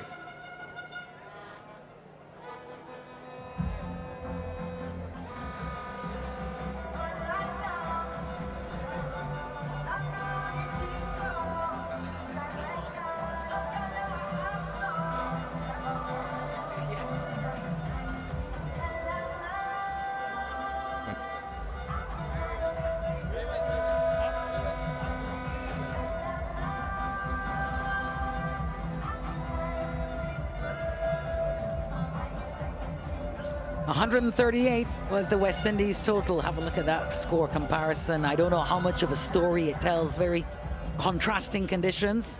West Indies 101 for 4 at this stage. New Zealand 91 for 3. Nice. Big brother Matthew Ford, and he's only young himself.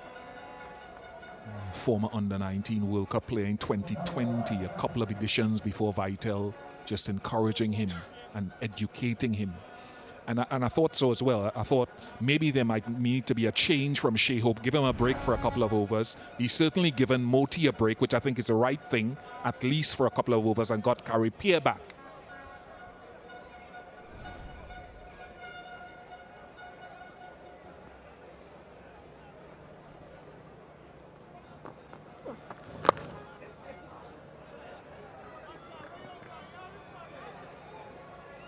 Yeah, beautiful to see Matthew Ford comforting Vital Laws.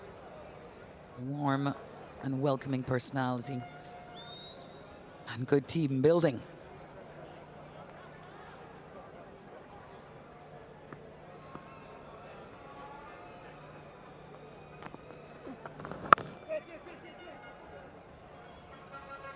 Good from New Zealand as well. Two very experienced and skillful campaigners. They'll set little targets. Can we get to 100, Tom Latham and Daryl Mitchell? Let's get to 95. Let's get to 100. Let's get to 110 if they still have the opportunity. There's no rush. Time and delivery is not an issue. Very professional so far. And that's why I think if nothing happens in this over, Shea Hope may also look to make a change briefly at the other end. He doesn't have to, but it's a thought that would get into his head, maybe get someone else for an over or two. So good, the Kiwis. Tom Latham in the runs this year. Hard to forget that partnership at Trent Bridge with Devon Conway, 317 runs. Do you remember where you were, Bish, when you watched that? I watch any cricket. I didn't miss that.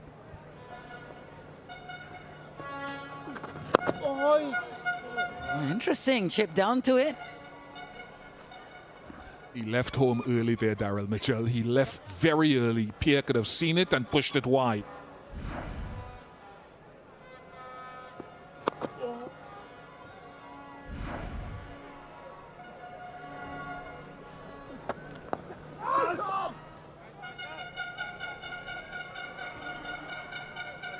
This is good from Carrie Pierre. 3 dots on the trot. I want to try just create a few doubts in these batters' mind, if at all possible, in this position. As that wicket on the last ball of the over. Is there a little crack of light here for the Windies? 94 for 4. And that's what we talk about. Remember a couple of balls ago I said he looked as though he left home a little bit early? He left home early again.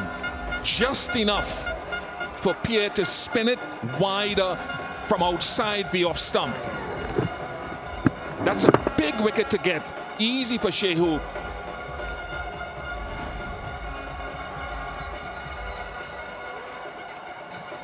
Yeah, can we go straight to side on, please? I just want to see the gloves. Thank you.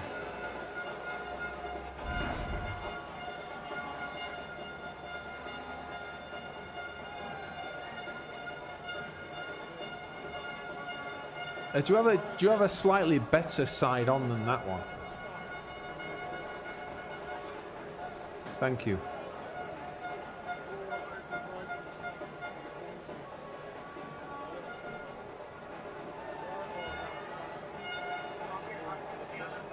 Okay, thank you. Yeah, perfect, thank you. Yeah, gloves is clearly behind the stumps. I've made my decision for the big screen.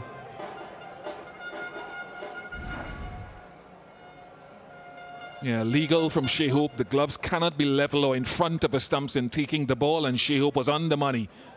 He berated himself, Daryl Mitchell, for that loss of concentration. 28 or 43, 94 for 4.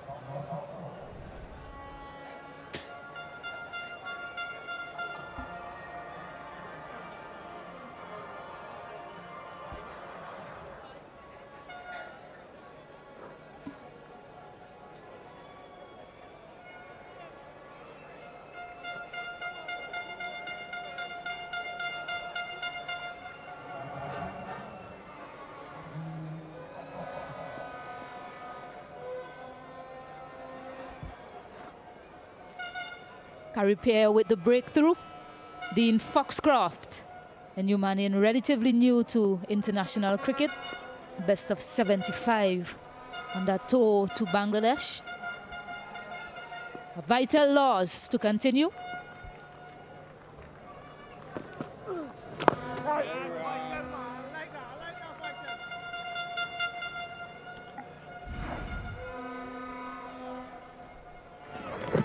Just leaving his crease a bit too early. He was disappointed as soon as didn't make connection.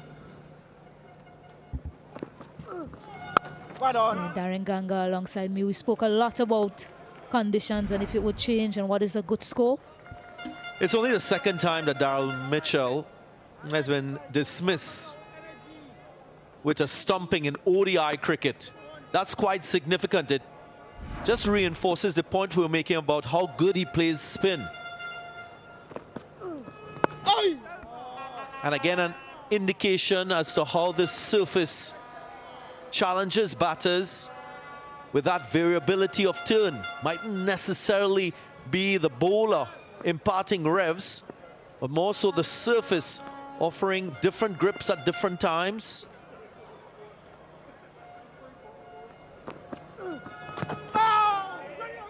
Daryl Mitchell was fuming with himself because this is not a mode of dismissal he's accustomed to.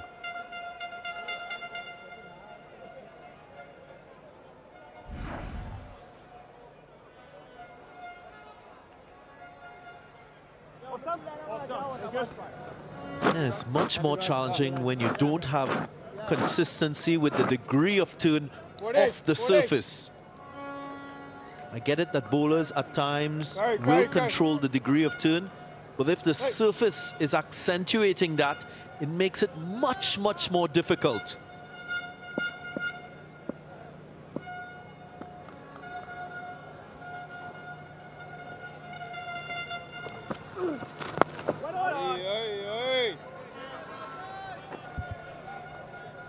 What you want is trust in pace, in bounce, in consistency, in turn. And if you get that, it allows you to play with a little more freedom.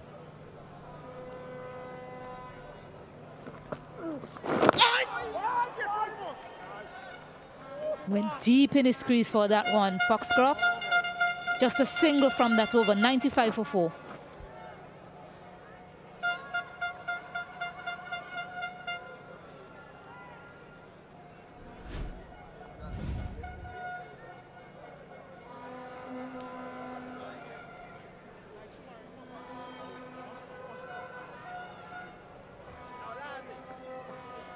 Tom, come and look over to you.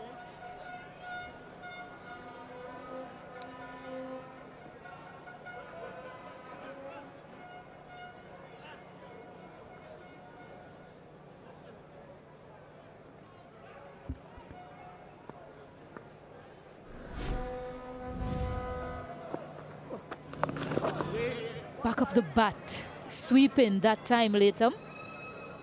Interesting one.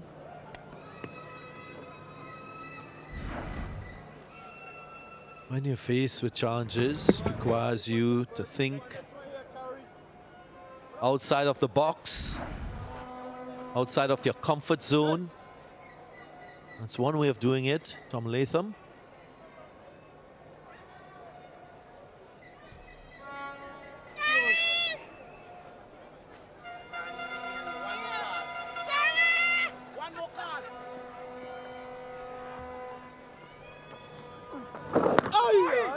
Yeah, Dean Foxcroft in for his first match of this series. When he played Bangladesh, he had scores of 75, 15 and 59. So managed to notch up 2 half centuries.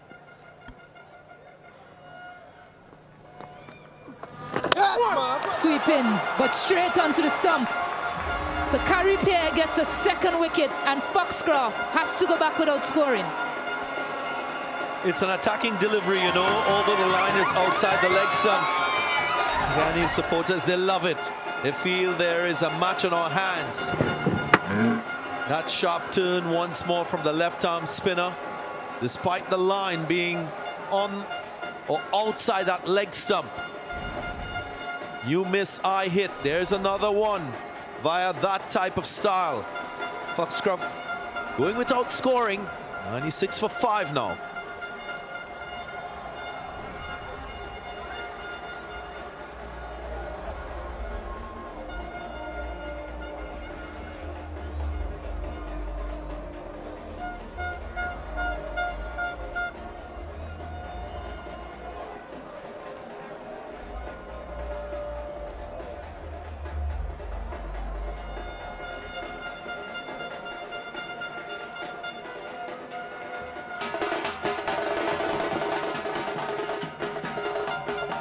Fight being shown by West Indies, picking up some quick wickets, looking to push New Zealand on the back foot. Know that wickets, that's all they have to get. That's the only thing that will see them winning this match. Just getting into a position that exposed his leg stump. That's high risk. You want that pad to be your second line of defense when executing that stroke, more so for a ball that pitches outside leg. You can't be LBW with that sort of line.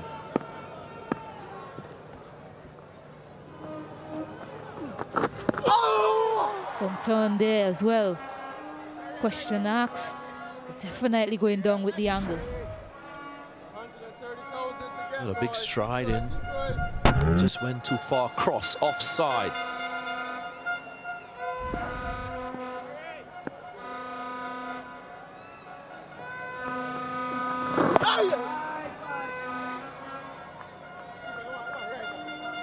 Just 22 runs in the last 5 overs. The West Indies getting 2 wickets in that phase. They must believe that they've got 5 wicket-taking deliveries.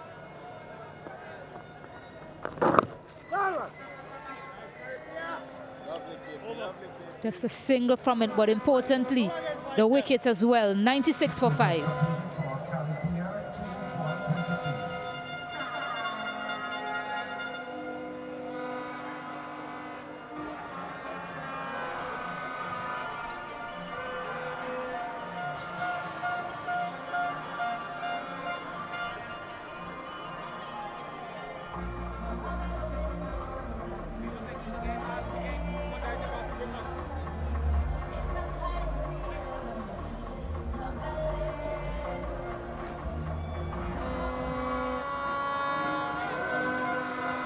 Yeah, 96 for 5. Both teams losing 5 wickets at this stage. West Indies still ahead of New Zealand at this stage as well.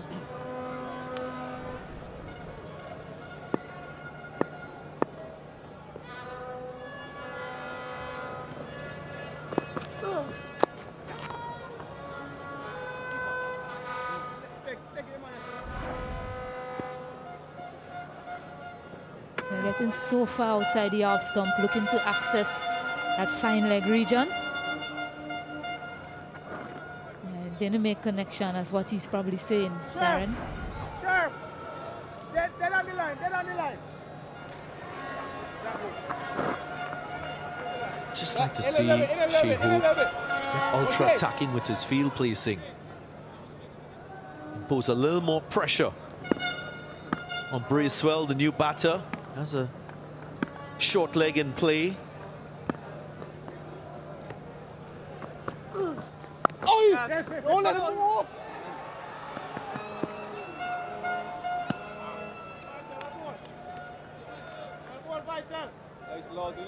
Yeah, Bracewell gets off the mark, but I quite like that position, especially to the new batter. He'll dispel of that position now. John Campbell goes back into slip because Latham's faced 27 deliveries.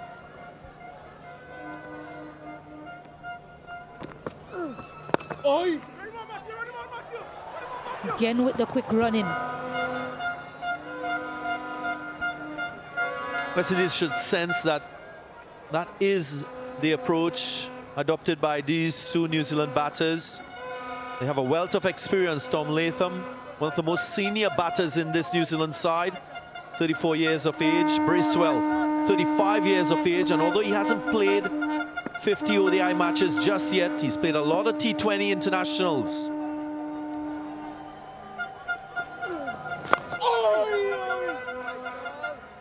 Driven 100 up as well for New Zealand. They get closer to their target. The reason why I make mention of T20 cricket alongside Bracewell is in that format of the game, you're always in a situation with a required rate, with a certain number of overs, a certain number of wickets in hand. And players are more adept at absorbing pressure. And that is what is required by the Kiwis. And again, good running from New Zealand. They're trying to make the most of the delivery, so they don't put themselves under pressure. 5 singles coming from that over, this over so far. What we're not seeing here, Stacey and viewers, is that big shot from New Zealand. They're very watchful, very calculated in how they're going about this phase. Happy to work the ball in the gaps, push themselves for singles. They've already secured 5 so far in this over.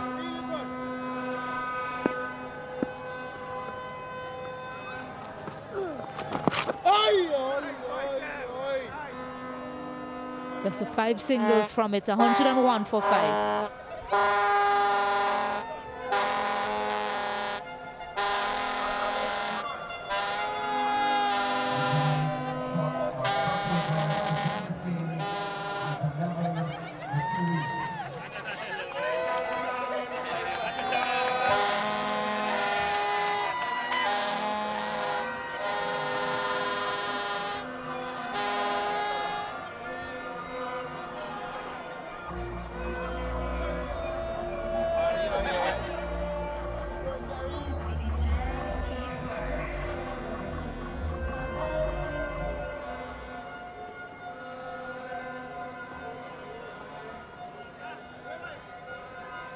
Yeah, 5 wickets to fall. No surprises that 3 of them go into the spinners.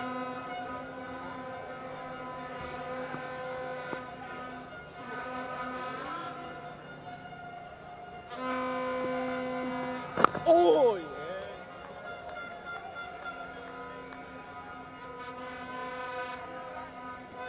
Can Caripea lure a false stroke? Maybe with a little more flight outside the off stump. A little wider in that off stump line.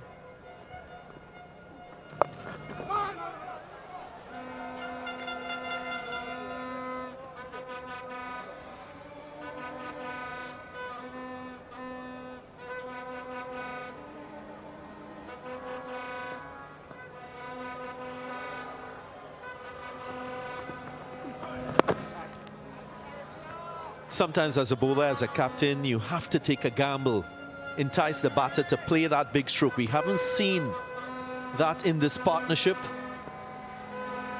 There is a deep backward square.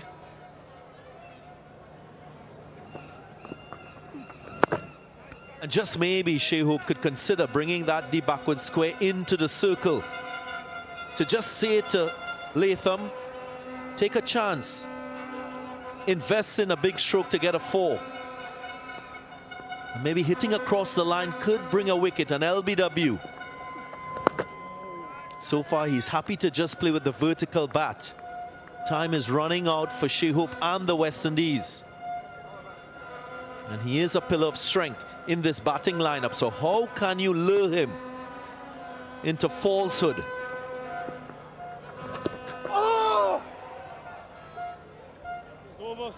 Maiden over, 101 for 5. Please be reminded that the next one-day international is slated right here at the National Stadium on Thursday.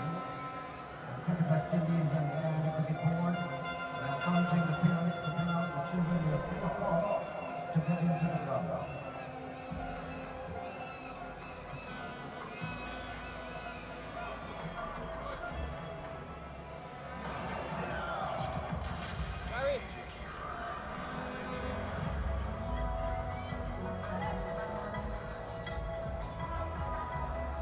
Here in Guyana for the first leg of this ODI series.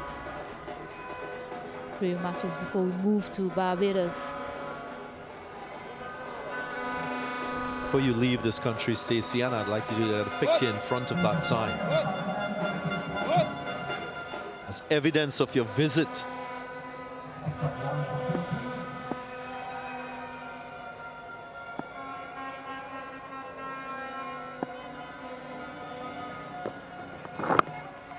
So a change of ends for Gudakesh Moti, operating now from the south end.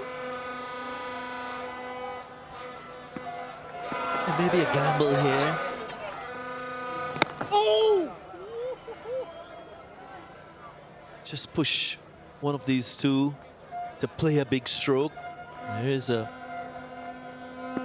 deep square leg, deep mid-wicket. I think Moti was very good in that first game. He limited the boundary hitting options to the New Zealand batters. Just 3 boundaries in his 51 runs in his spell of 10 overs. I think that was a very good effort from him.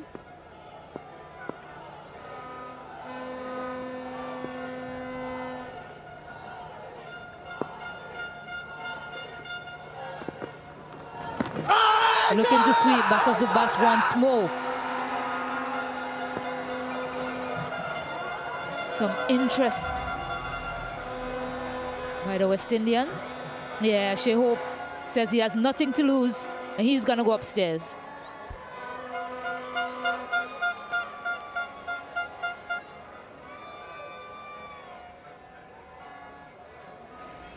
TV umpire to director with a play review for LBW.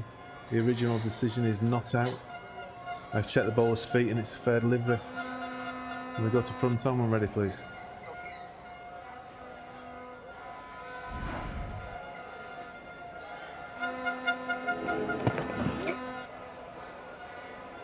Just go back, please. Okay, go to ultra rest, thank you.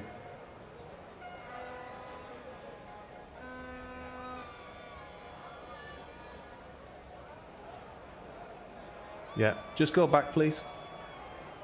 And just play it through from the beginning, please. No, keep going back, go back. Yeah, and just play it through, please. Thank you.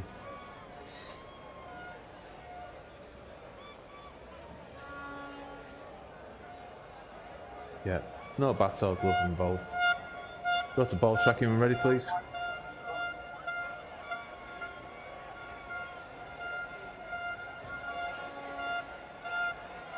Outside off, impact in line, wickets missing. Hassan, you can still have your original decision of not out. Your on-screen signal now. Yeah, good decision by umpire Raza.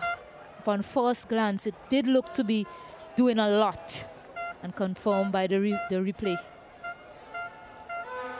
Another brilliant decision by the umpire, Hassan Raza. He's having a perfect game with his decision making.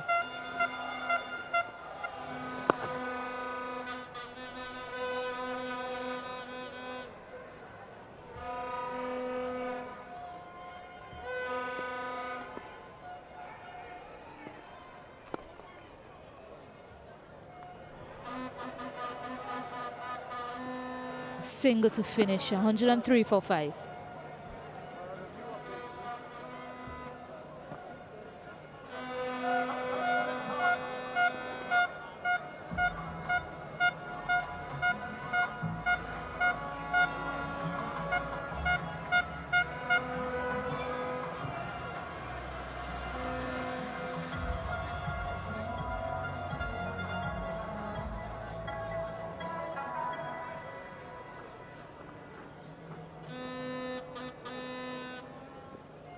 Yeah, just 9 runs from the last 30 balls, but that won't matter so much to New Zealand.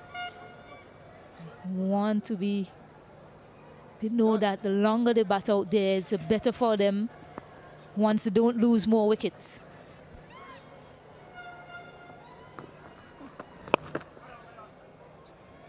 Still a lot of deliveries remaining, 143 to get just 36 runs. Experienced batter out there, Latham. and Bracewell as well.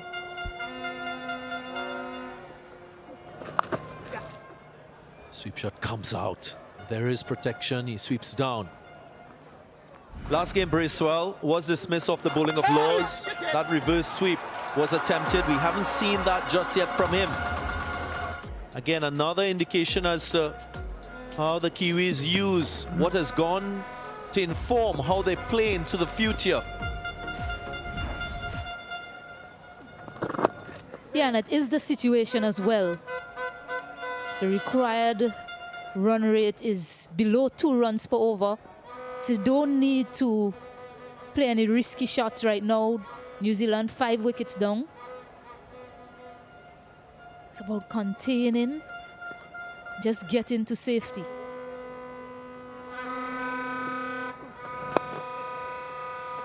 These two will be hoping to continue to build on their partnership. And just there, that single once more is a release for Latham. Hence, I'm advocating that deep backward square comes into the circle to lure him to play more of that sweet stroke. Hit across the line of the ball.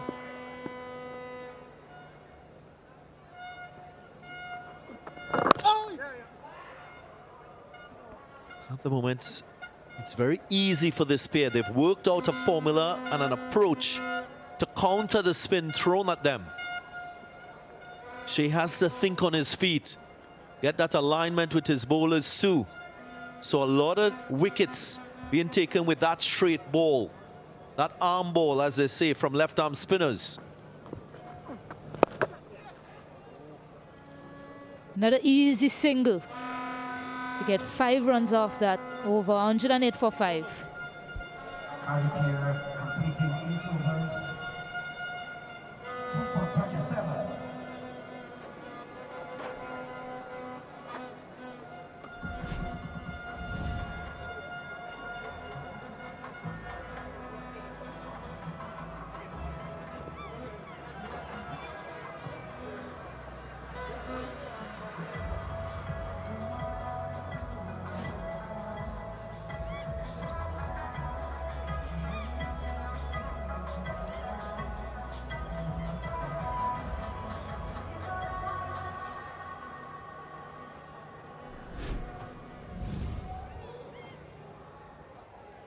And if you're looking for the ultimate Caribbean adventure, Barbados, well, they have it all. You can ride the waves, some kite surfing, vibrant marine life, through diving.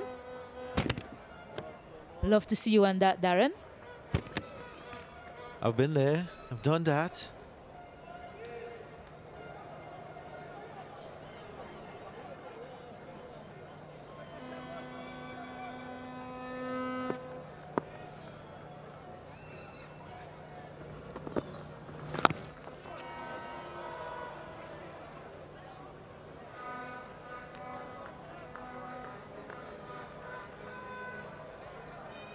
.31 required from 136 balls.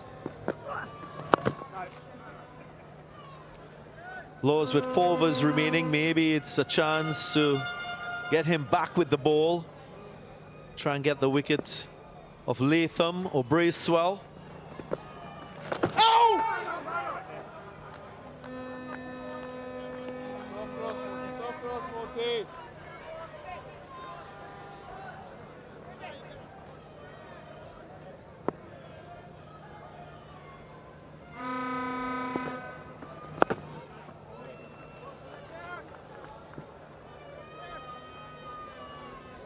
Yeah, 51 balls since the last boundary.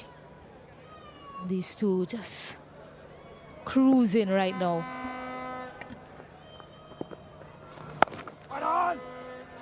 That's okay, they can play a good over.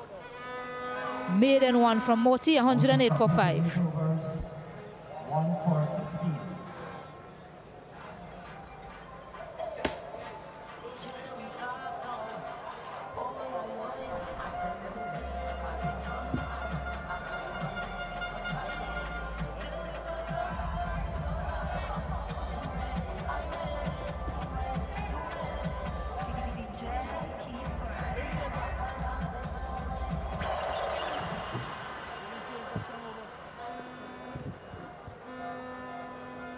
108 for 5 for New Zealand in the second one-day international in the CWI ODI series. West Indies welcoming New Zealand to the region. A bit of a score comparison there after 28 overs. We've got a raging turner on our hands, turning more tonight on this pitch than it did in the first one-day international.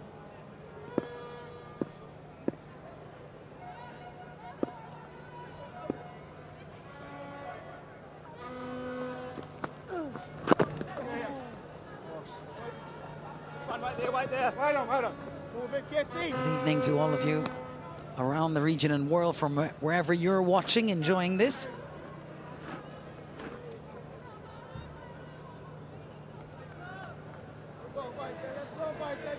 And good evening to Samuel Badri, who's beside me.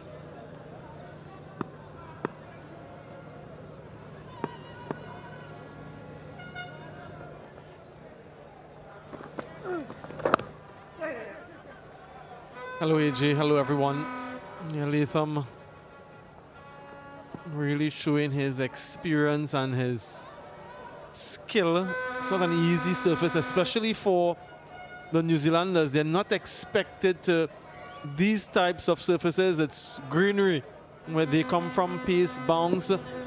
So they've adapted well enough thus far. Oh!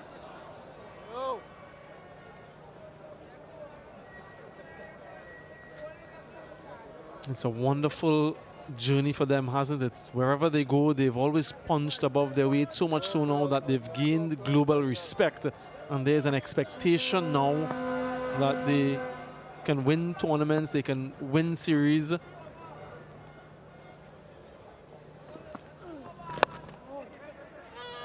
Yeah, and World Test Championships as well. This is the first boundary in 55 balls, and it's off the bat of Tom Latham.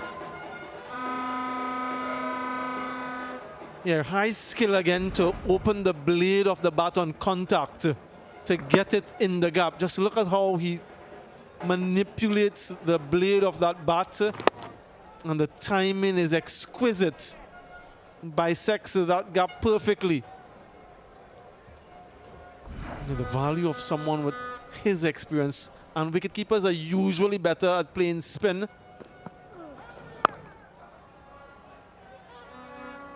Another batters because they are looking at spinners carefully every time they wicket keep.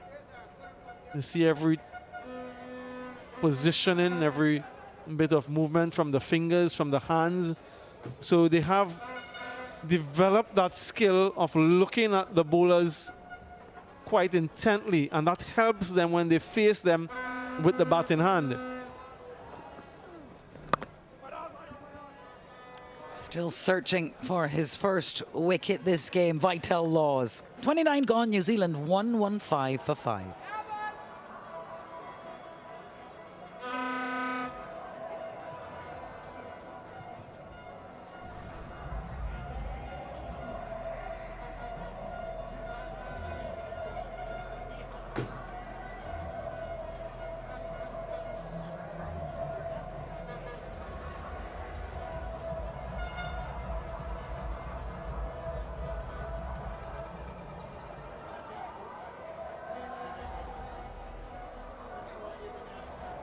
Just 24 runs required here for New Zealand to level this CWI one-day international series, which has begun here at Providence in Guyana, a unique part of the world. It is a Caribbean country, but situated in the continent of South America. A wondrous land. And big cricket lovers. Gudakesh Moti, 1 for 16 off his 8. Can he pick another one up?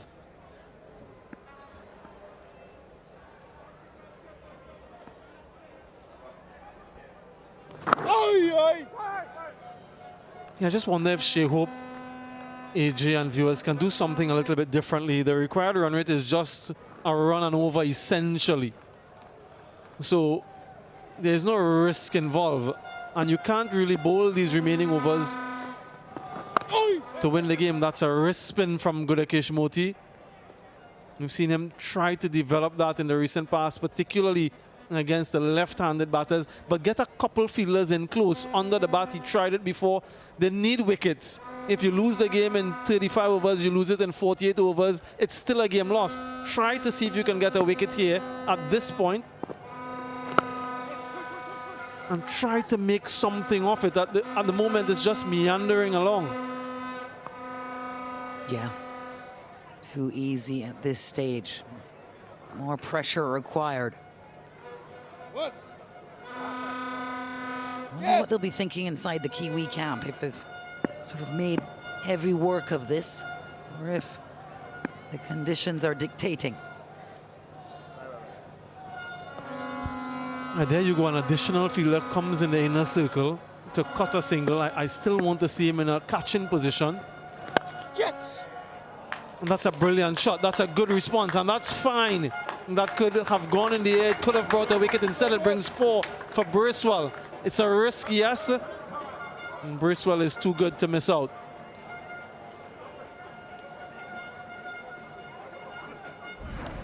Just over pitched from Moti.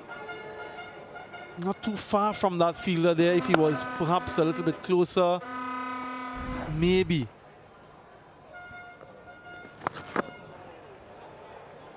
Yeah, making a move here, pressing gas, the Black Caps. Back-to-back boundaries off the bowling of Gudakesh Moti. Ready to wrap this up. 14 runs, all that is required. Yeah, too short previous delivery, too full rather, the previous delivery, too short this time around. So 10 from this over when run scoring is at a premium.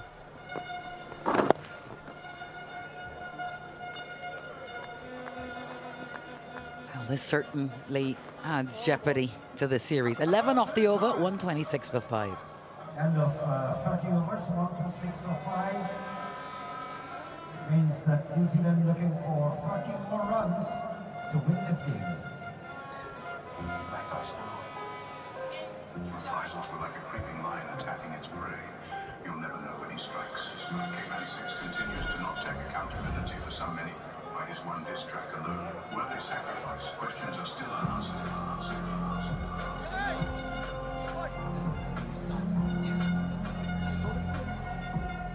Well, a 30-run partnership now between Tom Latham and Michael Bracewell. Pretty much seaming this up here as the Kiwis looking to chase small total in this second match of the series. Zari Joseph brought back 1 for 19 off his 3. And I asked you, Batters, an over ago, what are the Kiwis thinking? What do they make of their performance tonight? Well, Bracewell has gone past 1,000 runs in ODIs now. But it's a good question, actually, as we reflect on a couple boundaries that were struck in the last over to get him past 1,000 ODI runs. That's through the offside. And then a disappointing delivery from Gudakesh Moti, short and going down the leg side. They'll take the win, no doubt, to restore some level of parity in the series. But I just think that they had hoped that some of the younger players, the less experienced players, the batters that is, would have contributed a lot more. Remember, for them, this series, it's a different priority. Of course, they want to win the series, but it's an opportunity to expose some of the lesser established players, and batters more so, because it's unfamiliar conditions, and if they can get some contributions to add to the experiential level and little building blocks in their careers, they'd be more than ecstatic. So yes, they'll take the victory, but they probably would have wanted a little bit more out of their top order from an experiential standpoint.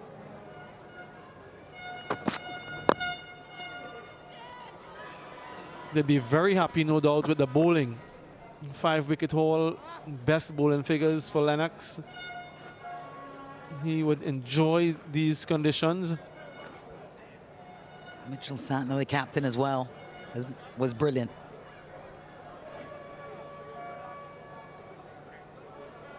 Typical form, no doubt, for him. You'd expect no less. Yeah, and Fisher still searching for his first wicket, so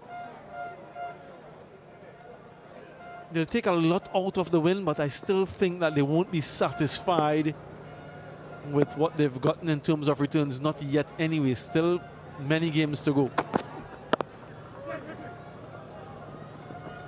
Yeah, I think you're right, Samuel Badri.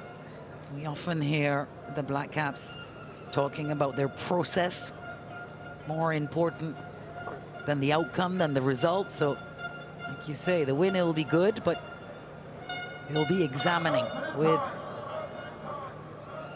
some detail how they went about their process.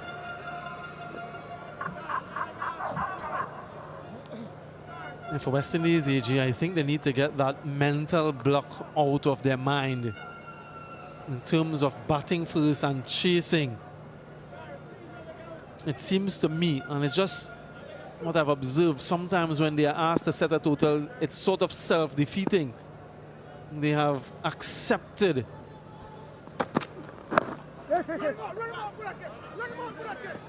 Yeah, just 1 from 4 batting first, and 9 from 11 chasing. So numbers don't lie. Yeah, confirmation of that there, just 25% as compared to 90. And sometimes there is that over-reliance on the toss, and if it doesn't go your way, then you have that psychological negativity. And I really think they need to get past that. Conditions today, though, very challenging for both teams, more so for the team batting first.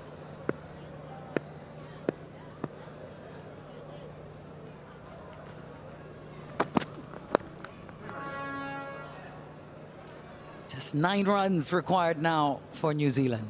130 for 5. It's over.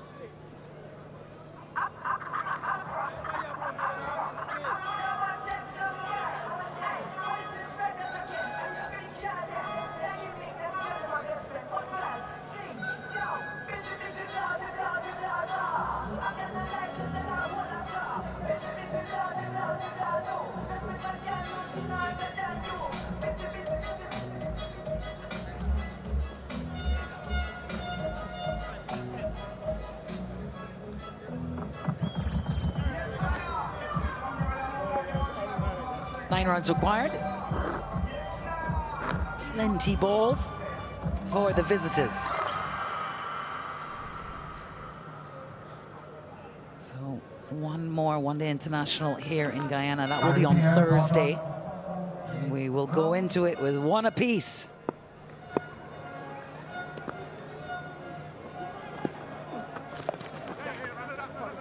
It's a lovely sweep. Fine, and they'll pick up a couple here. Harry Pierre is 2 for 27, his best bowling figures in ODIs. Another great point from a West Indian point of view.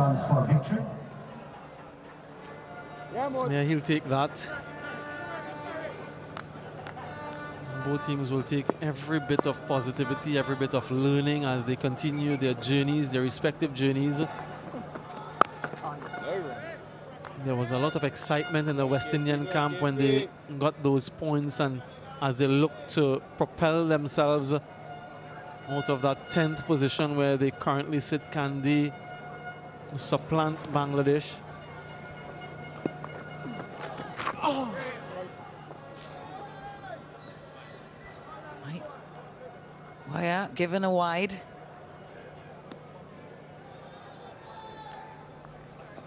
Hassan Raza.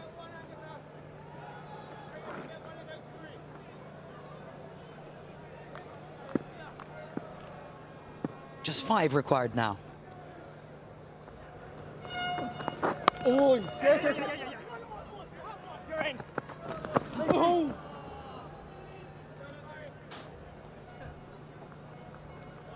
I wonder if that was close at the non-strikers end.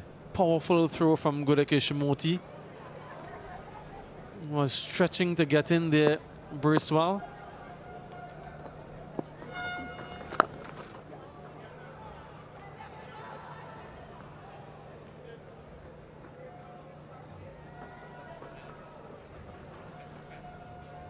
academic at this stage, but the crowd has not left here at Providence. A lovely evening. Here's the effort from Moti. Yeah, it wasn't by much.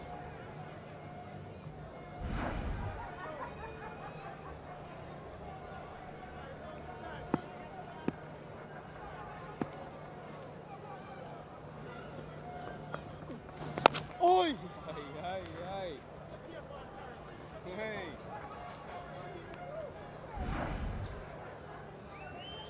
Yeah, that would have been very close if there was that direct hit.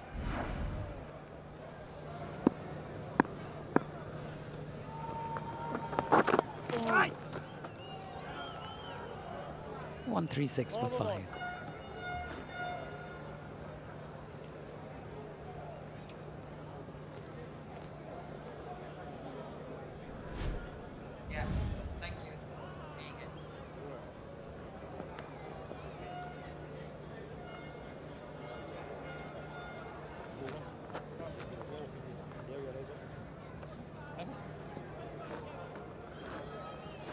Bowling change, left arm over.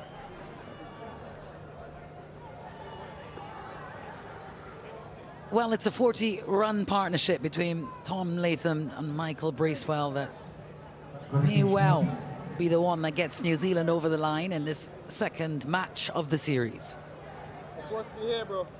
138, lowest ever total in ODIs against New Zealand for the West Indies. Challenging conditions. Right there, right there. On this turning pitch at Providence today.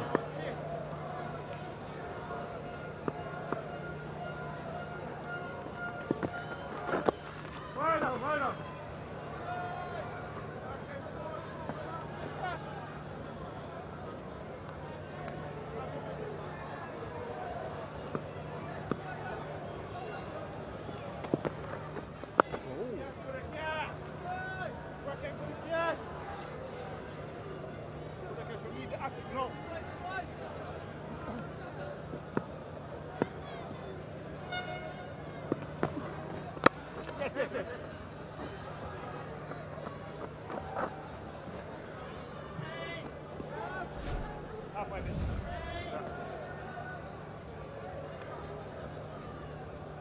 Yeah, it does look like it's going to be 1-1 here. The third one-day international in Guyana on Thursday, the 16th, same time, 2:30 p.m. local time, and then we head to Barbados for the final two. This one fine and will run away, and that will be it. The 400th win in ODIs for the Black Caps, completed here in Providence, Guyana, and their biggest win over the West Indies in terms of balls to spare. Yeah, and they've leveled the series importantly. And so it's 1 apiece at the moment, and West Indies will be very disappointed with their batting performance in the first innings. They fought bravely with the ball, got 5 wickets. And there were some nervous moments for New Zealand throughout the course of the batting innings. But Santner and his team will be very proud of their performance tonight at Providence. Partnership of 45 unbroken, of 62 deliveries, the experience of Latham, the skill of Bracewell, and a 400th win, as you mentioned, AJ, in ODIs for New Zealand. And importantly, 1 apiece. A 5-wicket victory in the end, and these are the winning runs. Doesn't matter much, fine and running, they'll take it how it comes. Firm handshake from the West Indies captain, Shea Hope. Not able to help his side over the line tonight, so it's 1 apiece between West Indies and New Zealand here in Guyana.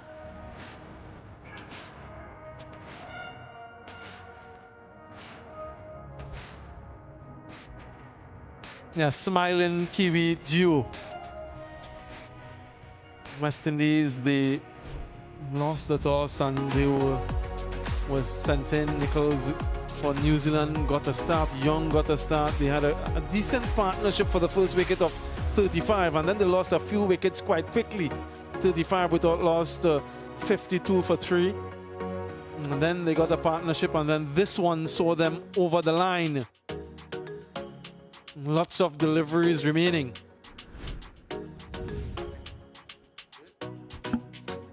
Carripier ended up with career best figures. First time that he's taken more than one wicket in ODIs. A wicket for Alzari, a wicket for Moti Laws. Continues his education at this level. West Indies took the game to 33rd into the 33rd over.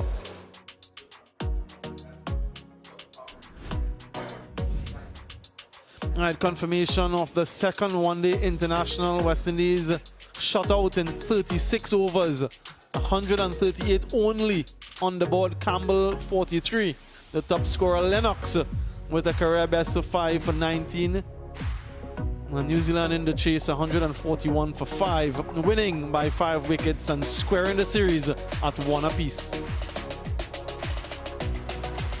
We'll take a short break, and on the other side we'll have the presentation.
Welcome back to the stadium here at Providence.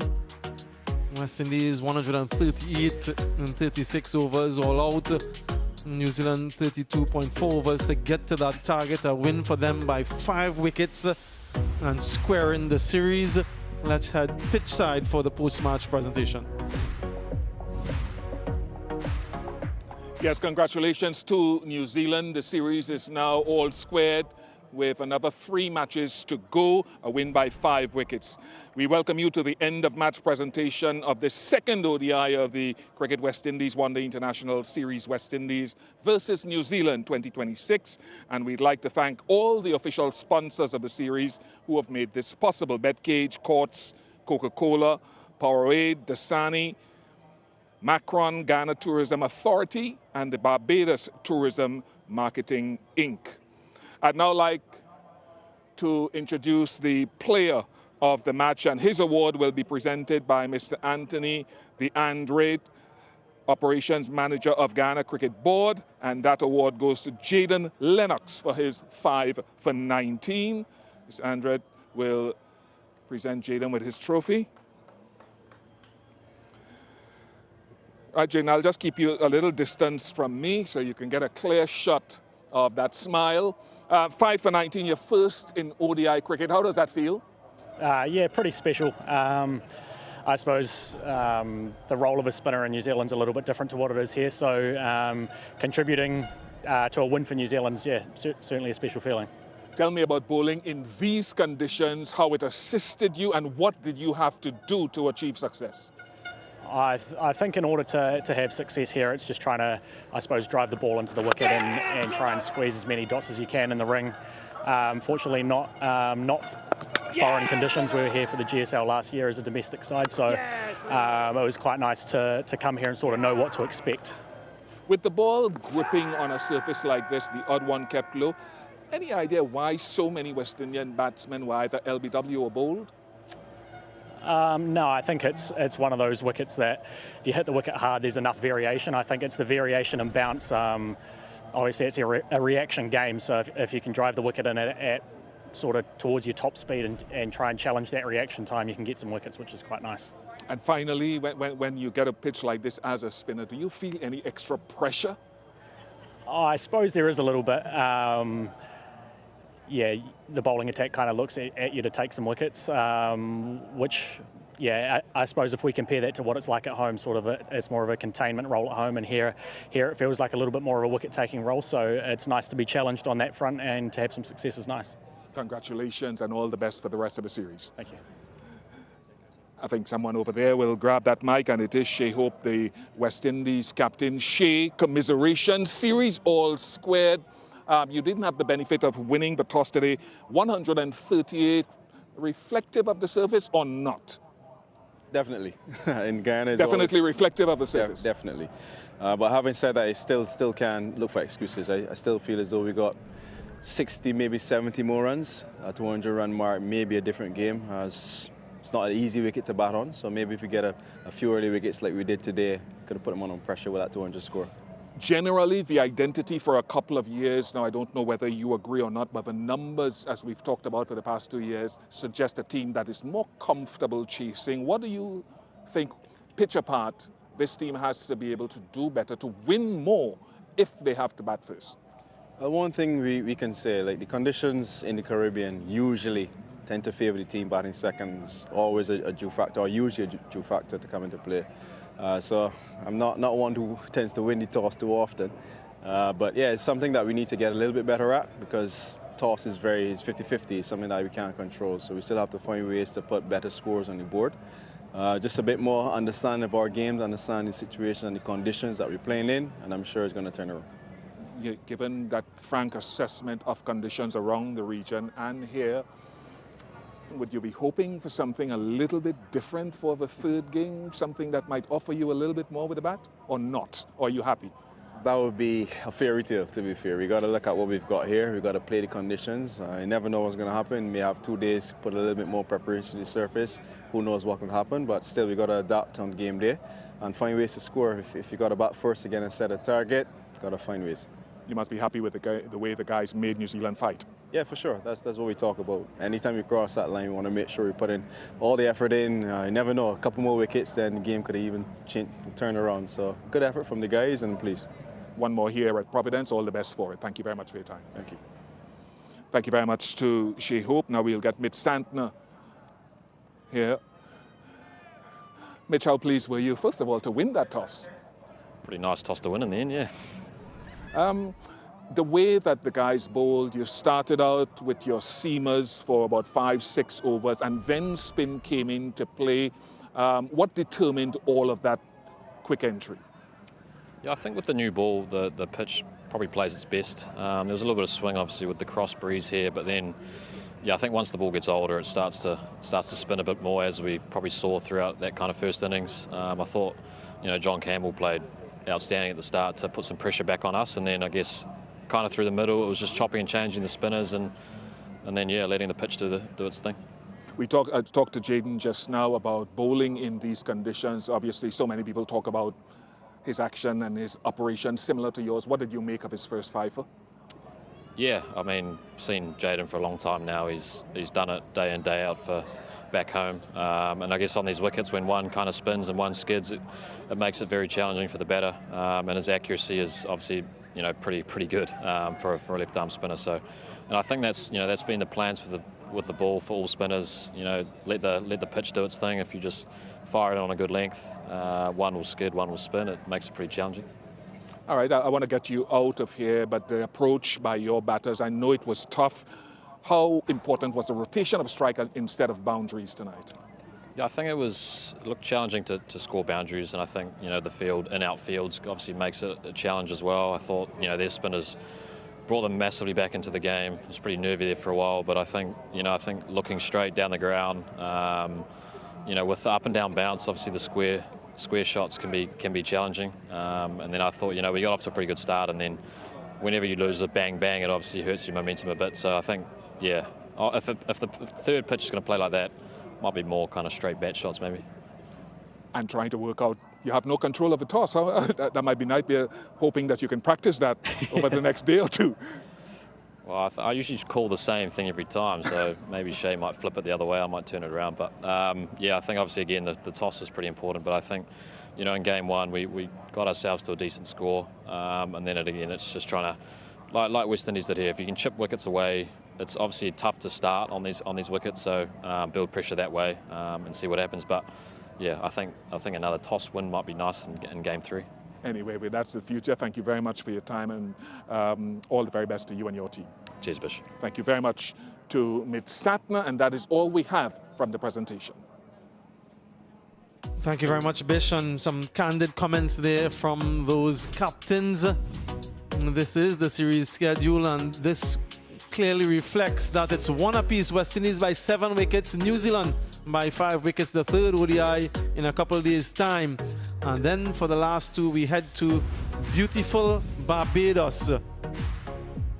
In addition to those matches, the CPL T20 finals are going to Barbados on September 20th at the iconic Kensington Oval, the best place to be a cricket fan. So we'll enjoy everything that Barbados has to offer, including the beaches and of course the cricket.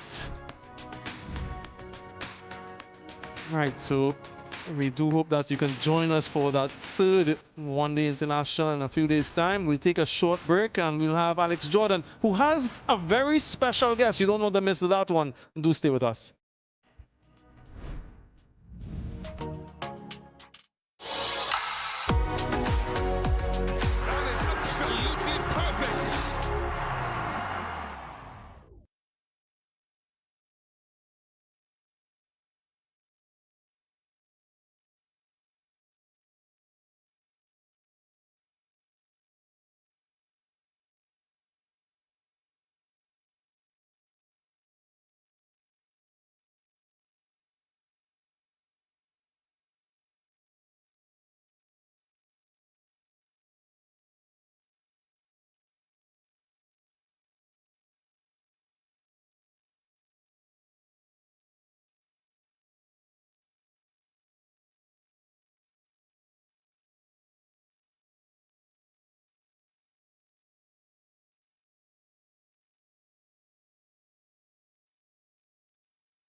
Hello and welcome back to Providence. It's a 5-wicket win for New Zealand to level this 5-match series between West Indies and New Zealand.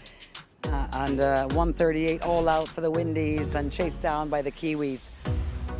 Glad to welcome you back to Providence under the light. A nice, cool evening here in Guyana, and I'm happy to welcome on our show Jacob Oram, who is the bowling coach for New Zealand, and Darren Ganga. So we have a bit of a look at New Zealand's performance. First of all, congratulations.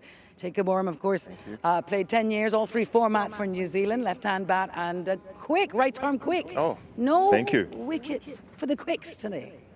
No, look, the guys joked when I was told I was coming here for this chat, why not get the spin bowling coach, who Mitch Santner calls himself that. So, like a tough wicket, as we saw, spin dominated, but like we were just saying, like sometimes that can be refreshing. And it was a close game, low-scoring game, but it was a bit tense there for a while, but obviously we managed to come out on top.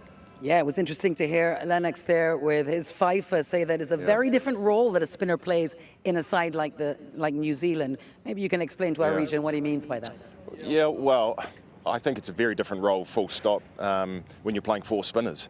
You know, I think normally you'd play, especially in New Zealand conditions, you would play 1, maybe 2, but considering we were playing 4 today, I thought Mitch Santner did a great job in juggling the bowlers, as I think both captains have done for both matches so far, playing a lot of spin. It's tough to sometimes get it right and get their spells right, but it was well done today. Yeah, Jacob, I saw a change in strategy from you guys when you bowl, the introduction of spin quite early in the piece. Campbell was going guns with his opening partner, O'Geese. Was that information from the first match informing the second game? Yeah, definitely. I mean, we did toy with the idea of opening with probably Bracewell, considering that the 2 the West Indian boys are left-handed at the top. So to play one of our off-spinners, either Foxcroft or Bracewell. But we went with seam, but it was nice to see that it wasn't working, so we quickly changed. Even Jacob Duffy, who's been outstanding for us, only got 3 overs, and it was like, that's not working, we've got to get a spinner on.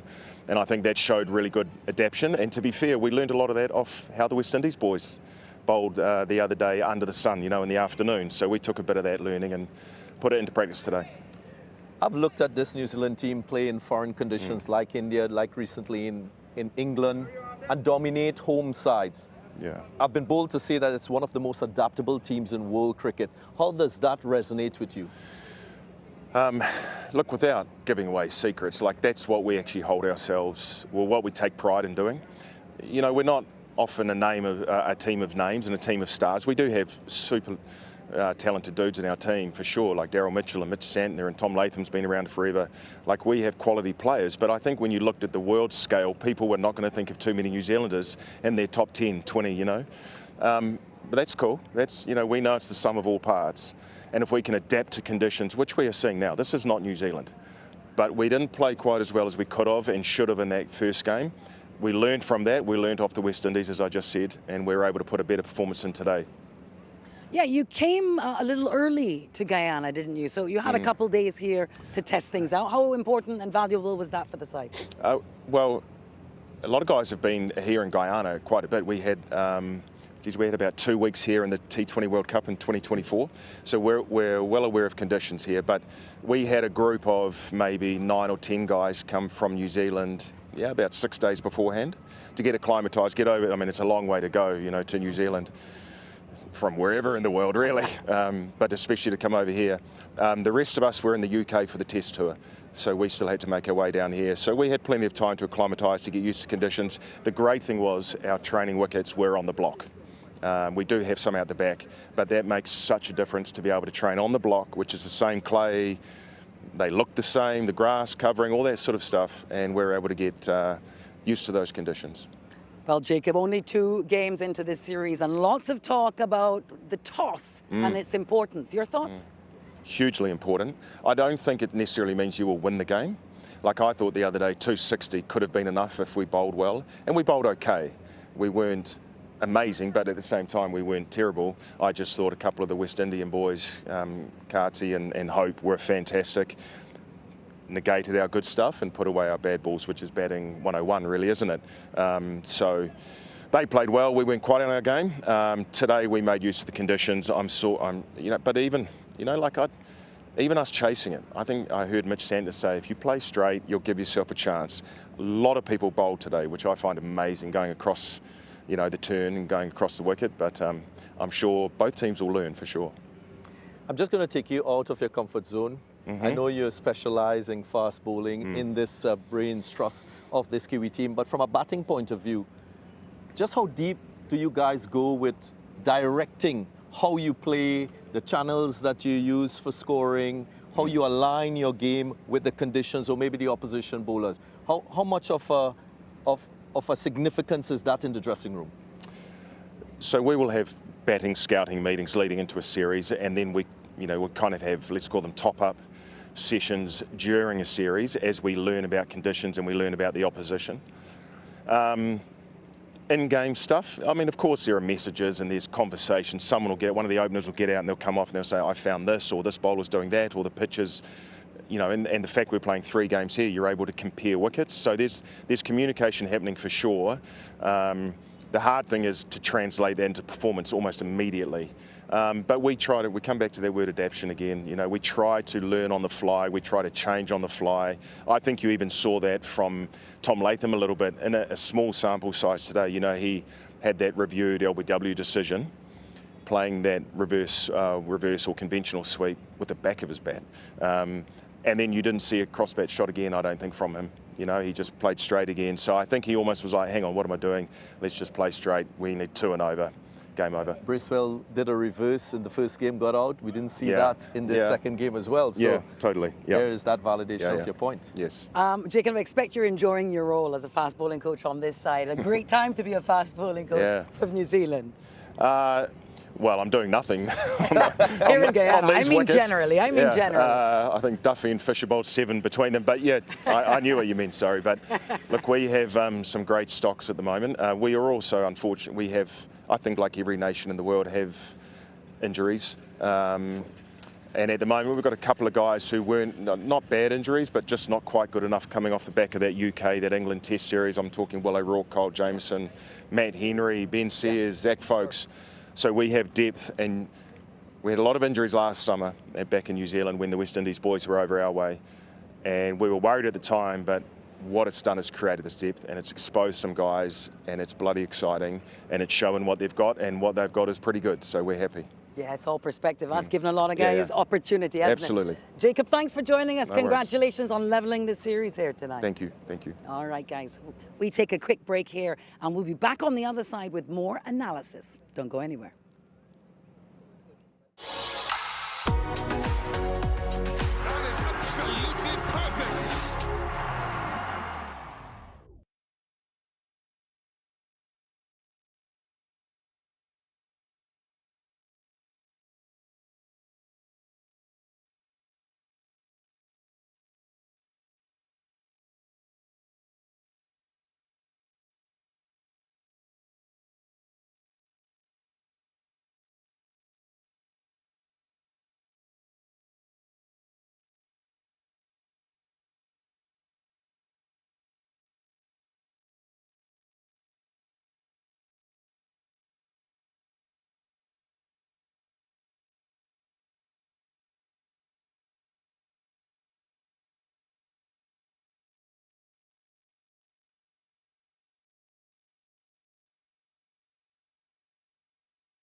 Hello and welcome back to Providence in Guyana, where New Zealand have levelled this CWI ODI series between the West Indies and New Zealand on a raging turner here today at Providence. I'm glad to have with me Stacey-Ann Adams and Darren Ganga to have a look back at some of the best bits. Stacey-Ann, I guess I'll start with you. It was decent. West Indies lost the toss, were sent in to set a total, and good from the openers, particularly John Campbell with his 43 off 41 balls. Yeah, again, give the team a good start. John Campbell, you have a sense of his role in the team when he goes out to bat, somewhat as an enforcer at the top, very attacking when he gets a chance. Of course, he would have wanted to be able to push on and get to a half century or beyond. He's known for getting good starts. You look at his record in tests where he has a number of 30s, dismissed in the 30s a number of times. But yeah, give the team a really good start in quick time as well, difficult conditions. But then enter Santner with that brilliant delivery to get him hanging on the back foot, just going on with the angle and crashing into the middle stump. But again, his role in the team, I think he gave the team a good start, unfortunately unable to push on. Definitely played his role, 4 4s and 1 6, gang. He was going great guns. He's one of 2 batters to strike at over 100 in this game, so that tells you about his fluency as a player. Now, Jacob Oram spoke about how easy it was to score and to face seam bowling. He had that up front. He made use of it. And another good partnership with O'Geese. These 2 West Indians laid a little bit of a foundation. 63 was that partnership. But for me, when he looks back at that dismissal, he'll think that he should have been playing a little bit straighter as against trying to go square off the wicket. So technically, maybe an adjustment in his approach to spin bowling to try and hit the ball more in that V mid-on, mid-off area as against trying to work the ball too square. So learning experience for him, but he'll want to capitalize on this very good form that he is showing early days in this 5-match series. Do you think that was a major thing today then, people not playing straight enough?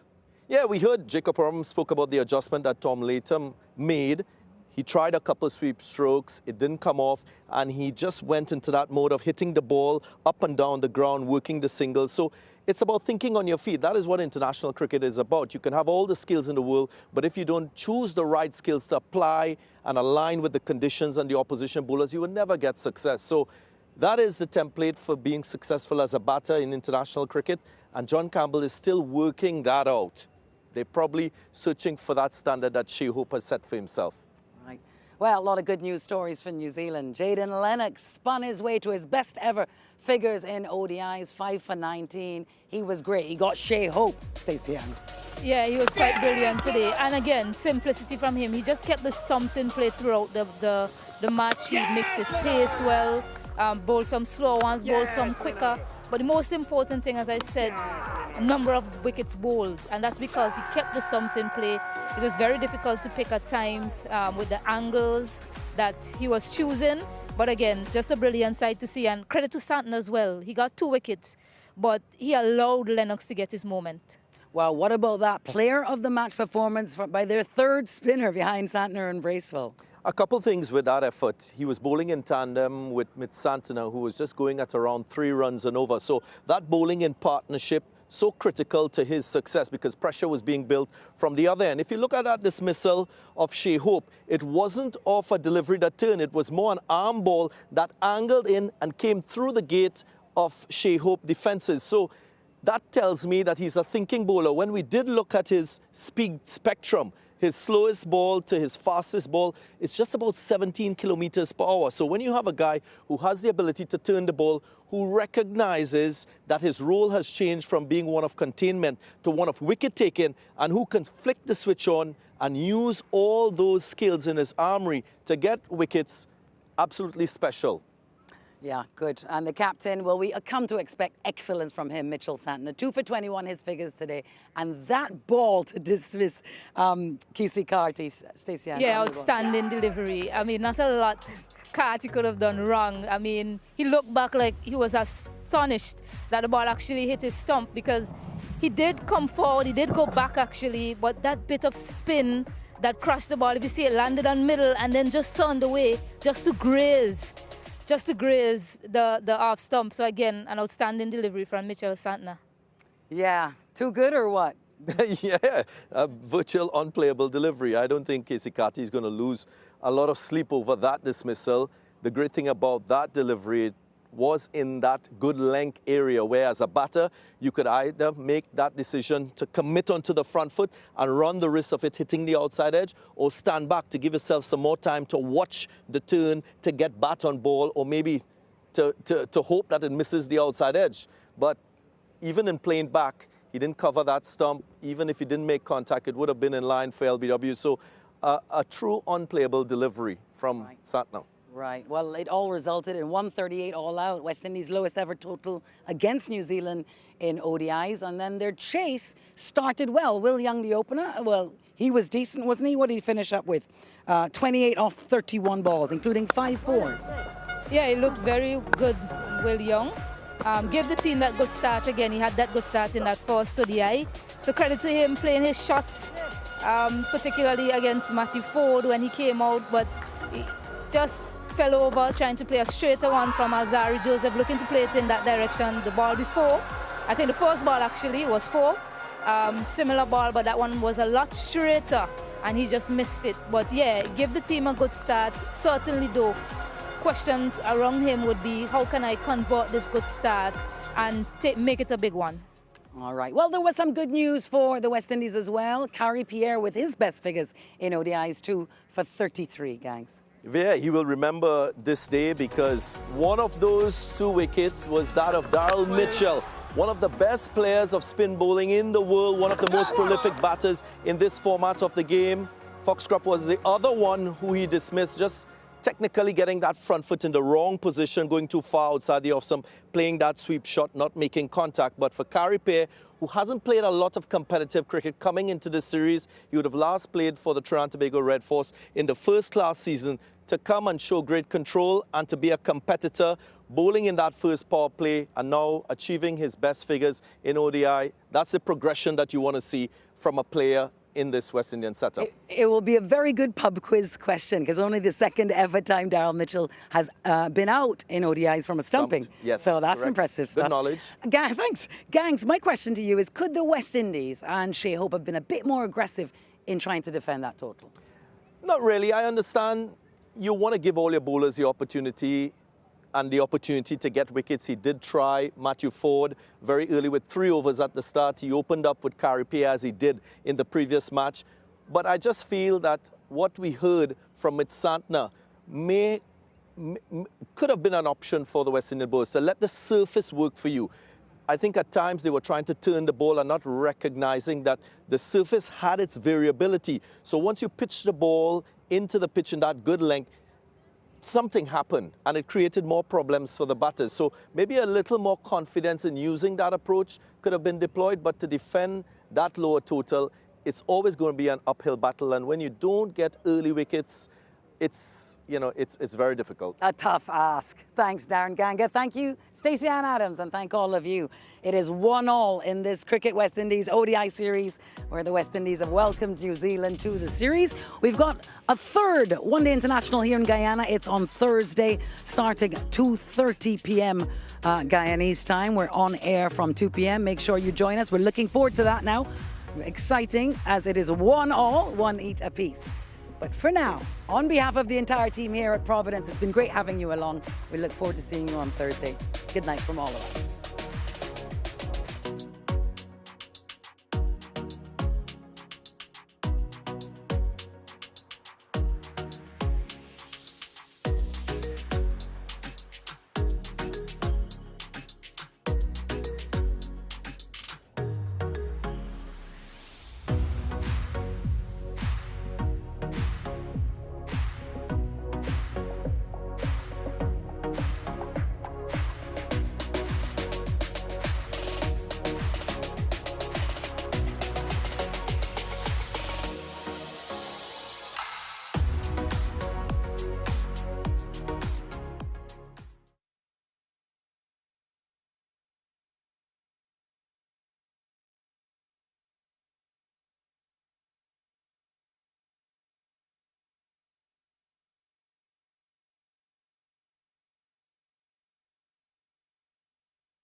And I'm looking at you.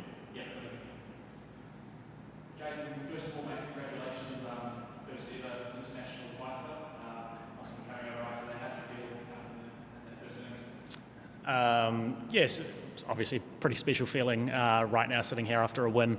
But yeah, I think looking back to the toss, it was pretty exciting knowing that the West Indian guys got it to spin in the first innings when the sun was out the other day. So yeah, I think from it starting there, knowing that we were going to get a chance to bowl first in the sun, it kind of made us show our best hand. And when it started spinning, it was obviously exciting. And then, yeah, the variability in the wicket meant that you keep the stumps in play and squeeze the dots and squeeze the ones, and it kind of looks after itself if you put the ball in the right area. So not a typical looking black patch bowling attack today.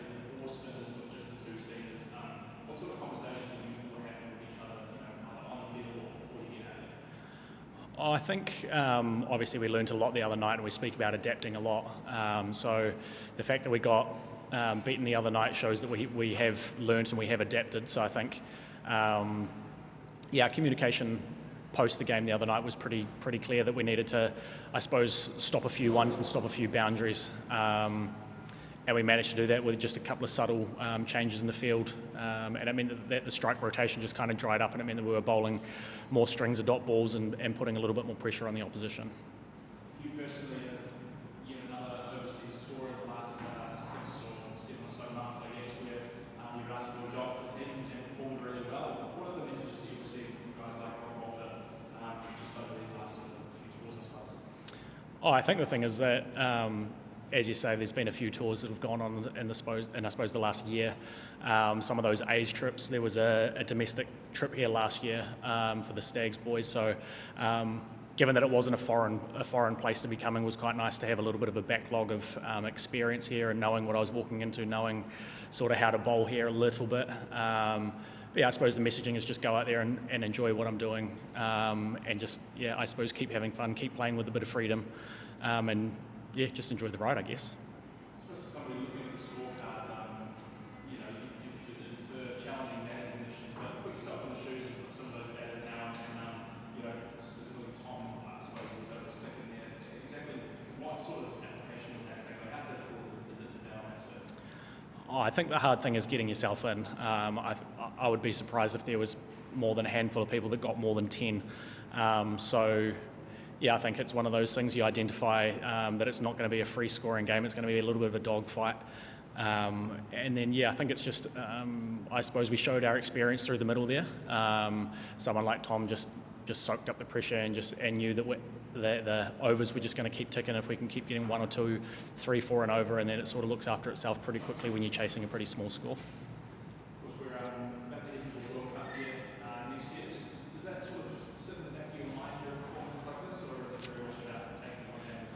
It's all about taking it a game at a time at the moment. We're obviously mid-series, so to go 1-1 now with 3 games to go is pretty pleasing. But yeah, I suppose there's a little bit of that you sort of look at a calendar and say, hey, that could be me if I go well. But yeah, I think the most important thing is always staying present, because you never know what sort of opportunities present themselves. So you just got to keep playing what's in front of you. And finally, mate, just that moment when you're walking off the field today, someone throws you a match ball, and you can have that moment, and just maybe if you can describe what that feels like. I don't know, really. I haven't really had a chance to think about it. I think it'll probably be tomorrow morning when I wake up and sort of reflect a little bit and go through my post-match notes and those kind of things. But yeah, it's one of those things that I suppose it's right moment, right time, I guess.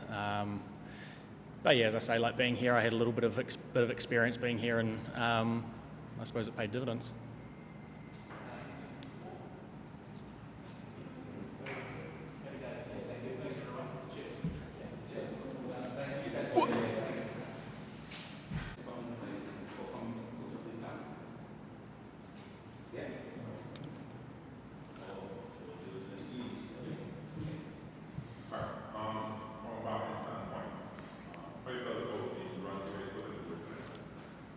Yeah, I think we left some runs out there, for sure.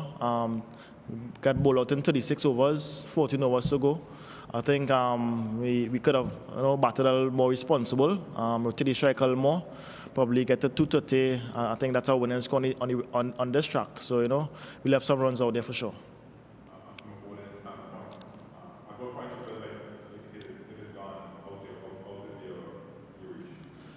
No, I think it was a really good job by the bowlers. 138 to defend. At no point we thought we couldn't have won the game. I think the bowlers tried their utmost best to win the game. Coming down to the end, it was a bit easy after not picking up the wickets. But I think the bowlers they fought and they fought well.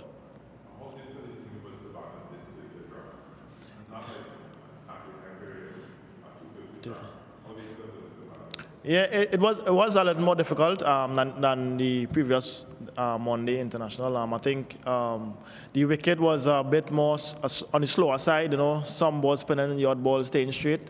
As I said, they did a little more responsibility from the batsmen. I think 3-4 runs over and knock wrong the ball a little bit.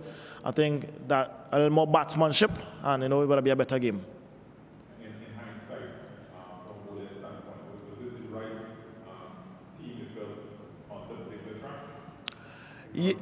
Yeah, we just won a game with basically the same bowling attack. So, it was a good bowling attack. I wouldn't say nothing wrong with the bowling attack, but as I said, it's a 138. The bowlers fought really well. I think if we had like 60, 50 more runs, I think it would be a great game.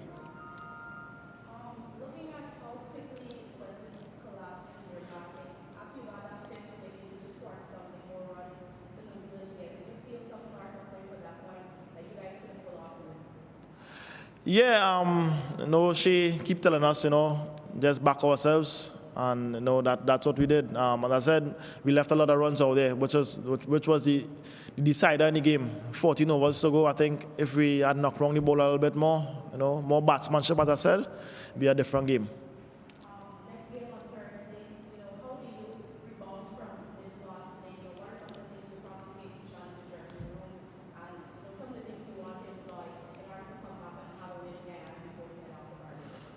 No, I think all the batsmen know what they are capable of and what they need to do. I think we're just going to do some homework. The backroom staff is working tirelessly with the guys, on rotational strike and stuff like that. So just probably go to the nets, and have a knock. All the guys are confident.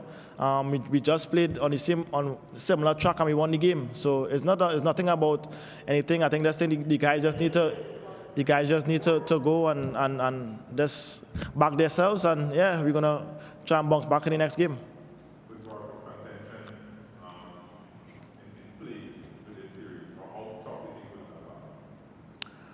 Yeah, as I say, we know what's at stake here. You win some and you lose some, but as I said, we need to bounce back, and the next game is a quick turnover. We just need to back ourselves and try and win the next one.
Welcome all. We warmly embrace the second match of the CWI ODI series where the West Indies will take on New Zealand. Match coming to you from the Providence Stadium in Guyana. Earlier at the toss, Smith Santner called correctly. And not surprisingly, New Zealand opting to bowl first. And in brilliant sunshine, we will look at both teams first. The West Indies going into this second match with one change. Matthew Ford comes in for Shamar Joseph. So the medium pacer in for the express pace option. Just a slight adjustment to the winning 11 from that first game for the West Indies. And for New Zealand, they've recognized the conditions, and Dean Foxcroft, that one newcomer into the 11 at the expense of Nathan Smith. So a spin option for a seam option for this second ODI for the Kiwis. I did actually hope about that strong record of the West Indies chasing in one-day internationals. Here in Caribbean conditions, they have a very good record. 9 wins from 10 completed matches in this World Cup cycle. First ball, ODI 2. Duffy, the opening bowler. Driven delightfully through that point region. And it's a boundary for the West Indies. Pulled away nicely. Got under that one. The bounce was sufficient for him to swivel and take it all the way for 6. Up and away. Sufficient bat. Good velocity in that swing from Campbell, and he gets 4. He just chipped away, not properly timed. But he will still get 4. The placement was superb. Ogis will be happy with this outcome. Lovely aggression and the ability to reach that delivery from John Campbell was very important in striking against anticipated spin.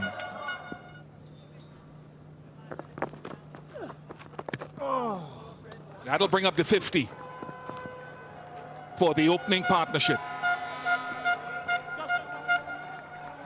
It looks a good stop, but the umpires might want to have another look. He had little issues with visas and stuff.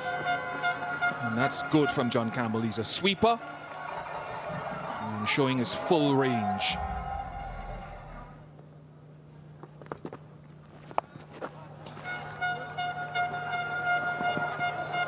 Valiant effort, but excellent from John Campbell again. We saw the fine sweep in the previous over where he just used the pace, and now a more powerful square sweep. And out. Beaten one ball, gone the next, and another start for Ogis without kicking on. But good on the off spin of Bracewell. Yes, the delivery before, wasn't it? That really had him very tentative. Nice and slow again from Bracewell. And just enough turn to hit the outer portion of the bat. A very simple catch by Henry Nichols. Ogis goes for 18. First one down at 63. And he does bring it towards the off stump, on the off stump, which is lying flat on the ground now. Whether it kept a little bit low or whether Campbell should have been forward, we will get a chance to look again.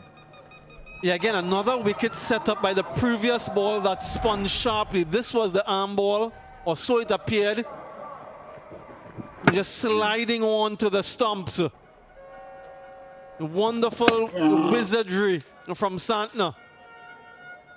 Striking in his very first over. Both openers now gone for the West Indies in quick succession. Campbell for 43, 66 for 2. Lovely response from Casey Carty. Silky smooth.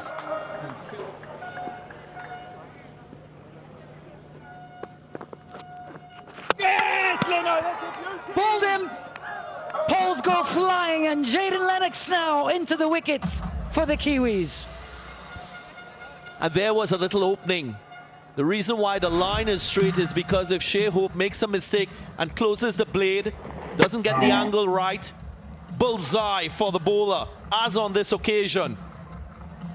So smart, so wily from Lennox. So the bowling change has worked, and the big fish has to go. Hope, gone for 7, 86 for 3.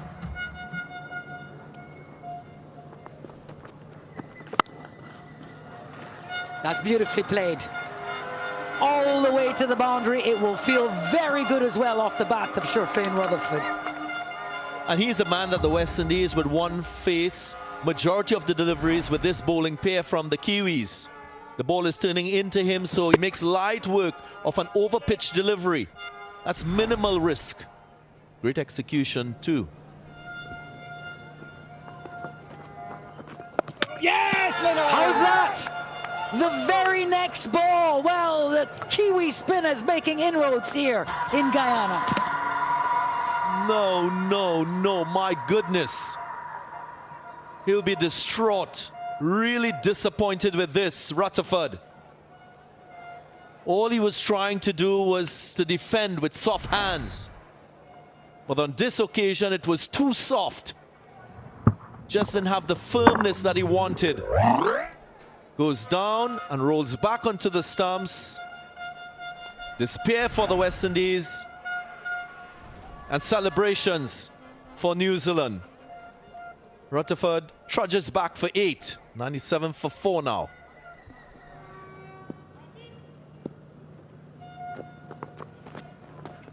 Yes, Mitchie! There is something. The bails are off. There was a noise. And Karti is making his way out of the field. Brilliant again from Santner. It's just the shape on that delivery that has undone him.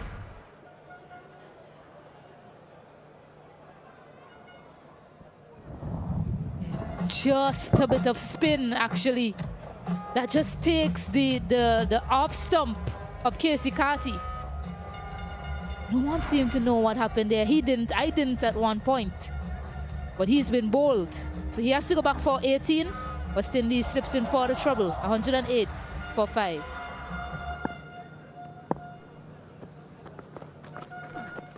Yes, Clean them up. One left-hand orthodox to the other. It's Lennox this time who gets rid of Gudakesh Moti. It's been a procession of wickets for the West Indies. Another one goes. Gudakesh Moti just looking to get it square of the wicket. But the angle just taking it back into him and crashing into that middle stump. Looking to give himself room, so he has to go back for 1 of 16 deliveries. West Indies 115 for 6. Yes! Clean them up. Another wicket for Lennox. Couldn't put away the full toss of the previous delivery. A hoik across the leg and stumps into play again. Another batter bowl. On target once more, New Zealand and Lennox. His best bowling figures now 4 for 12. Stumps everywhere. Matthew Ford putting out the big shot. Cannot make connection. 7 wickets down now. He goes for 1. West Indies 190. West Indies batters at sea in an absolute turner here at Providence. Jaden Lennox with 4 for 12.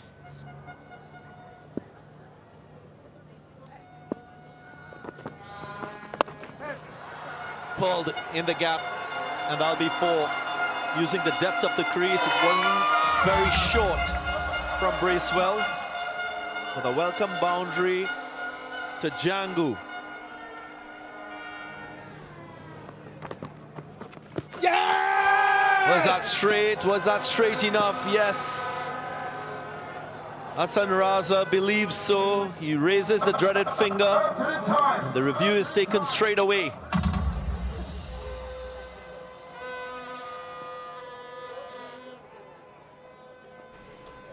TV umpire to director, we have a play review for LBW. The original decision is out. I've checked the bowler's feet and it's a fair delivery. Can we go to front on when ready, please?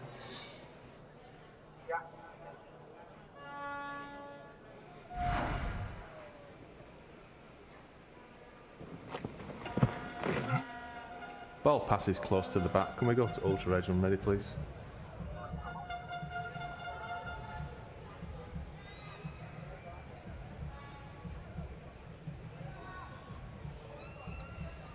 Yeah. Ball passes under the bat. Go to ball tracking when ready, please.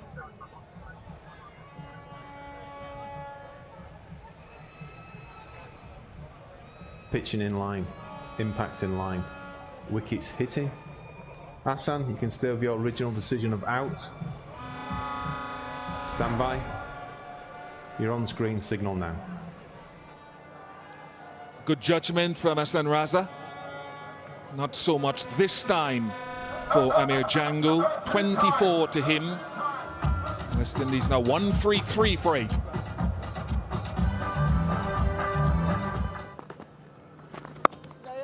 Jimmy! Little mix up. And it leads to another West Indian wicket.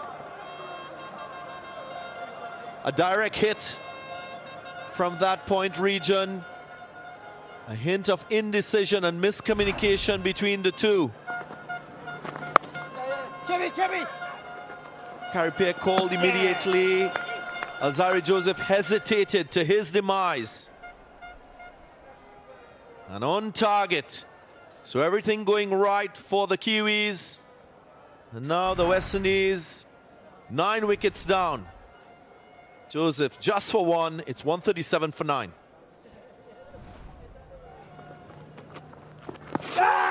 Huge shout. Might be going down, but the umpire gives him. He will review it immediately. It'll be interesting to see the trajectory of that one. And we'll get some further evidence. Basharat thinks, though, that it's out.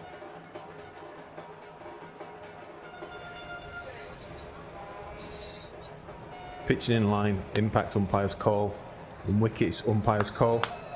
Zahid, you can stay with your original decision of out. Stand by. Yeah, disappointed Darren Sammy there. 138 all out. Basharat give it out. They got the decision in their favor and it will remain out on umpire's call. So lost the last batter to be dismissed. 138 all out. The conditions out there. Remarkable effort from Lennox.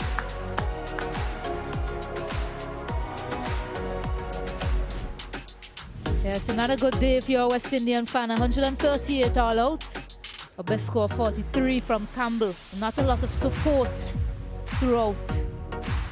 138 all out dismissed for their lowest total at home versus New Zealand.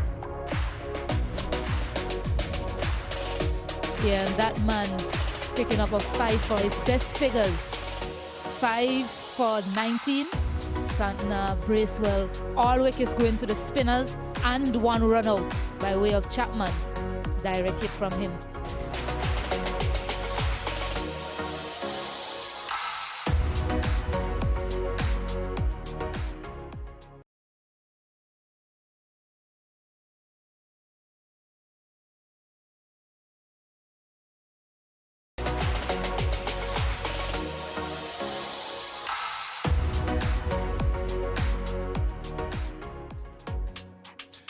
The island of Barbados, one of the jewels of the Caribbean with its aquamarine waters, its water sports, very, very famous across the region. One of those countries where you can go to relax. Here in the country of Guyana, at Providence Stadium, we have continued coverage of this second ODI between West Indies and New Zealand. Carripier. New Zealand are away. They look to be busy because they understand that batting is not straightforward. And he's pushed that to the boundary. Pierre was hoping that that could perhaps angle back into the stumps. Didn't get his angles right. Nice shot, very controlled. And the balance was absolutely perfect from Will Young.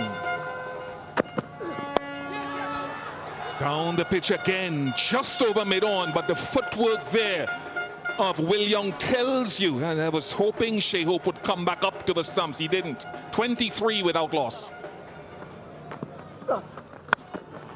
Nice from Will Young. Picked the length quickly and dispatched it. He's grown accustomed to Carrie Pierre. He's into his 4th over.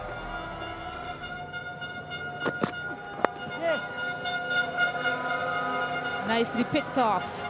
Should get to the boundary, and it does. So timing continues to be excellent from William and Nichols. Boundary of the last ball of the previous over, boundary of the first ball from Alzari Joseph. The balance at the crease stands out again. The timing exquisite. Nice little platform being laid here, not dissimilar to what the West Indian openers did. This one looks in front. There is a loud appeal. It is adjacent, and the umpire agrees. We'll have a chat about this. He goes up right away.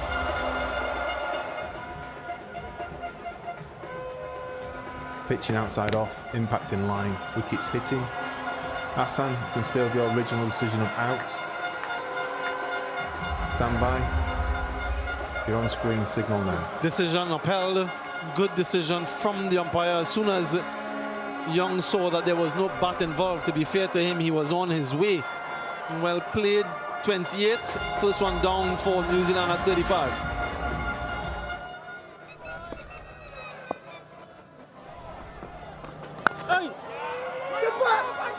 There's a chance. I think they got their man. He's walking, he's not waiting for the review. A quick piece of fielding. Yeah, freeze it there. I've made my decision for the big screen.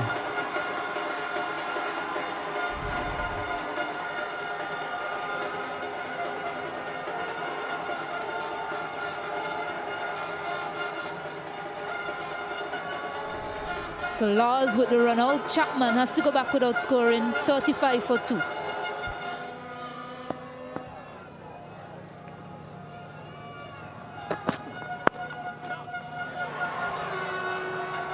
Whipped away. It's a chase on for the fielders. Think he does well, Laws. You definitely want to have a check of that. A very good effort from the young man and the boundary. This one is edged, but it will go to the boundary as well. 43 for 2.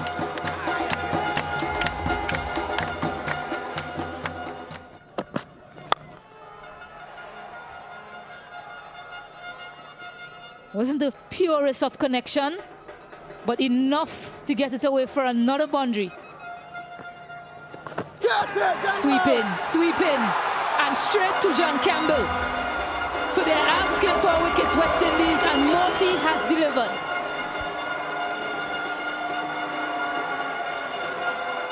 Magical Moti strikes again, keeping the West Indians in the hunt.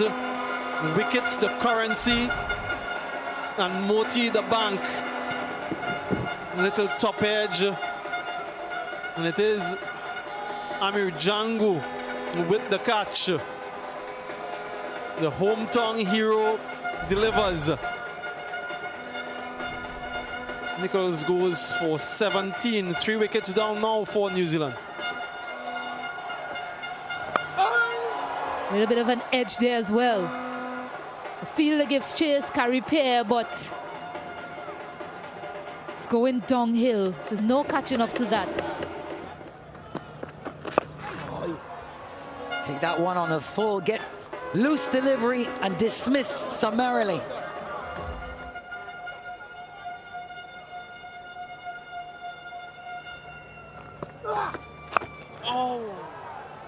Bit of a drag down, kept low, and just eased away for a boundary.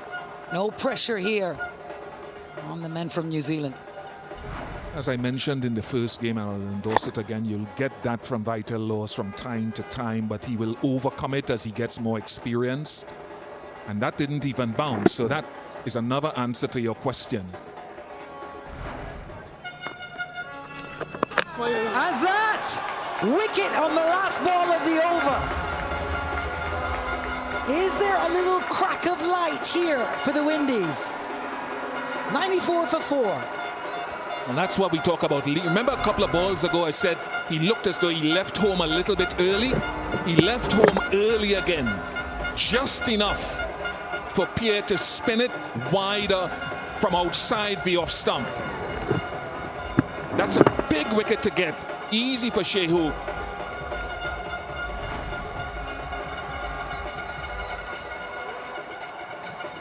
Yeah, can we go straight to side on, please? I just want to see the gloves. Thank you.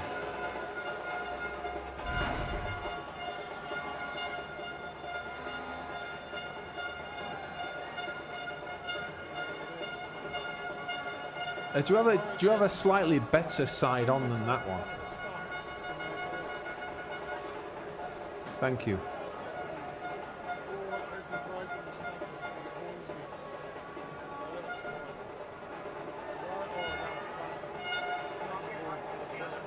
Okay, thank you.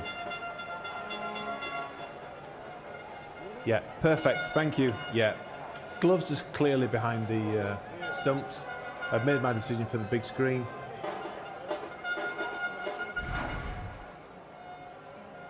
Yeah, legal from Shea Hope. The gloves cannot be level or in front of the stumps in taking the ball, and Shea Hope was on the money. He berated himself, Daryl Mitchell, for that loss of concentration. 28 or 43, 94 for 4.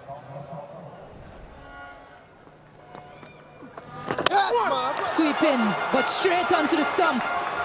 So Carrie Pierre gets a second wicket, and Foxcroft has to go back without scoring. It's an attacking delivery, you know, although the line is outside the leg stump. Ghanaian supporters, they love it. They feel there is a match on our hands. That sharp turn once more from the left-arm spinner, despite the line being on or outside that leg stump. You miss, I hit. There's another one via that type of style. Foxcroft going without scoring. 96 for 5 now. Yeah, and World Test Championships as well. This is the first boundary in 55 balls, and it's off the bat of Tom Latham. What? Yes.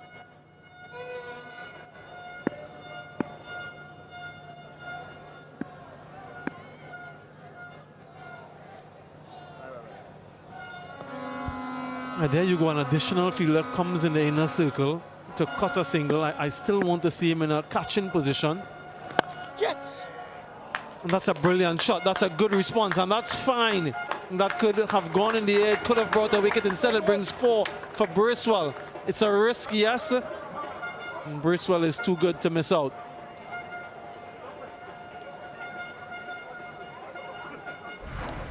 Just over pitched from Moti. Not too far from that fielder there. If he was perhaps a little bit closer, maybe.